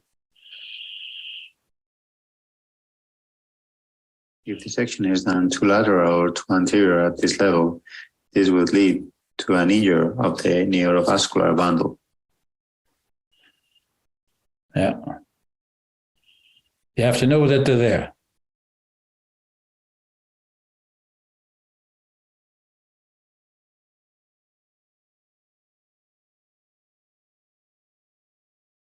Of the autonomic nerves at this level is crucial in order to avoid vascular injuries. If the chosen plane is too lateral, bleeding may happen. bleeding, and then you can also False lateral injure the planes nerves. are always lateral to the hypogastric nerve. So what else can happen? And this is a major problem, is injury to the urethra. Injury to the urethra comes from the fact that the denovillier fascia adheres to the prostate, not to the rectum, so that if you stay behind the DVF, you should be protected from injury to the urethra. However, the correct plane is sometimes you want to be a little bit anterior to the neurovascular bundles to avoid them. So this is where you get into danger. Is between the rectum and the prostate. Two lateral false planes are usually dissected laterally. That's where you get into trouble with the neurovascular bundles.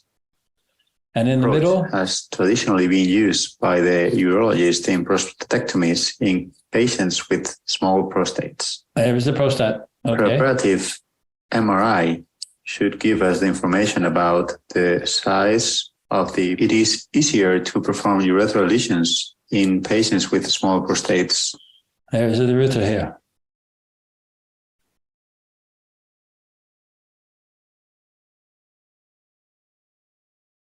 You can see this between the rectum and the prostate. You saw the tube there. So be very careful with energy-driven devices. They can be very dangerous. Bleeding also is something that can occur. And when it occurs, of course, you have to take care of it, and taking care of it in this situation can be a dangerous procedure. You have to be, like with cholecystectomy, very careful where you put your clamp. No electrocautery before you know where you are. Suturing is better than electrocautery.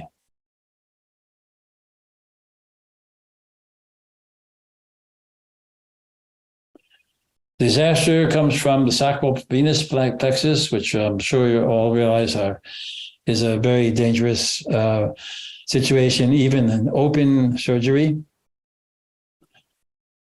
You also have the possibility of CO2 embolism.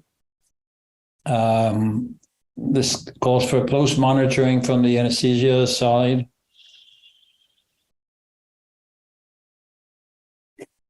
It is low, but when it occurs, it can be dangerous.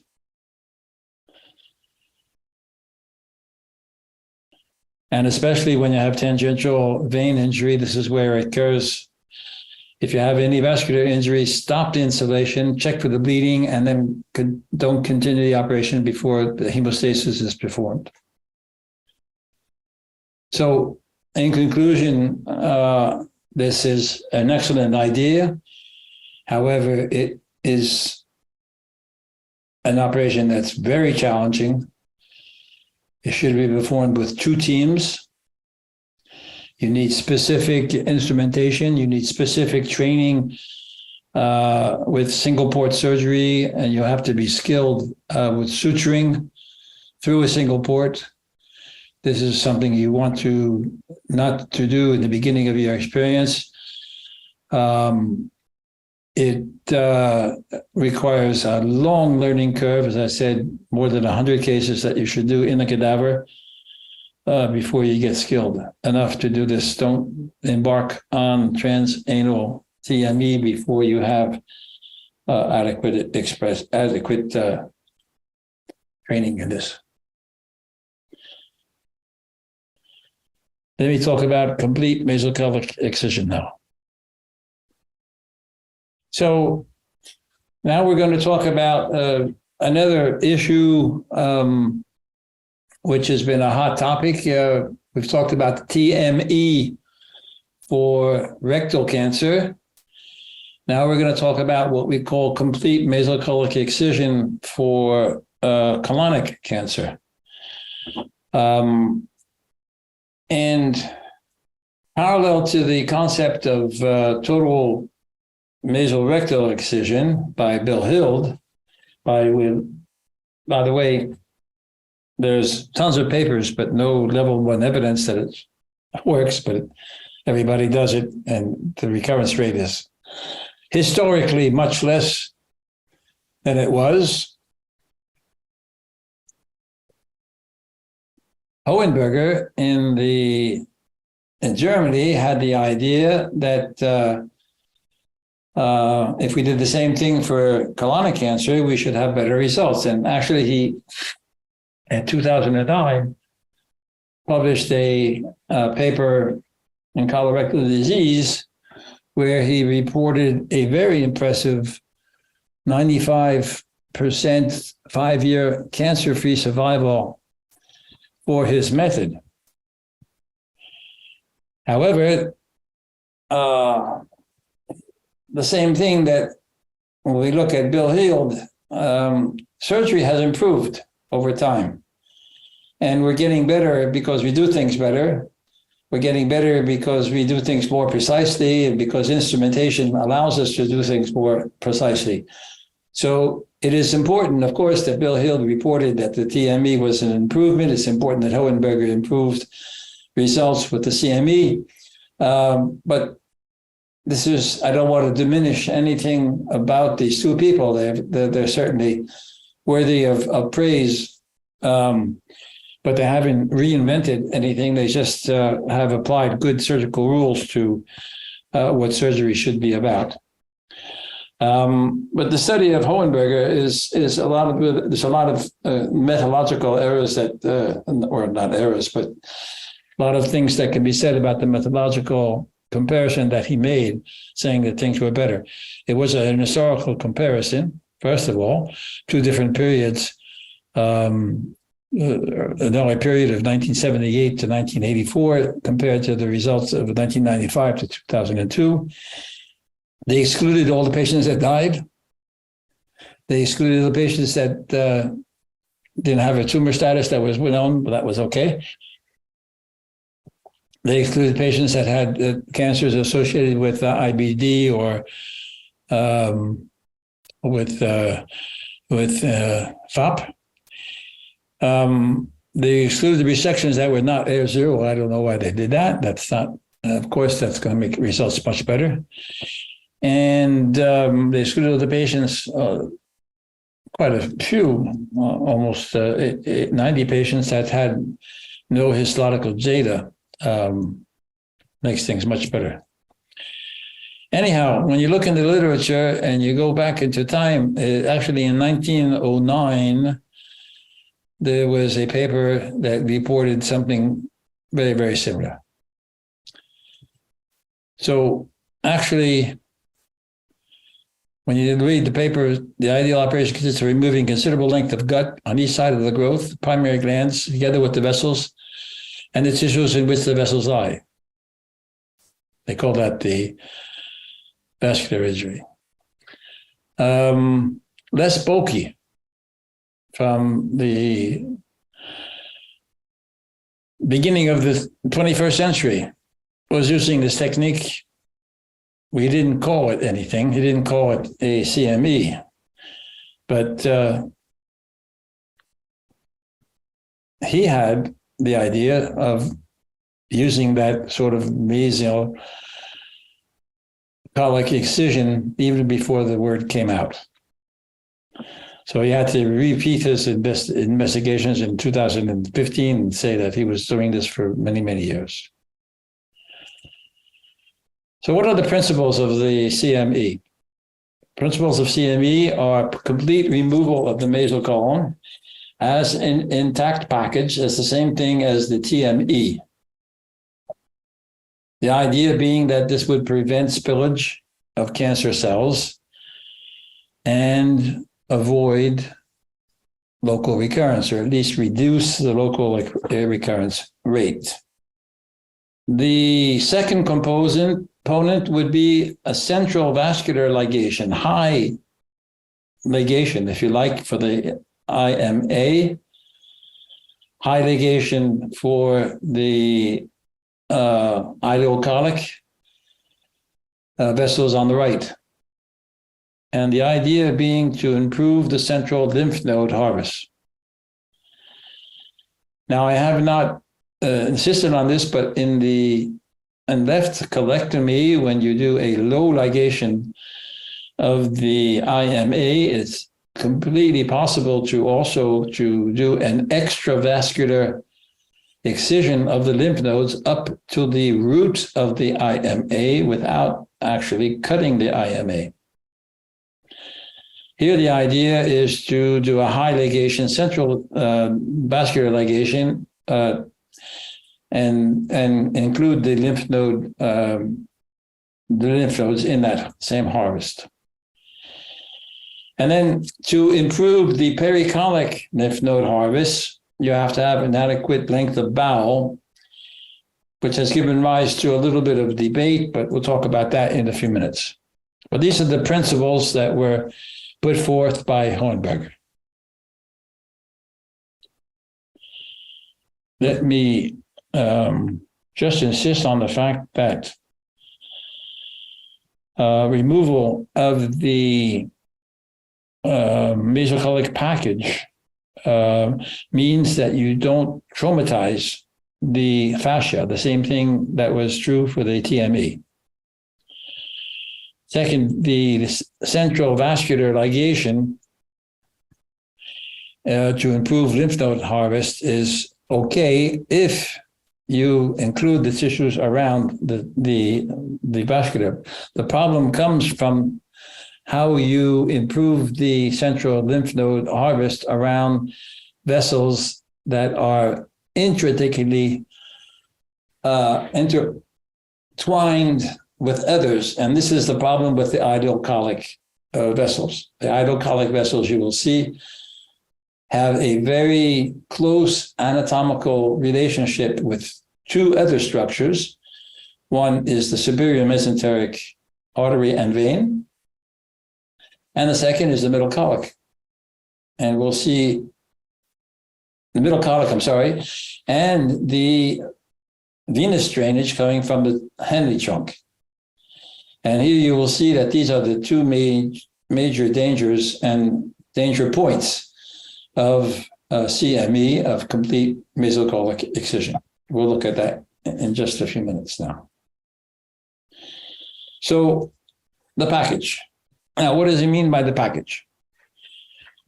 Package means we have to go back to the anatomy, and remember we talked about Tolt and Gerada. So we have what is called the so-called white line of Tolt, which is the superficial aspect of what we call the mesophyseal interface. And we want to be somewhere between the retrofacial interface and the mesophyseal interface. That's where the Tolt fascia is.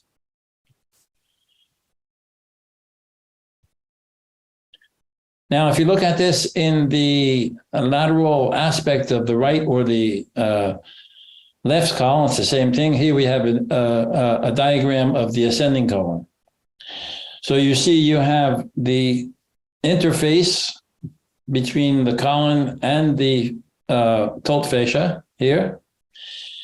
You have what is called the Tolt fascia with the mesophyseal interface superior and the retrofacial interface behind. Between them is the Tolt fascia. This is the retroperitoneum, obviously. And this is the limit between the mesophyseal and the meso and the facial separation. And this is, obviously, you want to be here, not here or here. So this means also that you have to realize that the mesos of the colon and the small intestine have a lot of things in common.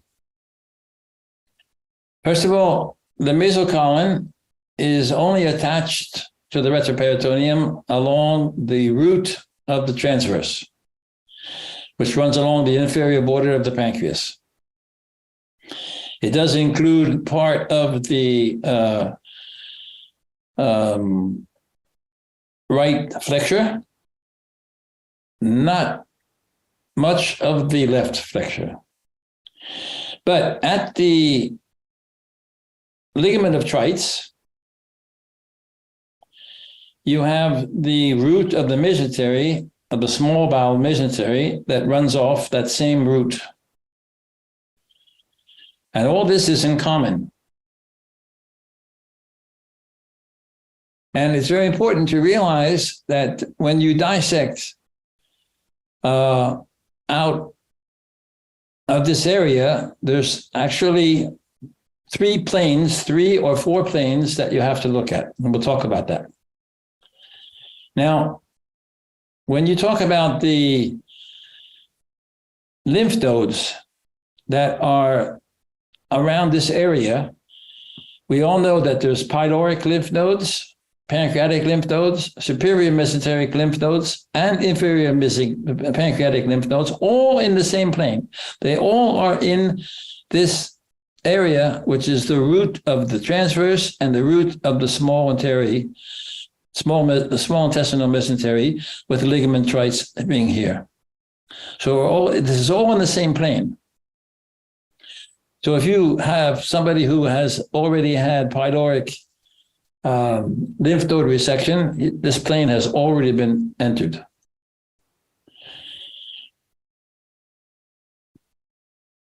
The idea also is that the transverse colon has a very mixed spread. So it's a very special problem, transverse colon. Anyhow, I did say, and I'm going to insist on that, the high ligation or central ligation for the IMA, we've talked about. But for the ileocolic has a different aspect completely.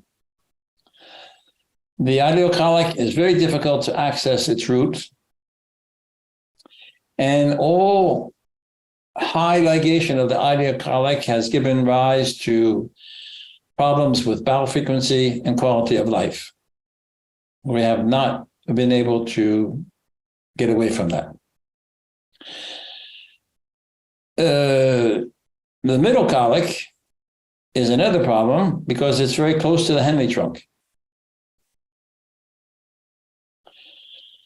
The right colic artery, when it exists, it's only 50% of the cases. There has not been any adverse events reported, but that's because, first of all, it doesn't exist all the time, and second of all, there is nothing there. But the ileocolic and the middle colic have two very particular problems that we have to be very careful about. Let's take a look at the ileocolic, first of all. So the Norwegians, when they were working in the United States, as a matter of fact, came up with an excellent study of the relationship of the ileocolic artery in relation to the superior mesenteric artery and the superior mesenteric vein. And you'll see that they came up with 5 different types of relationships. And very important is to see that if the ICA was anterior to the superior mesenteric vein here, the type 3 shows that the ICA was posterior to the superior mesenteric vein in almost 20% of the cases here. And in type 4, another 20%, another 20%. So about 60% of the time, the ICA root is posterior to the SMV.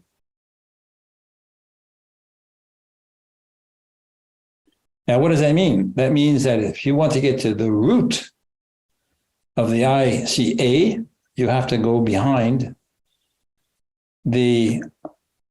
not only the jejunal vein, the first jejunal vein that you see here, but behind the SMA, the SMV, which is behind the SMA.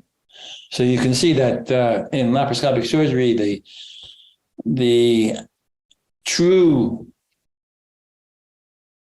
high ligation of the idocolic artery is something that is easy to think about, but you can easily understand that it's not easy to do.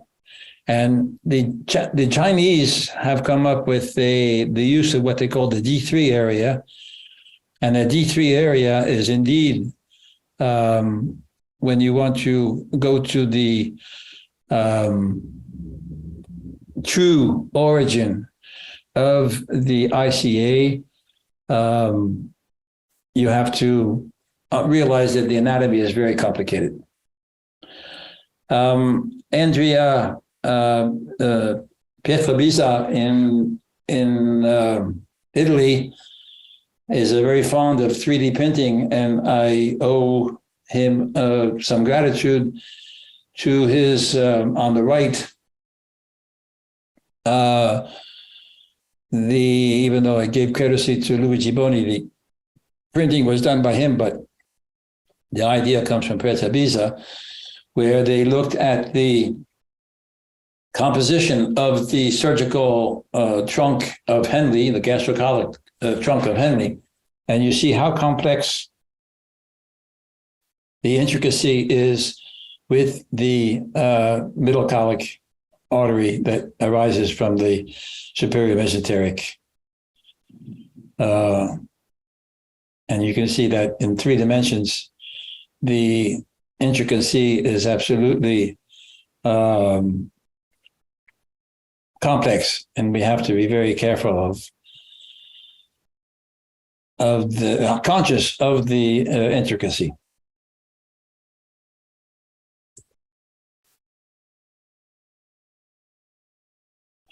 So the relationship between the Henle vein and the middle colic is capital to realize when you're doing the high ligation of the middle colic arteries, vessels. It means lifting the transverse colon up and going very deep into the dissection. I think I have a video. I'm not so sure that I put it in here. Anyhow.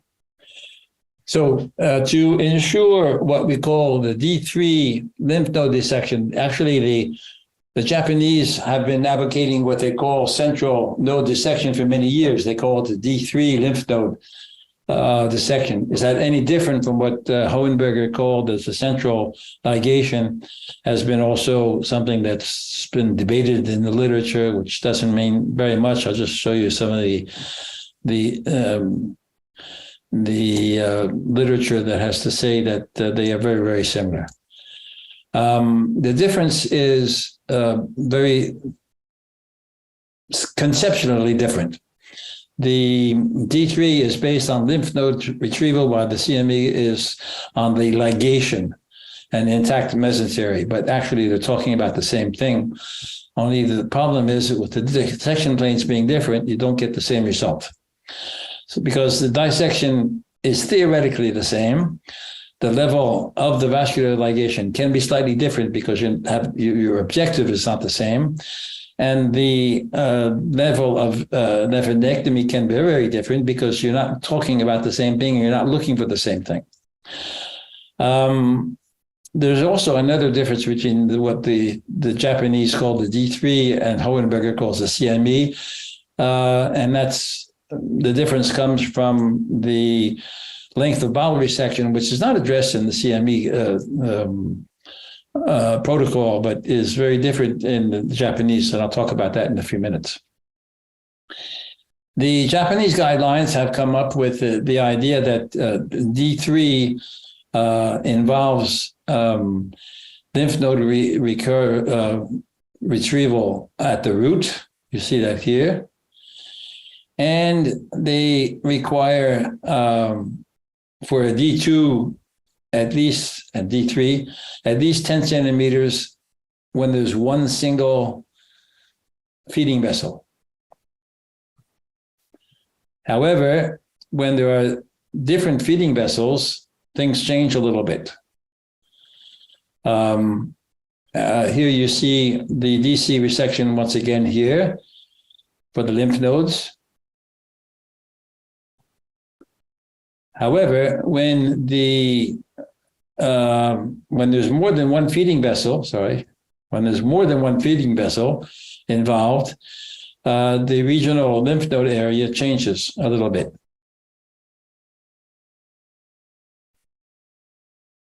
And it's more important to resect between the two feeding vessels than it is on the outside.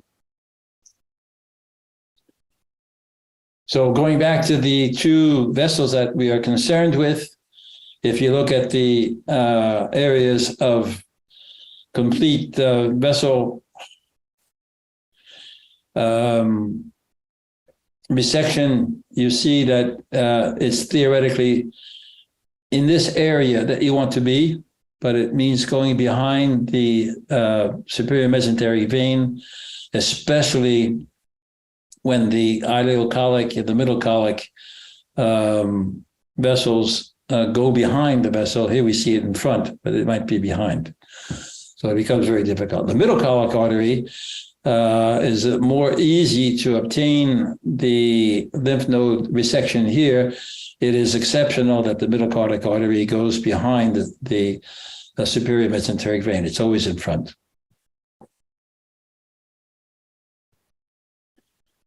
So the only differences that really occur concern two areas. One is the infrapyloric nodes, where the difference, I'll show you that in just a few minutes.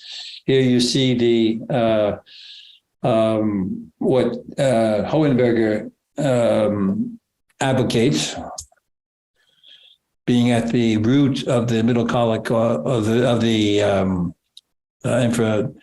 middle colic means that you have to be aware of the fact that the infrapyloric nodes will be taken, whereas in the Japanese, where they're looking at the centimeter rule of the feeding artery,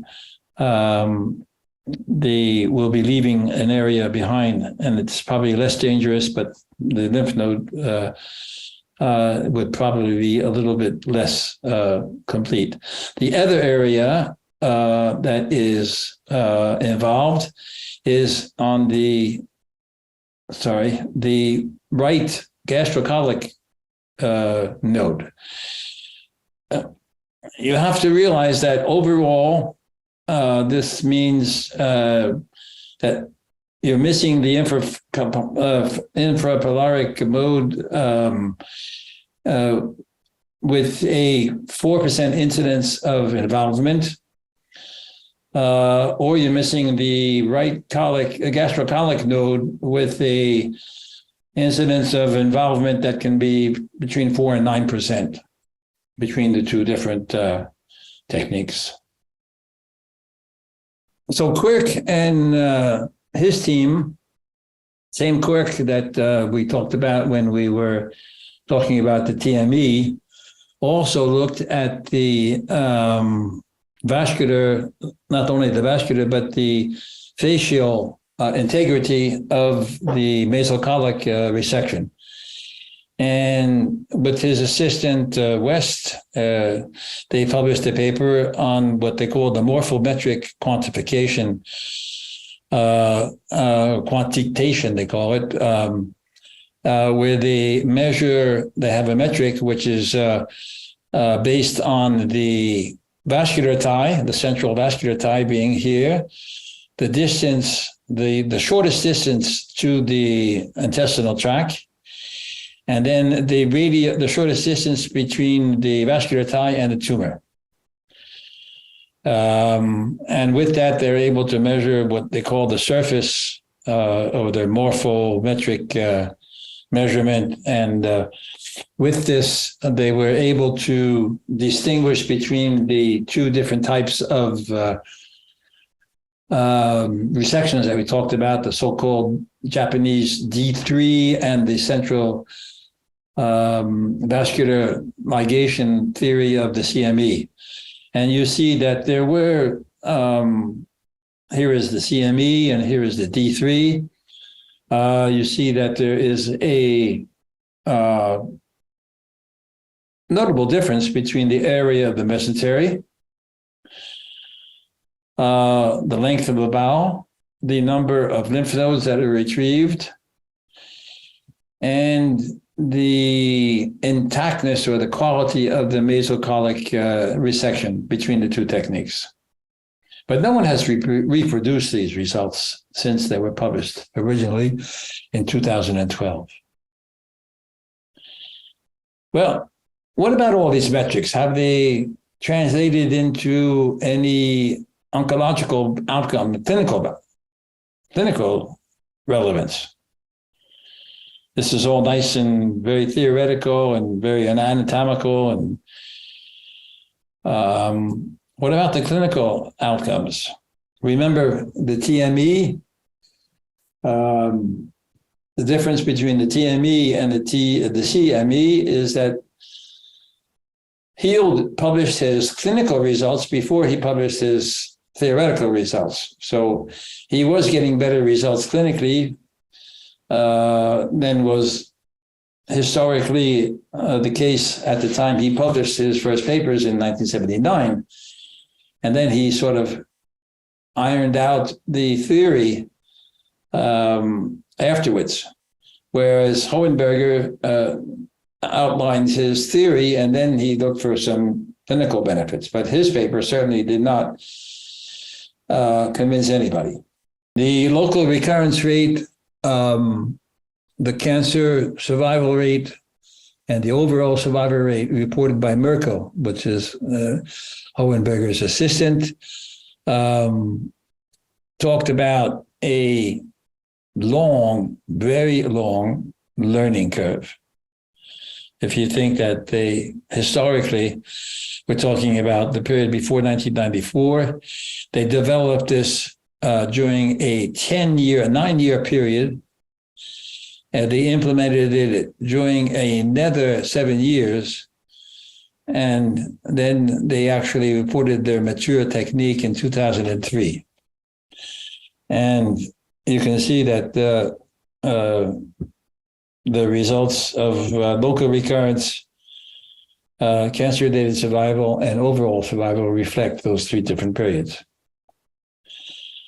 So when he reported his standardized technique in 2009, and the so-called mature period, I repeat, he was comparing this to a period many, many years before and all the exclusions that we talked about.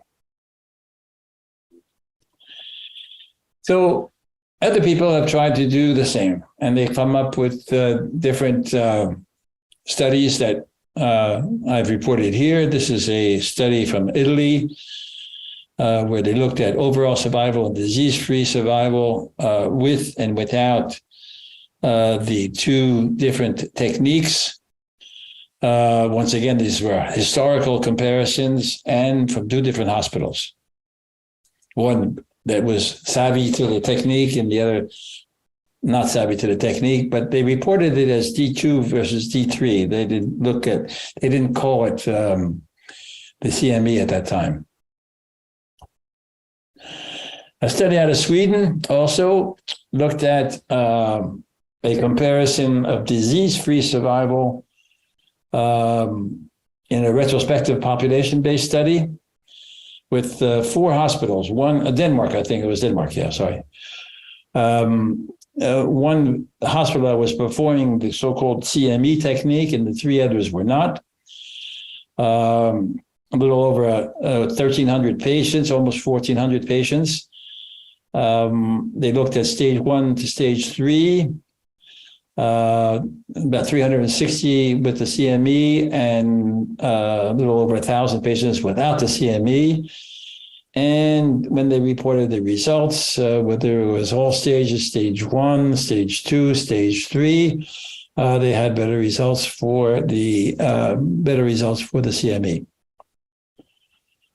They, however, were not able to show a statistically significant difference only in stage 2 and barely in stage 1. Stage 3, no.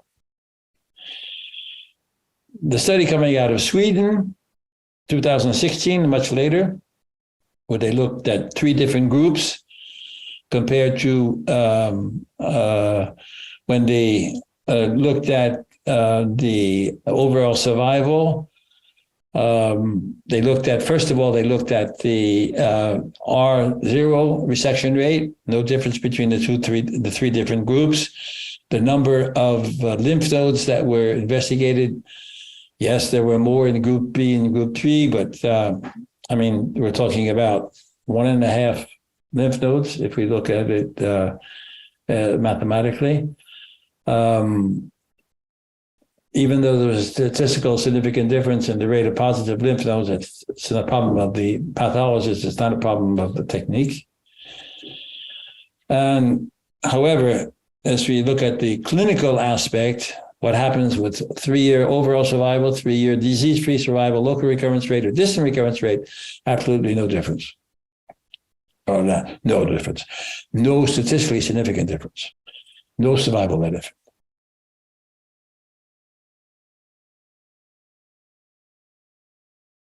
More recently, from Japan, which was a randomized controlled trial by Kitano, they looked at the differences both in right and left, and the short-term outcomes are indicated here.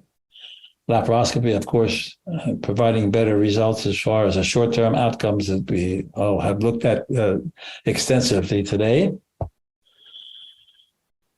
And then the overall survival, hazard ratio of 1.056, confidence interval that crosses 1, so no statistically significant difference.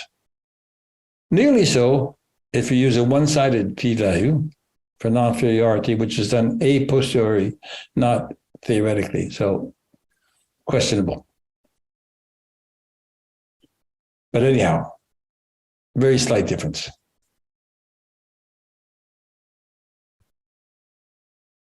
Another study coming out of England by Des Winter and his group,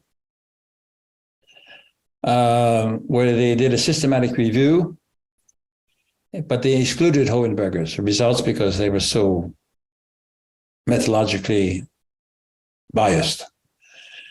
And they came out with a disease-free survival rate of about 71, 72%, somewhat similar to what the contemporary studies that do not specifically describe CMV were reporting at that time. No steadfast, no formal proof that CMV is getting better clinical results, even though the Quirk and West papers said that probably should not be done for everybody, and probably would be the survival benefit could be expected for patients with stage 3 or above. This is another study that's important from the same group that looked at the anatomy of the ileocolic vessels. Here you see an example of the ileocolic behind the SMV.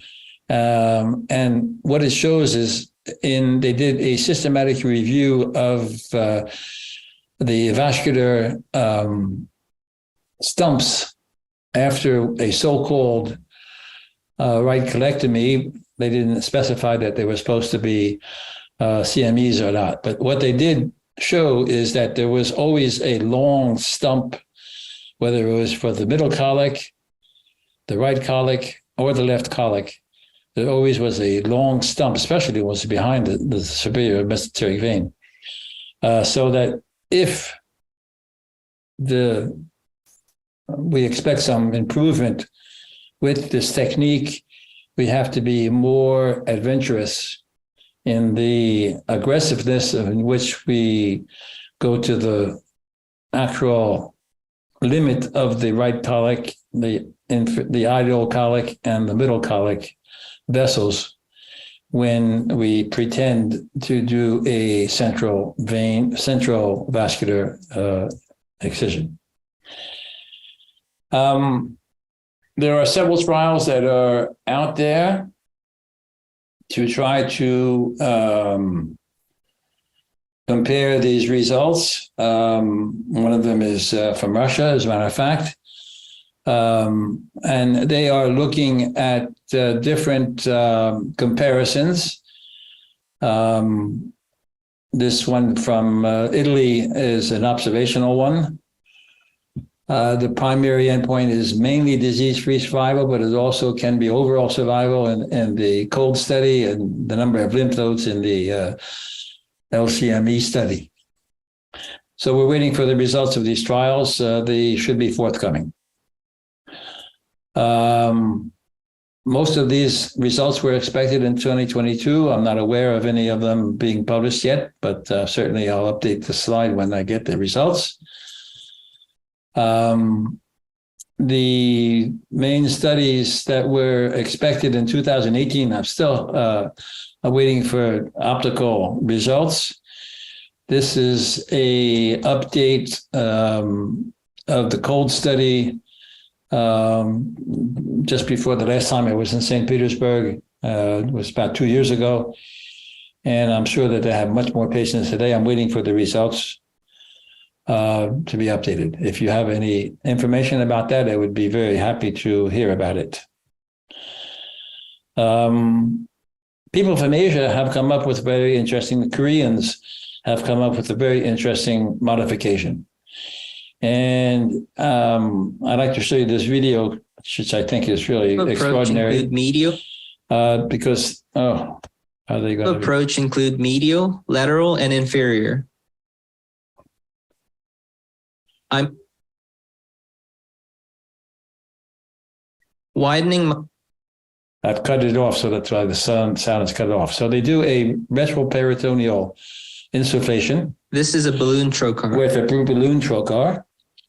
Make the space wider by using an air pump. They actually are in the told fascia behind using what's called the retrofacial we can see inside membrane that we talked about. And this allows them to get into the retroperitoneum. Insert a blunt tip trocar and pump 35 cc of air into the balloon and fix the balloon to the abdominal wall. Once they have the balloons fixed in there, they start their dissection. Approach. And you can see this that patient they had a proximal transverse colon cancer with an obstruction and had a stent inserted prior to the surgery. Vascular. This is the retroperitoneal view of the vessels, which is not here. The moving reader is visible, impeded by the fact that the idocolic vessels going behind the superior mesenteric vein. It doesn't matter anymore because you can get behind these vessels. Section around easily. The duodenum.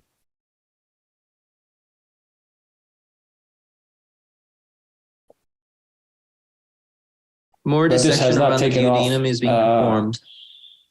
And it's not become popular, but still in Korea it's being performed. Dissecting the ileocolic vein and ileocolic artery. You can see how close they get to the superior mesenteric. Ileocolic vein is being clipped. Ileocolic artery is being clipped.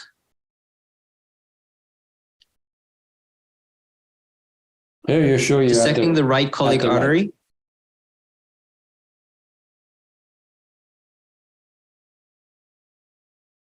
Dissecting the right colic vein.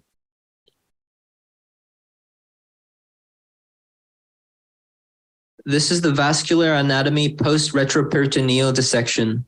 The vessels were clipped but not divided at this time. Now I'm going to start the transabdominal approach. This is the port placement of the transabdominal approach. So you see they've gotten rid of the danger of the transperitoneal approach. The air is being removed. Retroperitoneally, preparing the cancer with the stent. Where there's actually the iliac vessels better are retracted. dissection. So that when they get to the actual planes from the abdomen, the ligation is already section done. Of the superior all I have to mesenteric do vein. is just cut it, and they know. These are they know where they iliac are. vein and artery clipped during the retroperitoneal approach. Dissection of the right colic artery. Dissection of the middle colic artery. Dissection of the middle colic vein. This is the vascular anatomy of transabdominal approach before the division of the clipped vessels. Very nice technique. I really like this. Now you can clearly see the superior mesenteric vein and artery. And you can see that this is the divided right colic vein. You see that the stump is very short. Now you can see the gastrocolic trunk. The retroperitoneal approach is an unfamiliar procedure for most surgeons. However, if you can use this approach, the retroperitoneal dissection can be performed easily and safely. So, good idea. Have to be, once again, skilled in order to do that. So, in conclusion, for the CME as opposed to the TME, there is no unbiased shown survival benefit, as you saw from the Des-Winter study. I haven't seen anything more recently that has changed that opinion. Still, people keep on hoping the Danish people, the Swedish people, and the Italians, some groups in Italy still believe that the results will be improved. We have to wait for the studies that I talked to about, the LARC, the LIRARC, and the COLD study. Both the CME with the central vascular ligation and the D3 techniques are oncologically sound, even though there's some slight difference to the extent of the vascular ligation or the length of the resected bowel. Certainly, the technique can lead to improvement in standardization. And by standardization, I think we could have a well-deserved and warranted Hawthorne effect on improved survival. But the true survival efficacy has not yet been proven, formally at least. Adverse effects have to be underlined, and I talked about them, the intestinal frequency, increased intestinal frequency, and the intestinal frequency and the quality of life that were reported to be less, even in the Danish study that lauded the technique. So once again, it may be unnecessary for stage 1 disease. In Japan, it's recommended for stage 2 and stage 3. In Europe, we don't have any recommendations yet.